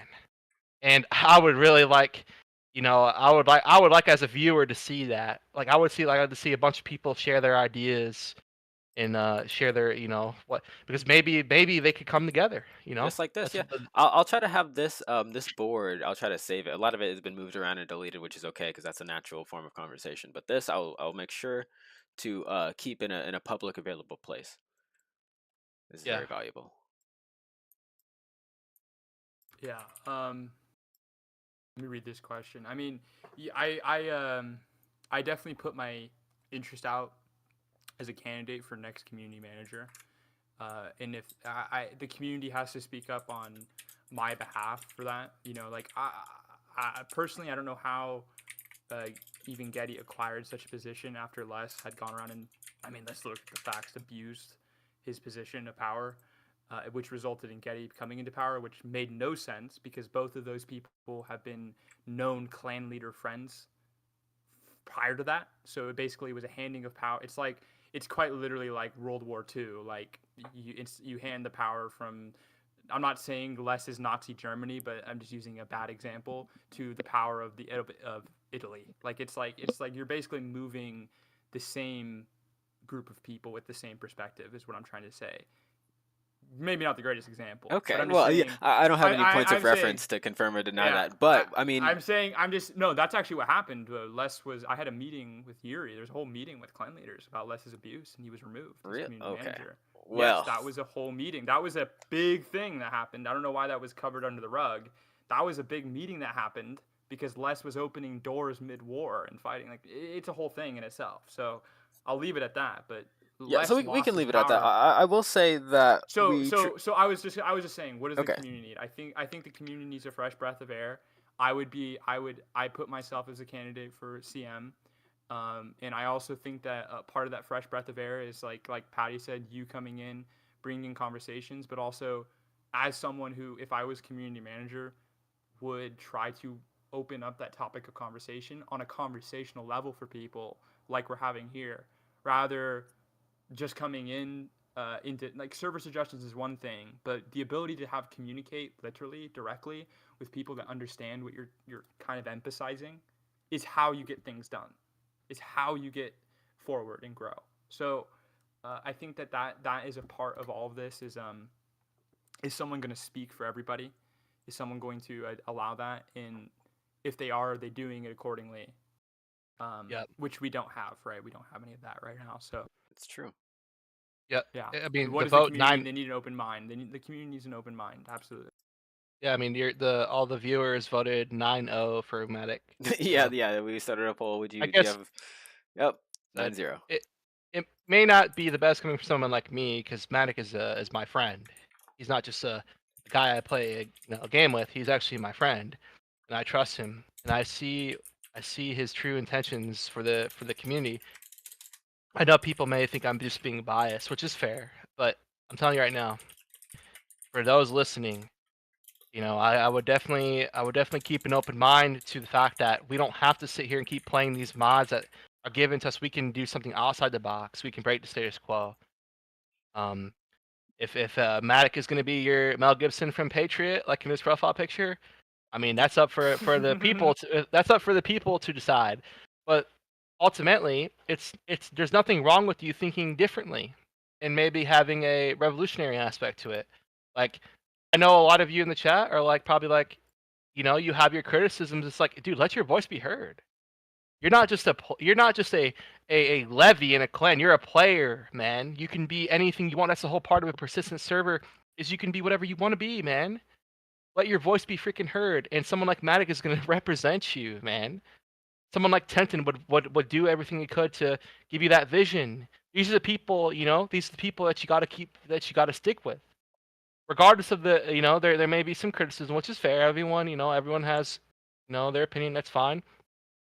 But it's okay to think differently, because I mean, I think we can all agree here, and I'm not trying to be ironic saying this, but it shouldn't be this hard It to shouldn't run be a this hard. persistent server. The natural emphasis to that is just by saying, hey, the game that you've been trying to play for the past 2 years but haven't been able to, what is the danger in switching up the system? At least try something different. Try it. If it Yep. doesn't work, go back to the old system. It's certainly time. It is certainly time for that. Try it, at It's least. certainly time. Um, If we all die in the French Revolution, man, then so be it. yeah. Yes. Vive la Bastion! Yes. Vive la Bastion! Yeah, no, I think an open mind, not just specifically mine, but any good open mind is going to really bring life to people. It's what nurtures. It's the water that nurtures the plant. Is an open mind with this type of community. Patty summed it up right. Like, you can have a different opinion, and that's okay. That's exactly what we're having. That's exactly what I'm saying, and that's exactly what anyone here has pretty much been saying. Is that we want an avenue for people's opinions, right? And the ability to endear what you believe and to stand on business, man. If you want to stand on business, if you want to stand on business, we need a rule set and we need a community. We need a rule set that emphasizes that. We need a community that has the mentality for that, and we need a motivation that continues to grow that. And that's what I want. That's really all I want. I quit running clans because I felt like I wasn't providing something and I needed to do more. And I've been almost on this run of trying to get people to understand that this is really awesome what we have here, and we're not nurturing it. And you don't know, maybe somebody else is going to be that guy that understands what we're talking about here, that isn't a part of this community, that does nurture it, and we had our opportunity and it's gone and it's taken from us. The people that were here, that endeared the experience, that wanted this, they didn't get it. And I don't want that. I want the community to grow together. And that's it. I would like to add one more additional thing. For sure. And this is definitely important, especially for those who are listening or those who are going to listen. If you are in a position of power and influence, and you have people in your group that have creative minds or they're into mapping, we should do all that we can as a community to promote these people where their voices can be heard and they can share their creativity with the developers or the admins. It can't just be like, hey, post it in my suggestions, man. You're wasting my time here. It's like, no, literally, I'll tell you right now, I have a couple people in my group, for example.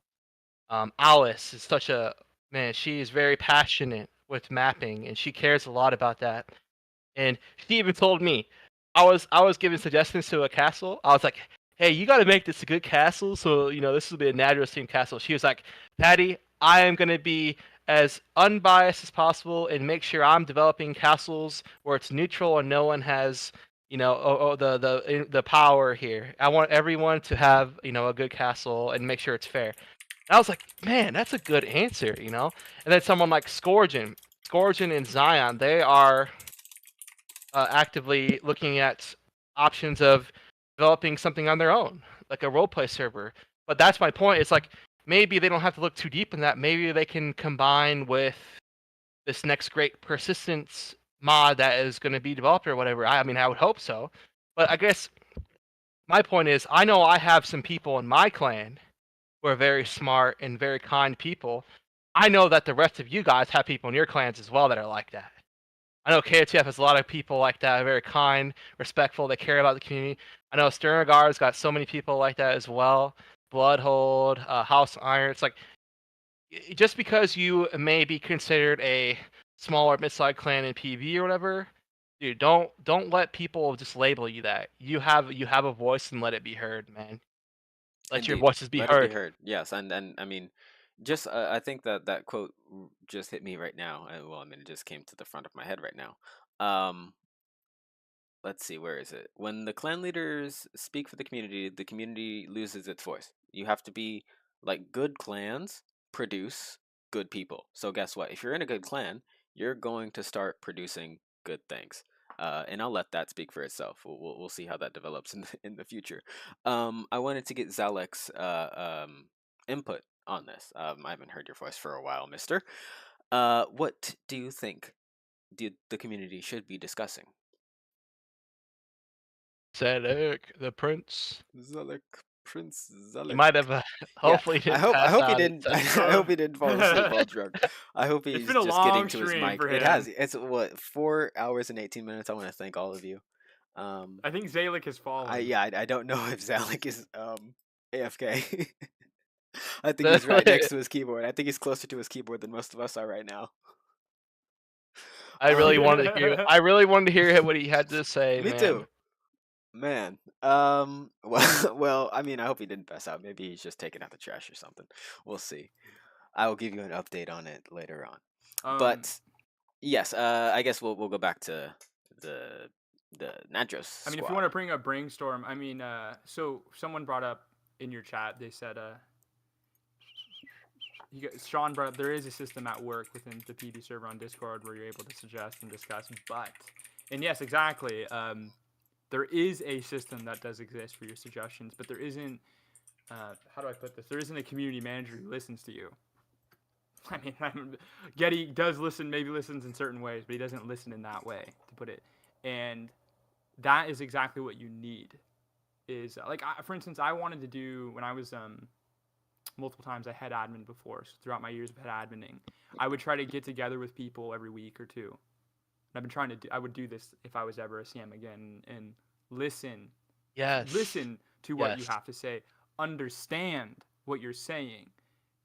Getting into the depth of what you're saying, right? And allow kind of that voice be heard in that period. And I feel like that is much better for suggestion. And I'm saying that it's bad to suggest or anything in a Discord. I'm just saying that is how you get to the root of people's understandings. Because maybe when someone's suggesting something, they're not suggesting anything. They're just not understanding, right? They don't quite understand. And you're able to explain that to them without, it coming across. And, there's a difference. There's a reason why we write letters, and there's a reason why we have vocal conversations in political bodies, because your voice is your most powerful tool, man. It's how you convey. And it's a partial point to your conveyness. So the ability to get on and actually communicate is what creates change, like positive change.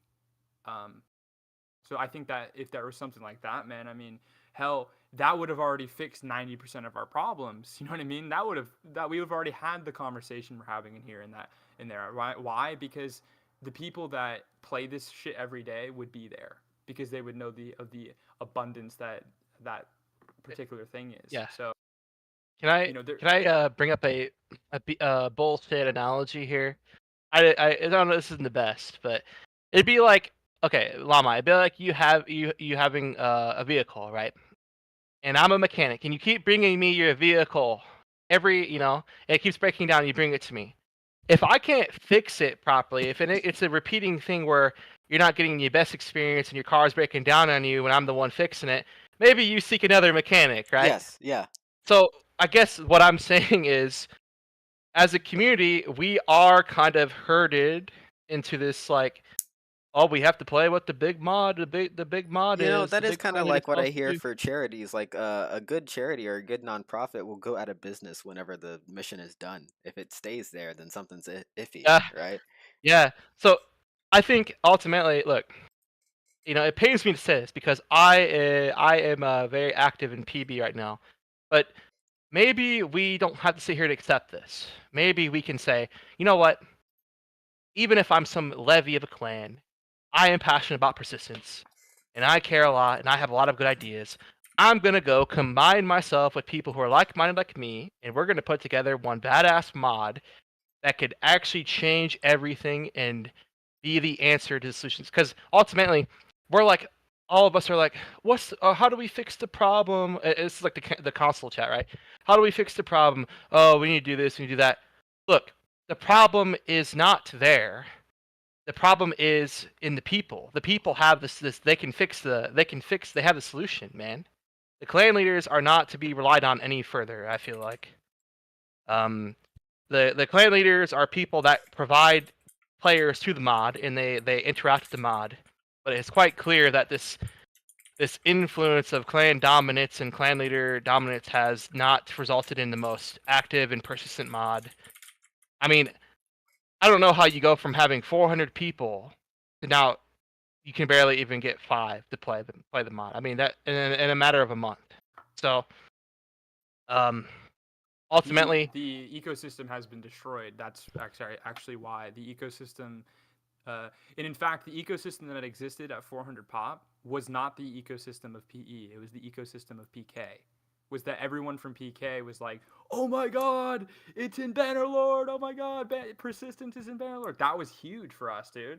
You understand how big that was for a bunch of the PK people. It was like, I knew guys that I played that were young, that were old now, had kids and shit, that were coming back to play that shit. Like, no, seriously, I knew That's people incredible. from back in the day. It's incredible. It was cool. Awesome, dude. I met people I met 10 years ago come back, were in my clan, bro. Like, hadn't talked to them. They're like, bro, I'm just here for 6 months, dude. And then I know how it is, and I'm gone. I'm like, cool.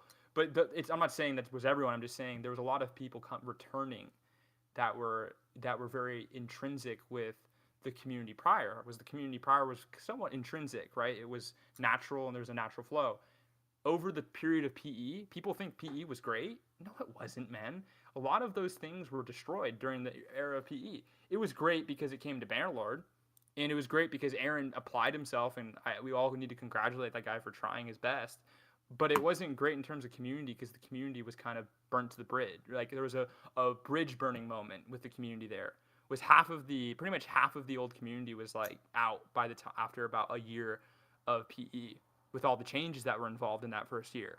All the changes that were involved in the first year of PE is exactly what ran out the ecosystem of the community. And from that period forward, you can look at it as an example of being an event simulator rather than a persistent simulator. It was more of an event sim where every clan in Bannerlord was involved in persistence because it was one of the first things that we could actually all join a server on because there wasn't servers being provided for events prior. So it was kind of an avenue for everybody. And we didn't accommodate the persistent community during that period. We turned it into an event sim. And in order to heal, like I said, there has to go back to being a persistent and endearing experience. It has to be an endearing experience or it won't be. I have a suggestion. Yeah. Have you guys seen, I mean, of course, everyone here would had to have seen The Lord of the Rings, Fellowship of the Ring, right? We need the Council of Lamai, where it's like the Council of Elrond, where he summons all of these people from all across the lands to come together, these creative people from all across the lands, and discuss the matter of the matter of persistence. What do we do with persistence? And then, dude, that would be epic. That needs to happen, man. Yes, that needs to happen. I forgot who said it. Earlier there was a guy that in the comments that said there should be like a Roman forums type style where like anyone can just like come on and say what they think, and then people can have debates. I think it would be more like the Agora, the I guess Greek Agora. Yeah, basically. yeah. But yeah, I think that would be incredible. Now I do have, excuse me, one question. Basically, it's I wanted to make sure I'm getting the wording right because you say, PB has to be endearing. Is that endearing or enduring? Because I've wrote both. endearing. Player actions have player consequences. Is what is implied there. Endearing. Okay. Yes. Endearing. Okay. Endearing, as in player actions need to have player consequences, no matter the action. Gotcha. Binding Is that what as well. endearing means? I mean, maybe I'm. Yeah, I thought it was more like kind of Endearing is. I familiarity. thought it's like promoting love and Yeah. positivity. Maybe Yeah, well, okay. We you get the gist of it. Yeah, though, I think. binding. I will also put that there, but also endearing. Hey, I Lama, just wanted remember, to clear you're- that up. the endearingness is what brings the emotion to it. To be honest Yes. with you. Okay. Okay. Yeah. Actually No, I'm was. up the passion. Yes, it's a passion. Trust me, there is bad things about endearing too. I'm not sitting here calling endearing perfect. I'm just saying that in order to have the simulation we're in, it has to be an endearing experience. Yeah. But if we want to get into a conversation about how the aspect of persistence can be negative too, there's also a whole conversation there too. And I also, as someone who understands why it's valued, would be able to understand that as well, where those things have gone wrong in the past and where those things have been manipulated in the past. So endearing is definitely what is implied. Endearing. You know, Gotcha. Yes, endearing to the point where player actions have player consequences. Simply is how you get you get the sweet spot of what we're looking for as a community. The comments are definitely doing a good job at complimenting what you're saying. Sean says, I would enjoy if PB had more emphasis on wars. War should be more warlike, last longer, Yes. evoke more player engagement. Exactly. Yes. Dude, exactly. Exactly. And then Exactly. Kel Some of the- Marca says, yep, ironically, PB is an event simulator. People only get on for the wars because they want, that's exactly the point, though. It's like, if there was more endearment, people wouldn't just be getting on for like an hour and getting off. They would be staying on and playing and participating. You know what my dream is? Because, I mean, in a lot of games, I mean, you could probably tell this from lots of, like, public sources, but in a lot of games, I'm not that mechanically skillful, but I know how to, like, look at things and make good decisions based on the things I see. And so, I want, like, the end goal, the dream is for PB or any kind of persistence, or any kind of server, really, that's like this, to be a place where if I want to just go on, grab a sword, make it, spend 20 minutes making some stuff, go to war, get some combat. Yes, I can do that. If I want, I can also, plan some things, manipulate Yeah. the mechanics of the server, the mechanics of politics, the mechanics of logistics in the server, the food, the travel, the everything. And use that, and maybe if I do it right, it can have an impact on the war. Right? That's what I want. Like, you have a whole bunch Yeah. of players directly impacting the story, directly causing the Exactly. consequences of Yes. the server, but every Yep. single person in their own way has an impact. That, I think, Yeah, is what exactly. is being restricted from the current iteration. Absolutely. Yeah, Absolutely. And that goes, and when you talk about it in the unisons of what goes on, is there's no social structure that exists anymore for you to do that, to log in. There's no Tentons of the world. I talked about this earlier. The pub leaders, we call these the public leaders, the guys that are trying to motivate people in game and in chat. They don't exist anymore because they're clan leaders now. That's the only avenue for that.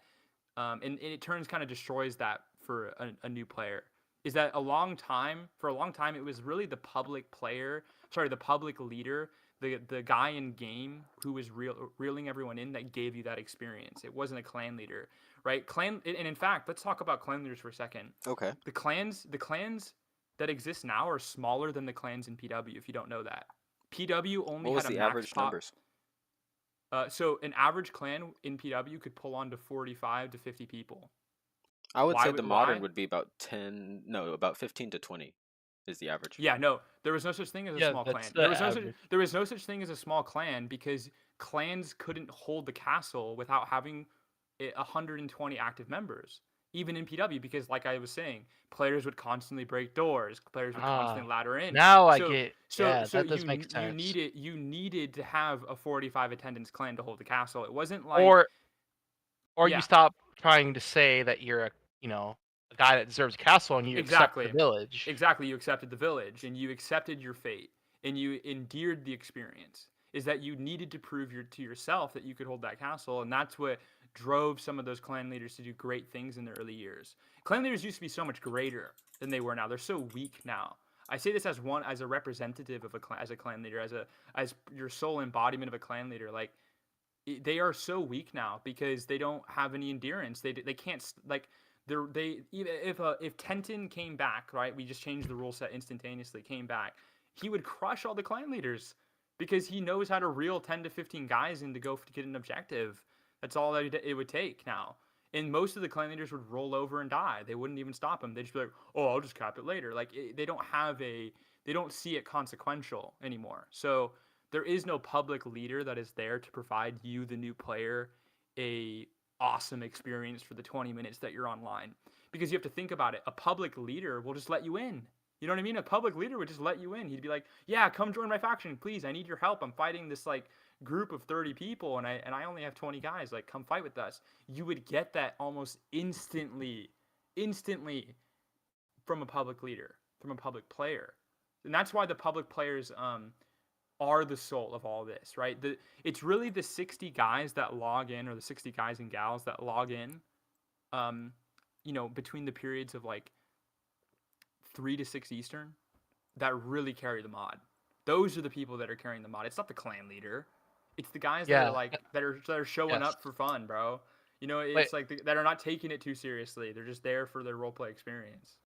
So, dude, okay, that is a big aspect of all this, because the clan leader console chat culture has convinced players that there is a such thing as prime time. Now, obviously, if you're speaking in specific, yeah, sure, there's prime time. Statistically, but yes. As Maddox said, it's the stuff in the off hours, 3 to 6, or even late night, because that drives the stories, that drives your diplomacy, that drives the narratives, man. If you don't have that, then you're gonna have this the clan leaders messing each other, playing a game of let's balance the sides and do an artificial siege on some castle and then we all say GG's and get off for the night and go play another game or whatever it may be. It's like, dude, what the heck, man? I mean, it just doesn't have any meaning, dude. It doesn't have any meaning. There isn't a meaning. Or I don't know, man. Yeah, well, yeah. I mean, you brought up the whole idea of it needs to accommodate someone just logging in and playing, simply making a sword and going out, and that's how you do it. Is you don't discriminate whether if somebody that is a public player beats a clan or not. I'll give you an example. Tenton got on with Tam. He capped Skellig's castle and literally got perma-banned from the server. Tam did. And then eventually, after the administration of hearing people complain enough, they got unbanned. But Tenton and Tam had their bank set to negative, and they're not able to join any factions. So, like, what Tenton and Tam were doing is they were doing something natural where they're like, we're just going to take this castle. Why not? These guys aren't playing. Even if it's 3 o'clock in the day, we're just going to take it. But, oh no, that's a cardinal sin to do, guys. According to the status quo, that's a cardinal sin to offline someone's castle, even if it's 3 o'clock in the day. Yeah, it's like, come on, man. Offlining isn't real. Stop saying offline, man. In the immortal words of Tintin, and I will make this a quote. I'll try to fit them on here if I can. In the immortal words of Tintin, you were never safe. Yeah, you were never safe. I agree with that, dude. Tenton is there needs to be more Tentons in this world in terms of player style. Like, truly, there is I don't know, a mental gap or something between those two things currently. I'm gonna be honest. I don't care. I'm gonna say this bluntly how it is. I do believe in war timer, just because of, like we were just saying, statistically speaking, players get on at a certain period of time on a server because we have ping and all this stuff. So I kind of agree with the war timer. But in reality, if someone's castle got capped late at night and they weren't able to defend it, well, why the fuck did they have a castle anyway? And or just get on and take it back. Exactly. And PK, I would just log on and take it back. I had a 30 attendance clan. When one guy capped my castle at night, I would just go break my own door, and I would just go recap it. It wasn't. And if most of the time it gives you something to do, right? Yeah, I'm not saying that's how it should be. I'm not saying that's how it should be technically, but it's kind of the perspective thinking is Now, it doesn't. Inhuman Berserk in the comments, hello there, just dropped the most Quote fire that. line. The Quote that. most 100%. fire line. Can you read it for us, Patty? Yes. Pull it up here. Said, this is he's his name is Scourgeon. He is leadership of the Pale Watch of Hasatano. He's leadership in Nadros now. Well, hello He there. says, it's not your castle or gear. It's just your turn with it. That is like, if you could put something on a plaque, a Hall of Fame of persistence, that might be it right there. And you know what though? It's like, look, to add a little bit to that, it's like, look, it's okay to be upset with a loss or losing your castle, but holy crap, man, it's a game of ups and downs. It's a persistent game. I mean, I'm not trying to bring Rust into this here, right? But no one complains in Rust, man, because it's a dog-eat-dog game, man. You're gonna lose your stuff. That's the whole part of it. It's a roller coaster of ups and downs. You go no matter how powerful you think you are, you have to accept there's gonna be bumps in the road, and that people could outplay you and gang up on you and beat you. There's nothing wrong with that. The moral, like I think Matic was saying, that there is a moral code of the status quo. It's like, no, it's not about doing what's morally right. It's being fair, man. That's what we're talking about. Fairness is if a small group of people want to, keep attacking the same castle every night. It's like, dude, that's okay. That's a part of the story, right? That's their choice. That's their own decision. There's nothing morally wrong with that. We don't have to treat it like a cardinal sin where we then bully this clan off the server, and not only bully this clan off the server, but we make sure that all the other clan leaders know that this person is a bad person and that they're toxic or whatever it is. That's just totally unfair. There's nothing fair about that, man. That's all I had to say. There should That's be true. there should definitely be more encouragement on going and playing the next wipe as a clan. I know I sound like someone said you sound like an old head basketball coach. I'm understanding is any clan can very well log in late at night and just start buying stocks, all these things. And we didn't do it because we just knew like it didn't matter. Like at the end of the day, it would be a waste of our time anyway because we would just be ruining everyone's experience at that point. So yeah, there was this acceptance in these early days of just like, hey, we'll play next wipe. We'll see you next map. We would wipe maps 2 weeks at that point. So every 2 weeks we'd have a new map anyway. So it really wasn't a problem. Now, I also something that I latched onto with the previous episode with Tintin was that he said like every like the thing you were saying was actions and consequences. He said that he would literally go into the map and update it based on what the players had done, or like if they told him that they like, hey, can you put a thing here? Like it would be in. Like you could actually affect what was going on in the physical reality. Yeah, mechanic changes. That's a that's a CM's job right there. Yeah, it's a CM's job right there. Exactly. The mechanical changes, like the rules should never really change. Like I'm gonna be honest with you, there's really only like 3 rules that should exist. Maybe 4. Okay. We could maybe talk about the 4th one. But other than that, everything is handled by the dev who codes certain, mechanical issues out. And or the CM who communicates with the mapper and makes sure the mapper makes adjustments, adds an iron door here because of an issue that's going on with how it's being used or whatever. So CM's going in and making mechanical changes because those things can be altered at any time. You have to understand with maps, it's not like a rule, right? A rule has to go through this kind of ideological process of change, and that's why I didn't like all of the changes that happened in PE, and a lot of people didn't like all the changes in PE because they were ideologically changing how we played. Where a mapping change can be kind of changed it could be changed tomorrow. You know what I mean? It can be changed literally in one conversation because it's a mechanical change, right? So those things are definitely important, right? Like those differentiations, right? Because you can just fix a map. A map can be changed at any moment in time. It's quite easy to just add an iron door and remove an iron door. So, yeah, no, dude, like iron doors, stuff like that. I mean, it's really a luxury, and it does enhance the gameplay. Like I said, I'm not trying to sound cringe, but I am a huge iron door portcullis enthusiast. Yeah, portcullises need to exist. it allows small groups that may not have Zerg numbers, but they have quality. It allows them to hold an actual defense and put up a real fight. It's where these big clans can't just log on to everybody at once and just rush them. There needs to be, if a clan wants to siege, they need to do it right, and they need to take the time to do it. And even though I'm on the friendly side with Gundor now, there are people that I disagree about the Iron Door because their philosophy is that it just takes too long. It's like, no, there's nothing wrong with that. Sieges are supposed to take long. This is a medieval simulator. A siege is supposed to be where you evaluate it, where you're like, okay, a siege has to be a dire circumstance where we have a lot of risk here. We have a lot of reward, risk and reward here. A siege is not supposed to be easy by any means. Sending 40 guys to someone's door and breaking it down against 15 people and calling it, or a 40 versus 20, right? That's what they say. Stuff like that. That's considered fair for these big clans because they could just rush someone and break their gates down. It's like, I'm not gonna lie. I'm not saying that I hate that.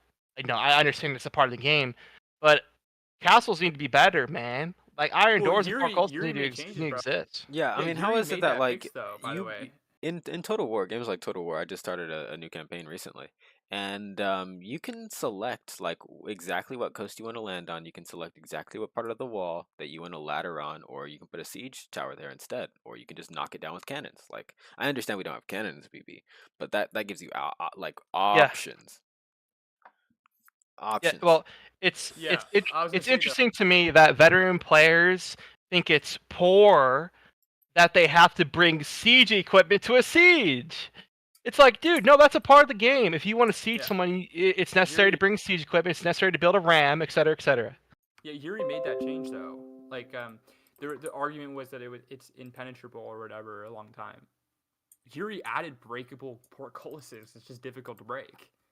It's very difficult to destroy. It's not like you can just fucking break it down. It would say portcullis. You know what I mean? They do exist now where you can. They're like destroyable in a way. Like you can use artillery on it and stuff. And the health on those can be altered, by the way. So shout out to Yuri because that's a real development change that needed to happen from like PW, dude. We spent fucking like I don't know years with impenetrable portcullises. And he decided on Bannerlord, he was like, I want to fix that. Also, shout out to him because he also fixed looting. Looting is shit in PE, by the way. How did he fix it? When you loot in PE, he doesn't even... He made it to where there's an animation when you're actually viewing... Oh. Hold on. Someone can't just fucking ticket you. I'm sorry, you just cut out there for a couple of seconds. Can you repeat that for about 10 seconds? No, I said that Yuri added an animation to when you loot. So if someone's caught looting, they can't just lie. It's literally showing an animation of them like looting now, which didn't exist prior. So there's a lot of like gray area with rules and stuff and ticketing with that. Where now, I mean, simple changes like that. Like when we talk about things that are intrinsic, like we have a great, like, can people not understand? We have a great dev. We just have a poor community. A community that isn't willing to understand itself. So simple, like a lot of our issues are really simple. I mean, I'm saying this as someone who has insane experience in this mod. You're talking about I'm an expert in my field. You guys understand this, right? I'm an expert in this field when we talk about this stuff. A lot of the 90% of our issues are simple fixes. They're not hard. They were never difficult. Yeah. They're just simple changes that would in a mentality change that so we can all get on the same fucking page about this stuff.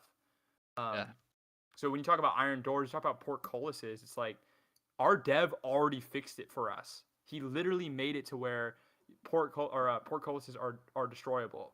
You know what I mean? Like simple stuff like that. It's just I'm just giving a shout out to Yuri because it's a very important change. Yeah, shout out to you. I've never heard very much from this guy or talked to him, but shout out. If you want to come on the show, you have a and Dragon, Yuri and Dragon, Yuri and Dragon. Anyone that these guys are shouting out, you have a free seat and you have a +1 in my book.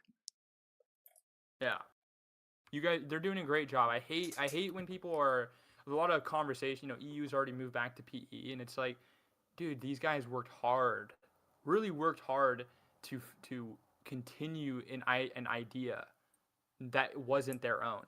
you guys understand how powerful that idea needs to be just for someone to have the passion to do that, right? How interesting it is. You know, we like I like people. I want people to understand. I personally believe we're on the brink of being one of the biggest medieval sims in the world. I believe that in this community. Dude, I believe we that have, this actually agree we with community. have that. the I stuff believe to that do this it. community has. Yes, I believe we have the potential. But we need guidance, man. I really want to guide this community. I want to bring it up again. I want to be this community's community manager because I know I can guide this community towards that direction. I know it in my heart and in my passion. But we need faith. And we need faith for all things abundant. We Telling do. you, Iron Doors. And I is the- suppose Iron I mean, Doors is the simplest Iron of the- Doors saves. let's see how many Iron votes. Doors Iron saves Doors lives. saves persistence. Yes. Okay, so two things Put them obviously. in, put them out. Soul loves iron, and the provincial system. Those are the lessons we've learned from this show. The provincial system Iron Doors save lives. and Iron iron Doors doors. save lives. Ooh, whoops. Well, scroll to above that though, at the very top. Let's see, what is this? Iron doors. Yep, iron doors. The Matrix And what's does below not that? have me. Actually, in fact. I like By the way, Patty's before- quote. I like Patty bringing up endearing too. Sieges should be an endearing experience. If that's not a quote already, or that's kind of how Patty said it. Sieges are Yeah. endearing. They're not just something that you just break a fucking door down and then it's done. Like that is Yes. not a siege. Yeah. It's actually a raid, by the way, if you want to classify it as the literalism of what it is. Sieges need to be endearing, long. They need to take hours, honestly. If you want to talk about how Yeah. sieges should be, how PW sieges were, they took hours, bro. It took me a took you long hours, time. not only of hours of game play time, but maybe Stocks. another hour because of because you have to prepare. No. It. When I was done with the siege, I'm talking about in PK. When I was done with the siege, both sides were out of stocks. It wasn't like we just wiped the Yeah. stock, man. We Yeah, had to dude. go Oh my through- gosh, we FK went was through- like that, man. No, we went through. We would go through Yeah. 100 sets of gear just to win, bro. Just to win. Dude, One we would go siege. out of like 300, 400 arrow quivers in one siege, and oh my gosh, man. See, okay, I'm telling you guys right now, don't telling buy us. Listen into up. it. Don't buy into it when clan leaders try to tell you that sieges should be fast and that the grueling the slogging experience is bad for the game. It's not, dude. The long sieges that have an endearing process to it, where it's like, oh my gosh, this is a pretty important siege, guys. Get on and defend the castle. Or hey, guys, we're gonna go all out and siege this big clan or our enemies or rivals. But we got to do it right. We got to bring siege equipment. Hey, SOEL, you guys got to have the ramp prepared. It's like, that's the stuff that matters right there. Not this, hey, we're gonna come siege you in 10 minutes, and then siege my castle with 50 guys. Everyone hits my door, breaks in, kills us at the spawn. GG's. It's like, that is ridiculous, man. It's not fun. It's not fun at all. I mean, it may be fun for the big Zerg clans that can just log in any amount of numbers and just rush the small clan at any given moment. But the small clans need some love, man. Like, the small clans are not bad at the game. They just are dealt with shit circumstances like 90% of the time. You know what I mean? If they were given a good castle with like iron doors or something like that, like, oh my gosh, there would be some good fights happening like all the time. That's all I gotta say. FK was a perfect example of that. As someone in the chat said, Yarl, he says, I remember the iron door fights in Sterngard, some of the most fun moments of FK. Dude, exactly. That's what I'm saying. Those are epic. Like 10 men that were coordinated in the VC could hold off against 30 people trying to get into Iron Door. Because, hey, what are you going to do coming to my Iron Doors with axes? You got to bring siege equipment. You have to build a ladder. You have to build a ram. You have to build a siege tower, whatever it may be. There's an endearing process to it, man. That's what we need, man. It needs to make sense. It needs to mean something. A siege in PB actually feels meaningless almost.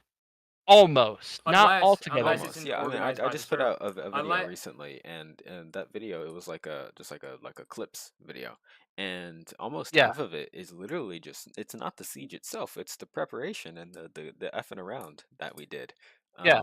In the process of getting there and then starting the fight and then playing around, and it's all of that. It's a process. I agree. Yep. Yeah, I don't have really much more to say because we've had a long conversation and you've given me the opportunity to speak my opinion, and I appreciate it. If there's ever the talks of a new CM though, I'm fucking here, guys. I'm Yep. here. I'll do it. You didn't I've get got a 10 single I no got vote. 10-year. I got over 10 years of experience doing this, and I have no desire to run a clan. I have none of those desires. I just want to make sure this community can Yep. keep going forward, man. And I do believe in its potential. I hope everyone understands Of course. how awesome this community is. There's nothing like it. You guys understand? There's a reason why everybody's here, trying to keep it alive. Why we still endear this experience, because it really could be one of the coolest things of gaming. It really could be. There's a reason why guys like Asmongold try and come and show up. You know what I mean?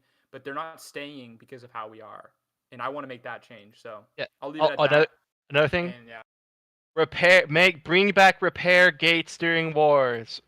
Oh yeah, that's another thing. Holy Dude, shit. yes, please. Oh my gosh. You can't repair That a is door. a whole... You can't repair a door in a war. Is Are the you... craziest Yeah, hold on. thing. Lama, Yes, let me it's break the this down to craziest you. thing. Yes. I'm asking you. This is a question. Okay. And this will put for the viewers. This will put it in context. How does it make sense that you're telling me You should just tell them about the that siege. I am not allowed by rules and restrictions to repair my own gate when I'm being sieged?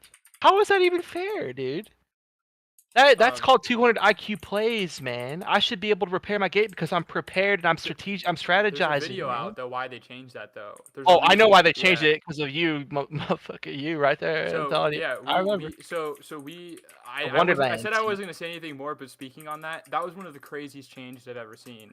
My clan, when we were called Blood Legion, we're the only clan online, and Byzantine came and sieged us, and we had orchestrated a strategic plan to keep them out. Was our job. We said, look, we know what they're coming to kill us. We're gonna keep them out. We're gonna make sure that they can't even get in. And the strategy involved us having multiple parties go on boats, go around and buy stocks out of other stocks on the map, and we would bring those stocks on boats back into our port, and we would repair the door mid-fight. So we would utilize our shield wall to keep them off the door, and we would repair the door, and Byzantine couldn't get in. That's as a result. tactics and strategy, motherfucker. It was tactics and strategy. Exactly. Right? Tactics and strategy. After they removed the ability to do that in the mod, they said that it's not realistic, is what was there. They said it was unrealistic that we were going out of our way to bring stocks in to keep the siege going, which made no sense because, like I said, for fucking over 10 years we've been repairing doors in mid-siege. Over 10 years we've been doing that. It was one of the craziest split-second changes, all because a clan was able to stop a clan from getting in. It was the stupidest thing. Let me add context to this. When you're a part of this siege, right? When like your clan leader, your marshal, your general, whatever is like, guys, we are, our crafters are working hard to repair this gate. Dude, that is epic. That is like, there's an epic fucking shield wall battle at the front gate because you got to cover your crafters repairing the door to stop the horde of enemies from sieging your castle. It's like this is where the term endearing comes in. That's what makes sieges epic right there. Is a clan that's prepared, that spends those hours in anticipation, not just crafting stocks, but also preparing mentally, getting things organized in chests, archers with arrows here, spare shields in the spawn chest, whatever it may be. All this anticipation and preparation mixed in with the development allowing you to have actual tactics strategy, repairing your door, iron gate, multiple ladder points, a battering ram, whatever it may be. All of this mixed together, man. I'm telling you, it would make sieges actually so epic, man. It would make sieges mean something. They would be better now because of what Yuri has done to the development. Yeah. They would be better now, actually. They would be much more epic, actually. I keep referencing FK, but I'm telling you right now, man, the sieges in FK were epic. It was actually some of the most fun battles I've ever been in, because the siege wouldn't just be a siege for an hour. It would be like a back and forth skirmish battle in the field. This guy capping my certain points. Exactly, having to repair my door, types it, manning an L point here, ladder point here, archer team here. It's like there's a lot of strategy to it, man. I just feel I'll remind everyone that we're not allowed to have that. If anyone has any clips or any footage of PB, if you're one of those people that has like 20 seconds of a recording or a clip back from back then, it wasn't that long ago. You probably should still have a little bit. Please share it. We can put together a collage, a memorial, maybe a framework for bringing it back. I don't know, but if you have that archive, that history, please, we can make this a forum, an agora, or a museum. We can make it all of it. I have something that every persistent player should watch though. Okay. I can load it up right here. So yeah, I'm gonna post. This is Jampad. Shout out to Jampad. Jampad is from PW. Okay. And he has a year by year, almost a year by year video series of his clan during the period of PW, kind of, you know, during the prime years and all these times. That is history. You guys understand? That is literal things that happened in player experiences that existed. And every player, if they want to ever act like they know anything about PE, they should watch Jampad's video series on PW. Because nothing about PE matters without guys like Jampad who made that content and actually kind of showed exactly what an endearing experience actually is like. It's incredibly fun, right? It's incredibly awesome, actually. And he has like a 24 video series from like 2013 all the way up to like 2020. Past that, I can't remember, somewhere in 2020 era of just PW and PK. And if you want to understand your history, you want to understand the community you're involved in, that's history right there. That is also, it's one of the most famous series in all of PW. We're talking about golden footage. That's golden footage right there. So I put the whole, I'm going to put the YouTube link inside of your chat too. For people. The stream can see it right now. Oh, cool. Great. Yeah, right. They should everyone should watch. Oh, dude. One of the most awesome cinematics of NPW ever made, man. Now they don't. Seriously. You can't hear the sound. They can't hear the sound. I assume this video does come with sound. So if you want, I Oh, will yeah. put it. Actually, I'll put it in the comments. Please give this video a like and a thumbs up. Not the video you're watching now. The video I'm putting in. Yeah, bro. Jampad is the GOAT, bro, and he deserves his recognition. He was covering a lot of this concept thinking before any of us were. He was, you know, we're talking about someone looking at the community from a very raw perspective. So, yeah. Well, anyway, guess, I'm gonna cut myself out from here. Okay. I am gonna. Yeah, I appreciate y'all. Good time to wrap it up. Yeah, it is a good time, isn't it? It's well, I mean, if we can stay for 40 more seconds, it'll be a 5-hour stream. We're at 4:59 right now. Yeah. Thank you so much for coming. This was totally necessary. This was very necessary. And I see there's 15 people here right now. I'll say if you're one of those people who've been commenting, who have been saying like, yes, I wanna see a change, I wanna make a change, literally send this link to people. Don't tell them to like and subscribe to my channel. Literally just say, hey, at this point, listen to what this guy says. Or this guy is pretty good. Let's go to the description, join his server, see what he's about, see if he actually matches up to what he's saying. Do anything. Just interact with these people. We're just like you. I'm sure that we are better and worse at certain things compared to you, but we're just humans like you who play games. So help us out because we need help. That being said, it is 5 hours and 8 seconds. I thank you so much for coming, Patty Nadros, and Matic. One final check, a shot in the dark. Zalek, are you there? You hanging out for us? I don't think Zalek is here. So I wish a good night to Zalek. A good night to you, Matic. A good night to you, Patty Nadros. Tops says, yo, I have some videos on YouTube if some of the big wars I've been part of since during PB, if you want to clip them. Tops2647 on YouTube. Go check that guy out. Go subscribe and drop thumbs ups and likes on his stuff. You take it easy. Yes. Have a great day, y'all. It was a true honor, man, and I think what you're doing with your channel is, I can't say it enough. It is going to pay off big time for this community. Someone needed to do this. Someone needed to speak up and give people a podium where they can share their voices.